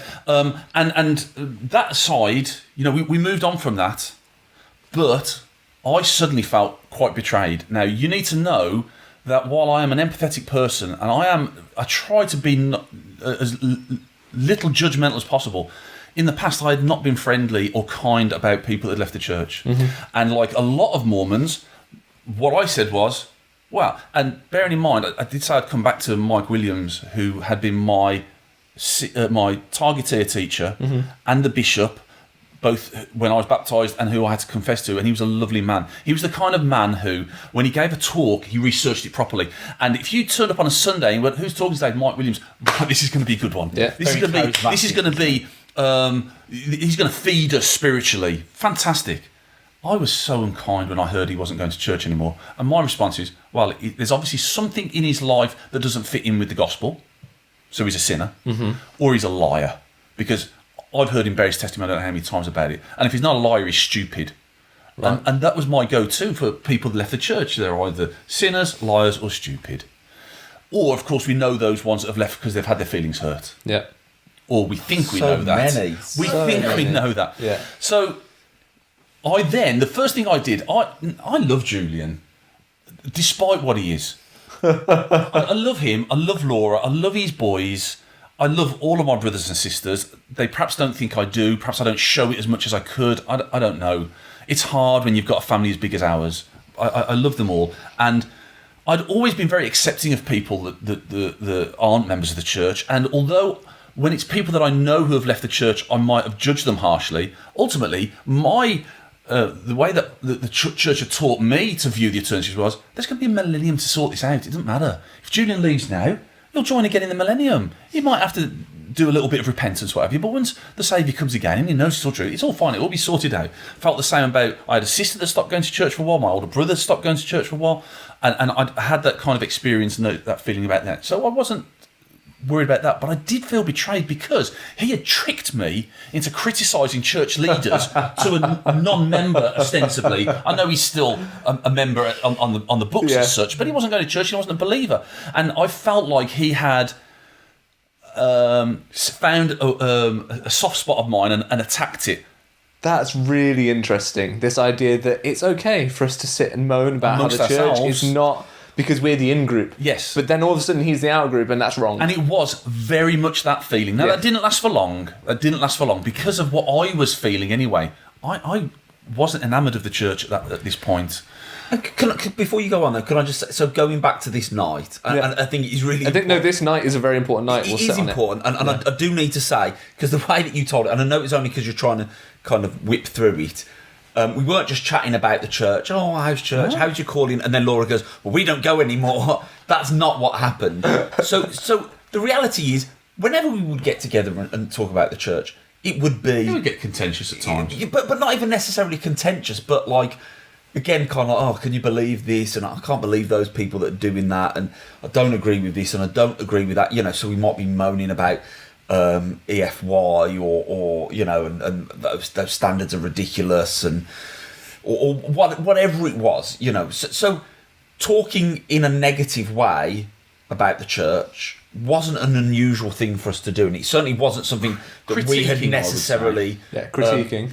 But it's not something that we had necessarily instigated because we had left. left. We were just kind of having those conversations anyway. Every Sunday afternoon, we used to get together as a family. And you were sat there do that. going, well, we followed the logical conclusion of some of these critiques by actually just ceasing to attend, but we're with people who are still attending, but there's good to be had in being able to have this conversation, so we don't want to jeopardise it by telling them we've left, because, as Richard's pointed out, that in-group, out-group thing will kick in and all of a sudden they won't talk to you anymore. If Laura about was here, she would, because she's got a much better memory than me, if Laura were here, she would say, she would go through that whole conversation and say, probably know what we were talking about and everything. This was said, and so I felt that I needed to say, well, you need to understand this. I think I used the wrong word when I said, how about Laura? I said she got militant. She didn't get militant at all.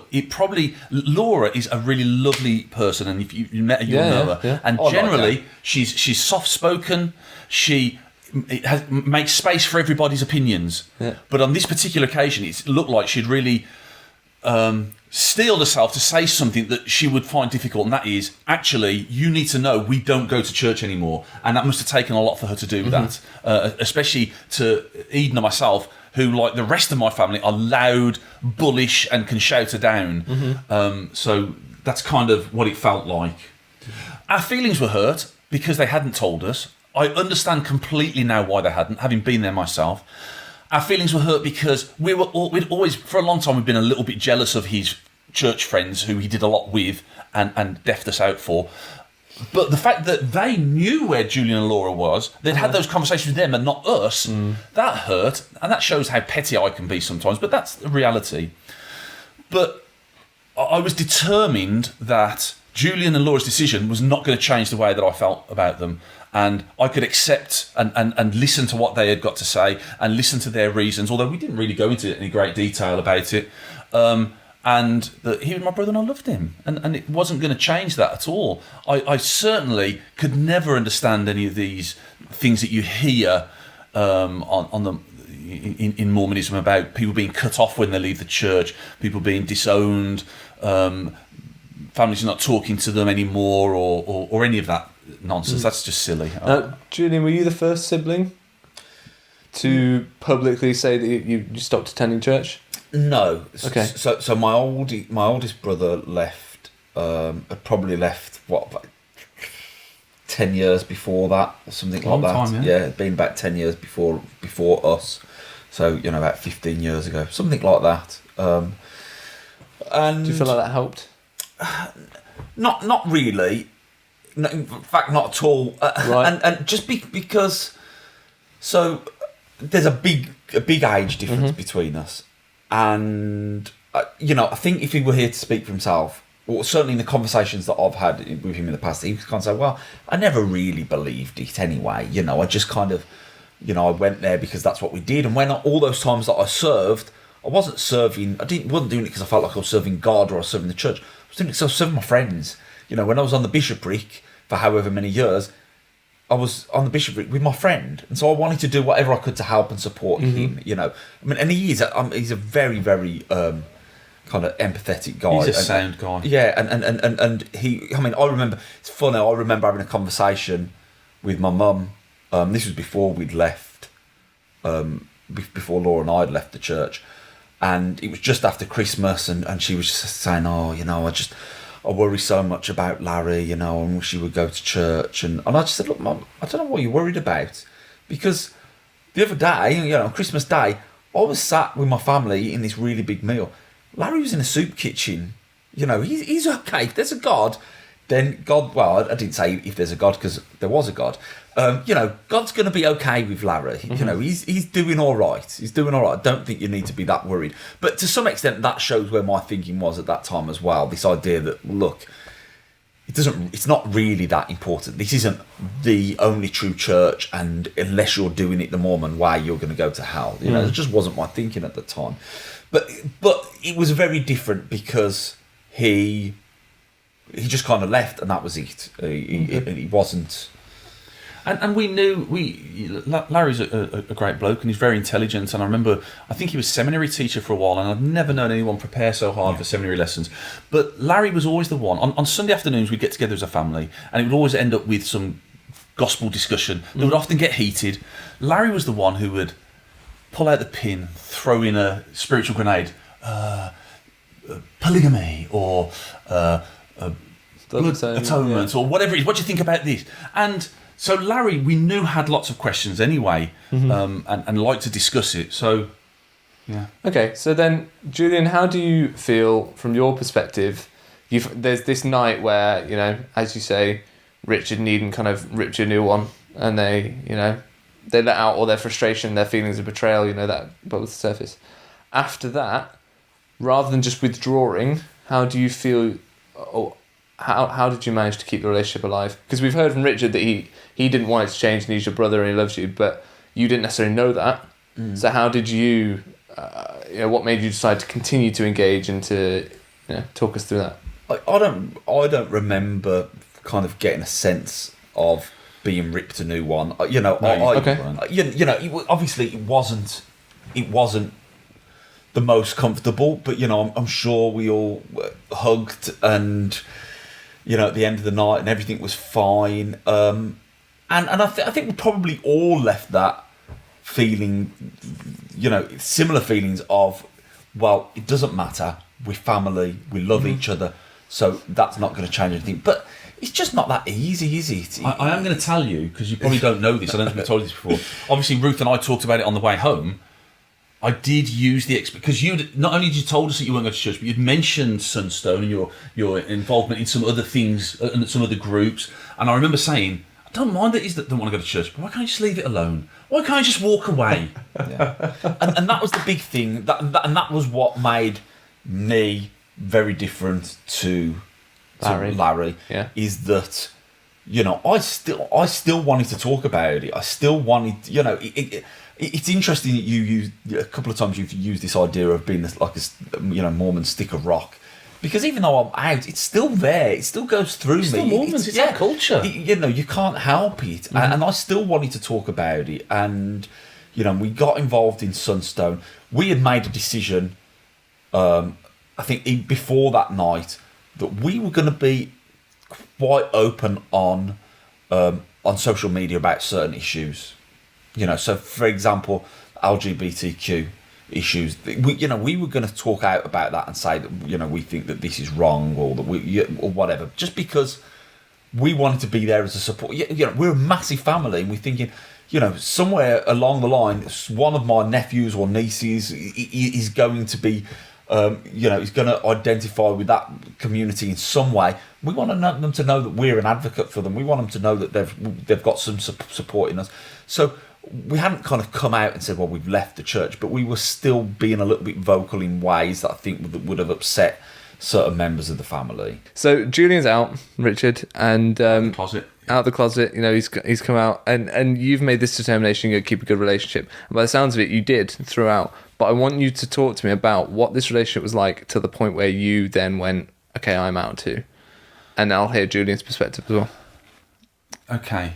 So obviously Julian was my baby brother. He was a baby to me, and I saw him growing up as a toddler. And I would like to think that I was the brother to Julian and to Jonathan, and hopefully to Serena as well, that Adrian was to me. And Adrian was a great brother in that he shared interests and skills and time.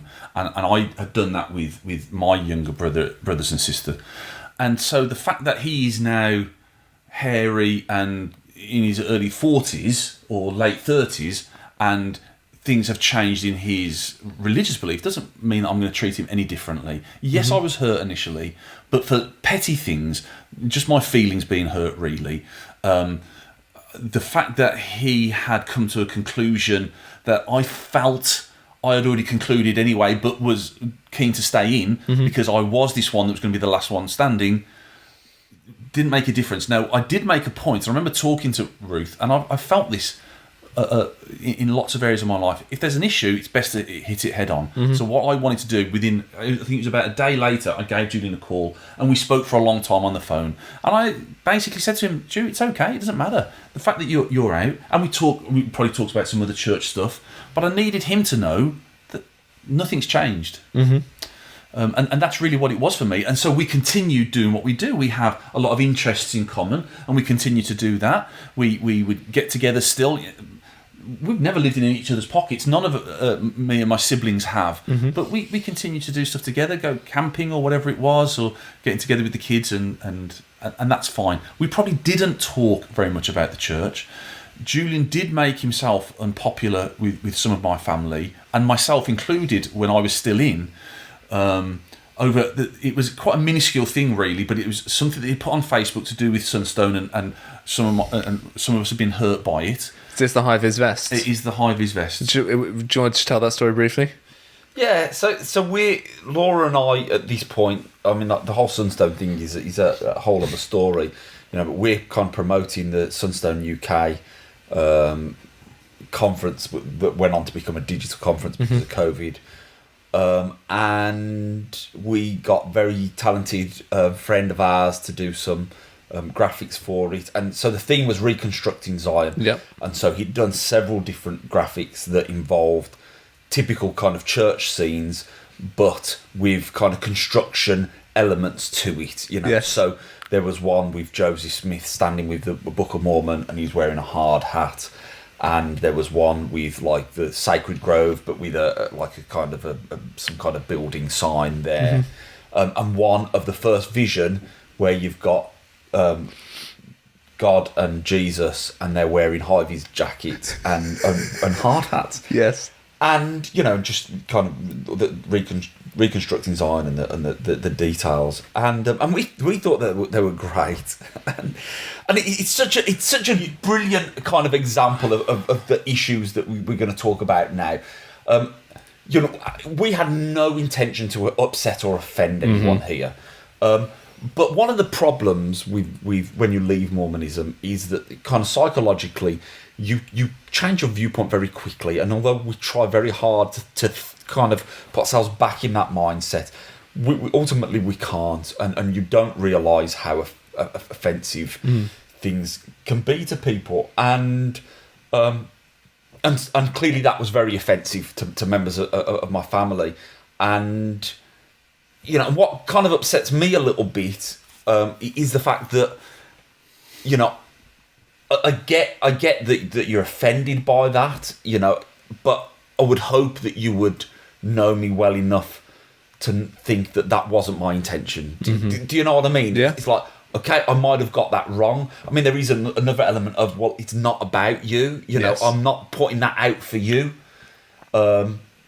It's not about you, but then there is this thing of, well, I would like to think that you wouldn't see me as being of doing that, knowing that it would offend you, or if nothing else, credit me with a little bit more imagination. If I really wanted to upset you, there are better ways, worse things than hard hats that I could have stuck on their head. Do you know what I mean? And so that was something that upset a lot of people, wasn't it? It was, and it didn't upset me, but I did see everything that was going on. I could read everybody else's messages, and I had suggested an alternative that they could have done. To your credit, so this all blew up on social media, and it's funny because it was mostly my family that were involved. But then, like, Jonathan Streeter would come in and make a comment, and all different people kind of commenting on there. To your credit, you were very much a kind of balanced voice in that, where you were able to say, well, this is how it makes me feel, but maybe I'm being too sensitive, maybe, So yeah, you were quite balanced with that, I think. And again, I said I wish he could just leave it alone if he doesn't want to be a member of the church. He didn't have to ruin it for everybody else. And I understand those feelings, and I know that Julian, if he casts his mind back to when he was an active member, would have been offended probably if somebody else had done that. I'm sure. And that's kind of the difficult situation we find ourselves in, isn't it? As those that don't go to church anymore, especially when we've got loved ones that do. I spent 54 years being encouraged to be evangelical about what I believed. And that need to be evangelical is still there. Yeah. And in actual fact, I think that what I have now that I could share that I believe is more important to my loved ones than what I had before. They already know what I had before. They know that. I worry that they don't know what I believe now. And again, I'm jumping way ahead, and I will come back again. One of the things that's hurtful is that your friends and loved ones who are still members of the church don't want to know what you think or what you believe. And while and it does encroach a little bit upon what we're talking about, because I think there was a lot of talk of respect. You might not believe it anymore, but you have to respect what we believe. And respect is an important thing. However, there is very little respect for what I now feel and what I now believe, which is as equally important and valid as what anybody else believes or respects. And sometimes respect only goes one way. Now, the way that I feel about the church at the moment is that I'd be quite happy for it to not exist anymore. I don't think it's healthy, and I don't think it's a good thing for people based on what I believe now. And so when people go to church, they're not really respecting how I feel. Now, people might say, Richard, you're being silly, you're taking that way too far, you're going over the top. But it's the same. I really don't want to go to a Mormon chapel anymore. I spent all my life going in and out of them very comfortably, but suddenly it is not a comfortable space for me. I don't want to validate the church by going into a Mormon chapel. And yet I know that there are friends and loved ones that wouldn't understand that, and they would think, Richard, you're being petty. You know there's nothing wrong with it. Just come into the chapel. Yeah. So, going back to... Can I just say, this is difficult because I'm going to want to kind of chip in. Please do, just back and forth. I don't respect beliefs. I don't like that whole thing because no one really means it. When people talk about you should respect beliefs, they don't mean it. Because some people have got some really messed up and dangerous, harmful beliefs, and we don't believe that we should respect them. No one would argue the point that we should have respected Hitler's beliefs. No one would argue that. So we don't really mean that when we're talking about respecting beliefs. We respect people, don't we? It's about respecting a person. But equally, I share that idea that people think that now, because I don't believe in Mormonism anymore, it's almost like there's just a vacuum of belief. I haven't replaced it with anything. Well, of course I have. It might not be another religion, but they're still beliefs. I still have beliefs about, and worldviews that are, just as valid as anybody's. I'm not saying that they're deserving of respect because they might be absolute nonsense, but they're just as valid as anybody else's. Yeah. So we continue to go to church, and we continue to either speak up or not. I had feelings that I struggled to put into words, and I probably still do. I remember asking the bishop if we could meet with him at one point, and I said, I just want you to know that you're going to release Ruth and I from our callings. We're not going to have callings anymore. We don't want callings. Because we felt that we didn't have a testimony that we could share with people, therefore we couldn't really be of much use in that respect. But I couldn't really explain to him what it was that I didn't like, not without going into a great amount of detail, which I don't think he really wanted to hear at that point. You're going to talk about you leaving, aren't you? Yeah. But before you get to that, I just want to make the comment that during this period where I'm out, he's in, I really appreciated you. That the relationship that we had was really important. You might not have thought that it was a big deal, but it was a really big deal to me because, all throughout our lives, the church has been so much of such a big thing, and has been the centre of a lot of our family interactions. So for a large portion of my life, we were all in the same ward, so we would meet each other at church functions. My typical week would be that I'd go to, obviously I'd be at church on Sunday, so I'd see all my family there, but then on Monday we might have a ward family home evening where we'd see everyone. Tuesday I'd be at Young Men's, and I'm bound to see some of my family there, either because they're involved in the youth programme as well, or they're there for other meetings, and then there's going to be ward welfare meetings and ward council meetings and PEC and all of these things where I'm seeing my family. We're talking about the church all the time, and whilst I think for my family, once people found out that I left, and I don't know how that happened, because we had that night that we referred to where we kind of came out to you. We didn't talk to anybody else. We didn't at that point go, right, that's it now. We're going to kind of come out to everybody. We didn't. So that information clearly kind of travelled through the rang around everybody. The family. So that information travelled. Yeah. And I'm sure all of them felt exactly the same way, this idea of, well, it doesn't need to change our relationship, we're still family, we still love each other, it doesn't need to change our relationship, but it does, because all of a sudden we can't talk about church anymore. Yeah. So my believing siblings can't talk to me about church. And that's a big part of our lives. So, I remember being around at my oldest sister's house, where we'd often gather on a Sunday, and I was around there on a Sunday afternoon, and two members of my family kind of struck up a conversation about church and left the room because I was there. So they obviously felt like they couldn't have that conversation while I was in the room. Maybe it was because they wanted to be a little bit critical about stuff, which is a very natural thing to do, which certainly was for our family on a Sunday afternoon, because that's what you do. But they didn't want to feel like they were fueling you. They didn't want to do that in front of me, and so... But nothing changed about our relationship as far as I was concerned. We would still have that conversation, and you would come over, and we'd be out in the garden carving or whatever, and we'd be talking about the church still in exactly the same way. And that was really important to me, because I still wanted to talk about it. It's still important for me to be able to process those things. I have to add, our criticisms were always ones of wanting to make the church better. Yeah. To make the church more Christian, more accepting, more inclusive, more fair and balanced, and it wasn't just pulling it down and trying to destroy the church. Yeah, if only we could do this, if only they would do that, and but I just wanted to say, for that period, that was really important to me, to have a brother that I could still talk to about those things and not feel like our relationship had changed, because for the others it had. It's not intentional. It's just how it happens.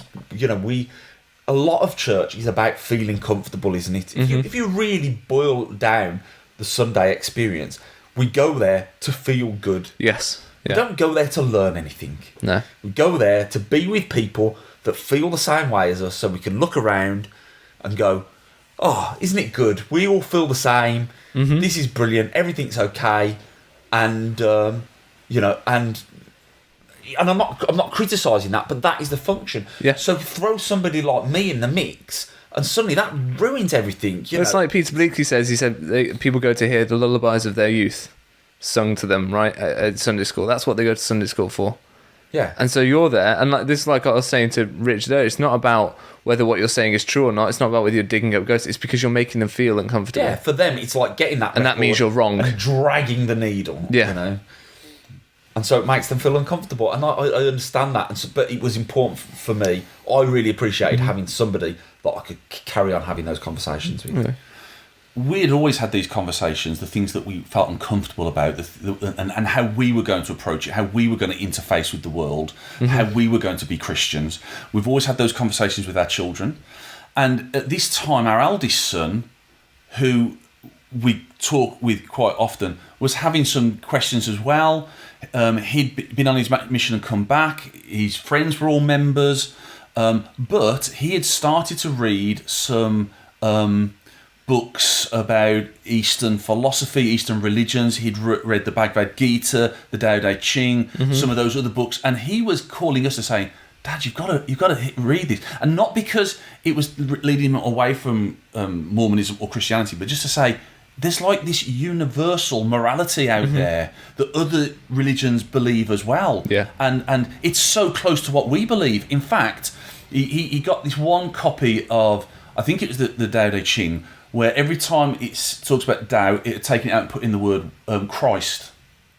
Right, as I understand it, Tao means way. So rather than say this is the way, it would be that Christ is what it is that we're aiming for, and it worked really well. And that kind of started making me thinking a bit more universally about religion, and about how perhaps there's an underground spring of truth, and we just put down our well depending on what religion we are. And I was still saying at that point, and I am a Mormon. That's the well that I choose to drink from. That's absolutely fine. Then, of course, lockdown happened. And church was closed for a little while, and we quite enjoyed the being able to be together at home that allowed us to have. When the chapels reopened again, Jude and I went every week to church, and we got there early. We prepared the sacrament, we blessed them and the sacrament, and then we cleared the sacrament afterwards. No one really spoke to us. Bishop would say hi because he'd be there at the same time. Having said that, fair dues. I didn't go out of my way to talk to anybody else either. At one point, everyone was masked up anyway. But at the end of the meetings, when everyone else is stood around in huddles, chatting and what have you, Jude and I were putting away the sacrament.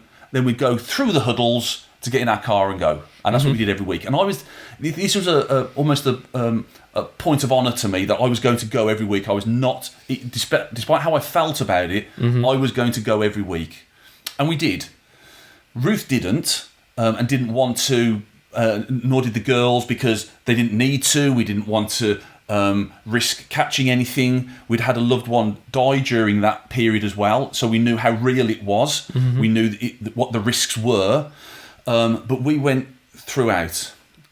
But what we learned was that I'd been right all along, and that is that the organised element that wasn't particularly nice sometimes wasn't essential, and that we didn't need to be in church to worship, to study, to pray, to be good Christians, to be nice to our neighbours, to love each other. We didn't need our weekly Sunday top-up for that. Now, whether we're different to everybody else, I suspect we're not, and I suspect a lot of people had that experience, and when it was time to go back, were quite reluctant to go back because they'd enjoyed their family time. My goodness, isn't Sunday lovely when you're not having to prepare a lesson, prepare a talk, drag children to church that don't want to be there. All those things. Organise interviews afterwards and everything that takes up what actually becomes more like 4.5 hours of your Sunday. And we kid ourselves in the church that Sunday's a day of rest. No, it's not. I'll tell you what rest is, what we've got now. It's lovely.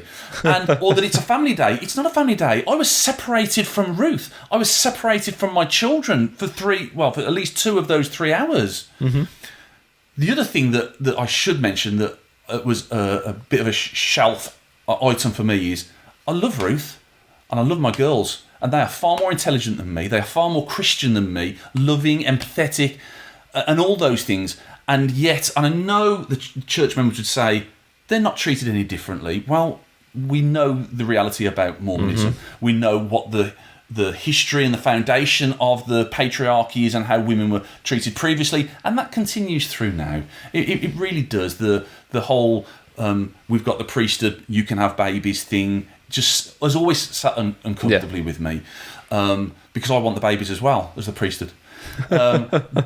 But also any aspect that my daughters were not a match to any of the young men that were at the chapel, of less worth or value, and I know they do their I'm a daughter of God and all that kind of thing, and I know my sacred value and what have you. Well, my girls had worked out very young age. Actually, that sacred value and worth was to get married and have children. Short of that, the church doesn't want me for anything. And they were quite happy to get stuck in as well. One of the things that always used to stick in the throat of both of my daughters is when the young men or the priesthood were asked to put out or put away chairs, and my daughters would make a point of making a beeline and say, I can carry chairs as well as the next person. And so, again, something else that sat uncomfortable with me, I had a very good friend who had come out as gay, and although I'd always thought that I wasn't homophobic, it really made me reflect on that and realise what that experience must be like as a gay man or woman in the church. I don't know if you remember these, but I think the first year we were at Alveston. So Alveston's like a woodland like festival thing that they do up in Derbyshire, where we would sell spoons. We would go there and sell things that we like made you out do. of wood. Yeah. And the first time we went there, we're sleeping in the teepee, and you were talking to me about your friend and that whole story, and we just kind of having a conversation. Inside, I'm like, yes, because they're the kind of things that make me think it's not just me. It's not just me. We are, and they're the sorts of feelings-based things that will eventually break through the logic, because you've got that logic cycle that doesn't really matter, because you can justify when you start to feel like it's wrong, like you said earlier, Julian. It's all about feelings. Yeah. So Ruth and I hadn't really spoken too much about how we felt about gospel and our membership, but as lockdown ended and we were getting the call to go back to church again, Ruth said, I don't want to go back to church. Now, I knew how Ruth felt about being in the chapel with people who didn't particularly show love towards her, in fact had shown her that they didn't love her and me. We felt uncomfortable with that anyway, but we'd put up with it. But having had a year and a half of not doing it, she thought, actually, no, I'm done with that now. And I can be a Christian, I can worship from my home and within my life and the things that I do.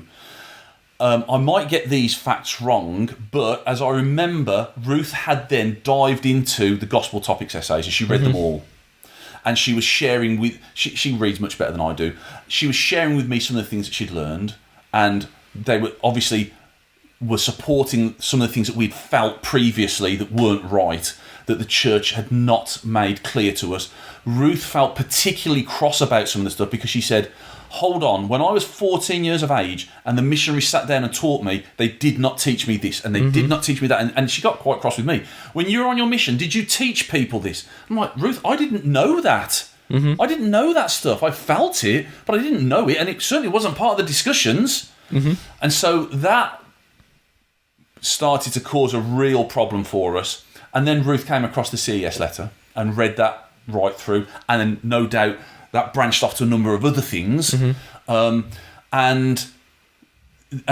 she shared some of those things with me. And I remember one day saying, right, Ruth, just read me some of it. Just read it to me. Now, bearing in mind what I said previously, that I thought I knew what there was. I thought that anti-Mormon stuff was that Mormon missionaries have got horns and that's why they wear a top hat. And there's a tunnel that goes from Liverpool to Provo. And I knew that wasn't true. So what else can they throw at me? Well, there was actually quite a lot more there. And so when Ruth started sharing the CES letter with me, and the questions that whatever his name was who wrote that, Jeremy Runnels was trying to ask his CES man were the same questions that I would want to ask. If I was at I remember feeling so cynical about these face-to-faces that the church started to organise, where it was this more informal kind of time with a general authority, and you can ask questions. And of course, the questions were all written down beforehand and they were all vetted and they'd pick out the ones they wanted. Well, these are the questions that I would have liked to have asked if I had unfettered access to somebody that might have the answers. And actually, I think I knew the answer already, and that is, they don't have the answers. There aren't any answers to these. So when I started to hear what Ruth was reading from the CES letter, I listened, and and by the time she'd finished, I think I took a deep breath and said, well, I'm out. Okay. That's me done. And that was it. All right. And then how did you inform Julian and Laura? I think it was by carrier pigeon. No. No? You remember that letter that you... No, you can't remember. I can't remember anything. Okay. What are Julian, you talking about? tell the story. I can remember. Before we get to that, though, can I just say, so all this while, the thing that's causing the problem with my family is the fact that we're involved with Sunstone and we're quite vocal about it. And the reality is, I want all my family to leave. I don't want my dad to leave. Because why would I want him to leave? He's 84 now. And I just don't think it would do him any good. But for the rest of my family, I feel like I now have found that it's not true. And and so my take on truth and their take on truth is different. But there are certainly things that I discovered that are demonstrably true, or claims that are demonstrably untrue. And so I want them to know these things, and I want them to leave, because I think that if they knew that these things weren't true, that they would want to leave. And I want to talk about these things, and and I can't. And it causes this problem. And it really winds me up, because all of these things, all of these aspects of me, so I know that there must be people that see me doing Sunstone and think, oh, here we go, it's typical Julian. Needs to have the attention. He's got to be up there telling us all about these things on his podcast and stuff like that. And I just think, well, hang on, these character traits, these things that are part of me, they were a virtue 10 minutes ago, when I was talking about how wonderful the church is, when I was bearing my testimony, when I was giving a talk, when I was on my mission trying to spread the truth. All of those things were a virtue. The only thing that's changed is the message. I haven't changed. I'm still being me. I'm doing Julian, the same way as I always have done. But whereas before it was a virtue, now it's become a problem. But that's how I'm feeling through all of this. I can't have these conversations, and that's the really the most frustrating thing, is the fact that I'm not able to have these conversations. I know still that there are, the members of my family that have left. They might think that they know why I've left. They might think that they know what the reasons are, but they don't, because they haven't asked, because we haven't really had these conversations, and that's not all on them. Because the reality is, if they sat down with me now and said, well, tell me. Well, actually, do you know what? If they sat down with me now and said, tell me, I would tell them. But back then, I wasn't ready to tell them, because I didn't want to be responsible for that. I want them to find out these things, but I don't want to be responsible for that. And again, I don't think that me just vomiting information, on them is going to have that impact, unless they've got that kind of feeling, and it's not going to make any difference. So anyway, I came round one day. I don't know I don't know why. It was probably to, I don't know, go and build something in the shed with you, or just to hang out, or whatever it was. But we knew you were coming round. Yeah, and you were in we were in the kitchen, and you just said, "Oh yeah, by the way, we don't go to church anymore." By the way, FYI, Yeah. just in case you're wondering. Were you that casual about it, Richard? I was. You I just- think I was. Oh, by the way. We knew there'd be a response and a reaction. Yeah. Now, the reaction, my outward reaction, was very different to my how I was feeling inside. So I kind of wanted to be very measured with the whole thing and go, okay, well, talk to me about that, and be aware that it's a long process, and you can do a lot of this, and don't rush into anything, and having these conversations. And inside, I'm like, yes, but for selfish reasons, because that was really important for me, but also, because I know that would be better, that's better for them in the long run. I know it's very painful to begin with, but in the long run, that it's going to be better for them. So, I knew that they would be better out, and again, from a selfish point of view, that made them more of a kind of a safe space for us. I wanted somebody else to get it as well. Somebody that shared some of my DNA to kind of be in that same situation. It's very validating. Absolutely. But exciting as well. It was really exciting. And to be completely honest, I think we've always had a really good relationship. There's so many things, kind of common interests that we've got, from the band and from Holt and Heath and all of that, the kind of these things that we've done together. But, it's been so much better since they've been out as well. And there just is that kind of extra level of kind of authenticity that is just priceless, I think. So, Ruth and I obviously had to break the news to our children that we weren't going to church anymore, and that was difficult, and that was difficult for them as well, because I know one of my daughters cried at first. Now, she hadn't been going to church for quite a while, actually, and had been out for a little while, but what she equated with adults leaving the church is that there must be a problem with our relationship. Yeah. And she was afraid that meant that mum and dad were splitting up, which of course we're not. Ruth couldn't get rid of me that easily. However, I think on the whole, we said from the outset to our children, if you want to go to church, you go to church, we'll support you. In fact, I will go. I won't just take you. I'll sit in church with you still, but it's not something I believe anymore. And I'm glad they chose not to, because I wouldn't have found that a comfortable place to be, but I would have done it. I remember Jude, after giving it some thought, saying, actually, I don't really want to go either. And he explained it in a very simple way for a young person. That is, I now feel free to be a Christian. I feel free now to be the good person that I've always wanted to be, where I don't have to judge other people.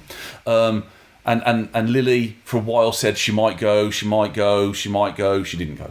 Right. And actually, we are all very happy in our relationships. We've still got a lot to learn. It's still hard being Mormons that don't go to church, because even if I decide I want my name taken off of the record, I'm still going to be a Mormon. That's how I've been raised. That's my culture. Ruth and I feel a little bit of guilt for Julian and Laura because we feel like it's been easier for us with our family to leave the church than it was for them. Now, they were very open and still are very public about their leaving the church. Ruth and I haven't been. It's not until now. Well, if this is as public as it gets, that's fine. I'm just telling my story. It's not something that I feel I need to. And I'm not saying that Julian and Laura felt the need to replace the church. I don't feel like I need to replace the church. I don't miss it, actually. And our Sundays are lovely without it. Our weekday nights are lovely without it. We are still the people that we were before. We didn't leave to sin. We didn't leave because there was something that we wanted to do that we couldn't do. We've found some things that we couldn't do that now we enjoy, that we wouldn't have done as members of the church, but that's come after leaving the church. Can I just say something on that, though, as well? Because that is one of the cliches, isn't it? When people leave, it's because they wanted to do some kind of sin, or they've left because they want to drink or they want to smoke, and it's really seen as a kind of, oh, that's just pathetic, isn't it? That's really weak or pathetic. You just think all of those things that as believing members that we don't do, all those things that we sacrifice, all those things that we abstain from, that's only a virtue if it's right. If it's not right, that's just ridiculous. You can't, don't be pleased with yourself for not drinking alcohol. If the word of wisdom is just something that Joseph Smith made up, do you get what I mean? Yeah. Those things, they're only a virtue if it's based on something that's true. Plus so also, you need to know that that's true. Even if it is true, it's only a virtue if you are buying into that belief system. I remember talking to the young men. I remember it was a Sunday and we were having a young men's meeting. They were talking about someone and they drink coffee, and I'm like, hold on, guys, coffee is not a sin. It's never hurt anybody. I don't really think God's got a problem with it. The only thing with coffee is if you've promised not to and you do, then you've probably done something wrong. If you have not promised, then it's not a problem. So I've lost my train of thought. I had that same point of view as a youth, and I thought, I just wish I'd never made the promise, because then I could just do go on, right? I thought that about lots of things. I in church. had that logic even as a young youth before he was even having a faith crisis. I had that logic. It would be easier if I just had never put myself under these obligations, because some of these things aren't wrong. They're just, I've said I won't do them. Yeah. So I was saying that Ruth and I felt guilty, and we do feel guilty that perhaps Julian and Laura have had a more noticeably negative response from our family and loved ones. You seem to have got over it pretty quickly, though. I would love, in exactly the same way as Julian, I would love my family to not go to church anymore. Not because I want them to lose anything that is precious or dear or special to them, or anything that they love, but because I love them and I want them to know that there is a life outside of Mormonism. And I think what you don't know when you're in is the effect that it has upon you. It wasn't until we left the church and that we had a bit of breathing space and we could think about some of the experiences that we had, that we realised some of the traumatic experiences that we'd had, and certainly our children, our daughters, that told us about things they'd been taught and how they felt. And what was very difficult for us as parents was that they thought that we were okay with those opinions being given them, because we were the ones that took them to church. We were the ones that gave them wholesale into the care of young women's leaders and young men's leaders who weren't qualified to do the things that they were doing. And so they never came to us to say, did you know that they've said this about such and such? Because they thought we were complicit. Yeah, they thought you were fine with it. I've got nephews and nieces who are very young who I love, and I don't want them to have the pressures and the guilts and the misconceptions about relationships and the things that the church calls standards in their lives. I don't want them to have those things because I don't think they're healthy. And I would love to be able to have, in the same way as Julian said, my loved ones find out for themselves that actually I've been believing this all my life and it's not true, so I'm going to find a different way. And that's kind of where we find ourselves now. We are very happy. World out there, we're very happy. Again, there's a misconception that non-members are miserable. They've got nothing to live for. They've got no idea about what their future might hold, no sense of purpose, and that's just not true.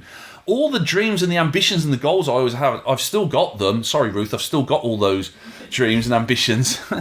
and I actually have a more brighter sense of hope as far as those are concerned now, because actually the church was one of those things that was holding me back from starting my own microbrewery.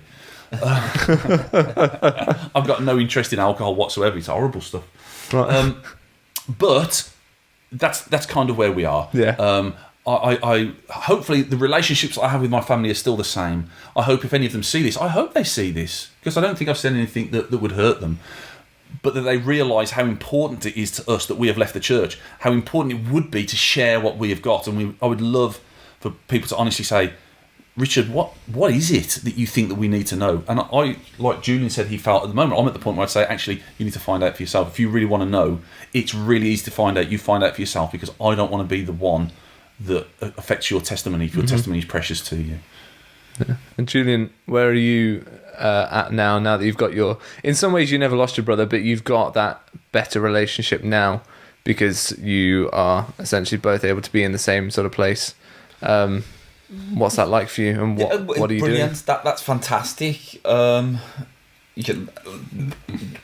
means a lot to me, and I love. I mean, we don't see each other as often as I would like, because we live a whole 45 minutes away. You're going to talk about bedtime FaceTime, aren't you? But we do have lots and lots of kind of remote conversations. Usually with one of the four of us semi-dressed with a towel on, just got out of the shower or something. So this isn't just, okay, right, because whenever we do a video call, because Julian is part of the kind of podcasting scene here in the UK, often when we'll do a group call to discuss something, Julian has no shirt on. So I'm glad it's not just us he is undressed for. It's pretty it's standard. Standard. We live on the edge, and we're talking away, but all the time thinking, Laura, please don't drop the phone. Please don't drop the phone. I don't want to see any lower than I can see already. So, Julia, what are you doing now? What is your kind of life like now outside the church? Tell us a bit about Sunstone and just generally. Yeah, what are you doing? So we're getting ready for the next Sunstone UK conference, which is taking place on the 7th, 8th and 9th of October in Solihull. Ruth and I are going. Yeah, really excited. And that itself is brilliant, because, when we did it last year, we didn't want to go. We avoided it. I think you came for a bit of it, and you came very much to support us, didn't you? Yeah. Which I really appreciate. You didn't pay us. I didn't appreciate it that much. But that's great to be able to kind of get them involved, and be able to have people to kind of shoot ideas off of and stuff like that. So that's fantastic. Really excited about that. We've got John Hamer coming over, and Lindsay's coming over as well this year, which I know she's been kind of hoping to be able to come over for a while because of all the COVID stuff. That hasn't really been able to happen. So that's going to be brilliant. There's a guy called Nemo coming over as well. That's Don't go. It's not worth it. He sucks. Yeah. So yeah, really, really looking forward to that. I am this close to launching my own YouTube channel as well. How long have you been that close? No, but last time I told you I was that close. All right, okay. Yeah. He's getting closer. I haven't told you the scale, have I? No. Called The Ironic Priesthood, where we'll hopefully have some interesting discussions, hopefully have a bit of a laugh as well, and I'm sure that we'll see his face as well regularly on there. So yeah, looking forward to that. So watch this space. By the time this comes out, hopefully there'll be something to watch. To launch, yeah. Well, thank you very much, both of you. Thank you. Thank you, Richard. To our inane babble. Thanks for opening up your home. Thanks, Julian, for everything. It's particularly all the help in the Brit Vengers stuff as well. Thank you, everyone, for watching. If you like this, hit the like button. If you really like this, hit the subscribe button. And if you really, really like this, you can consider becoming a monthly donor to Mormon Stories. Donor funding really helps the podcast, helps us do this sort of thing, helped me come onto the team so I can travel around and tell stories from a different part of the world. So thank you very much. Make sure to tune in next time, and we'll see you all soon. Take care.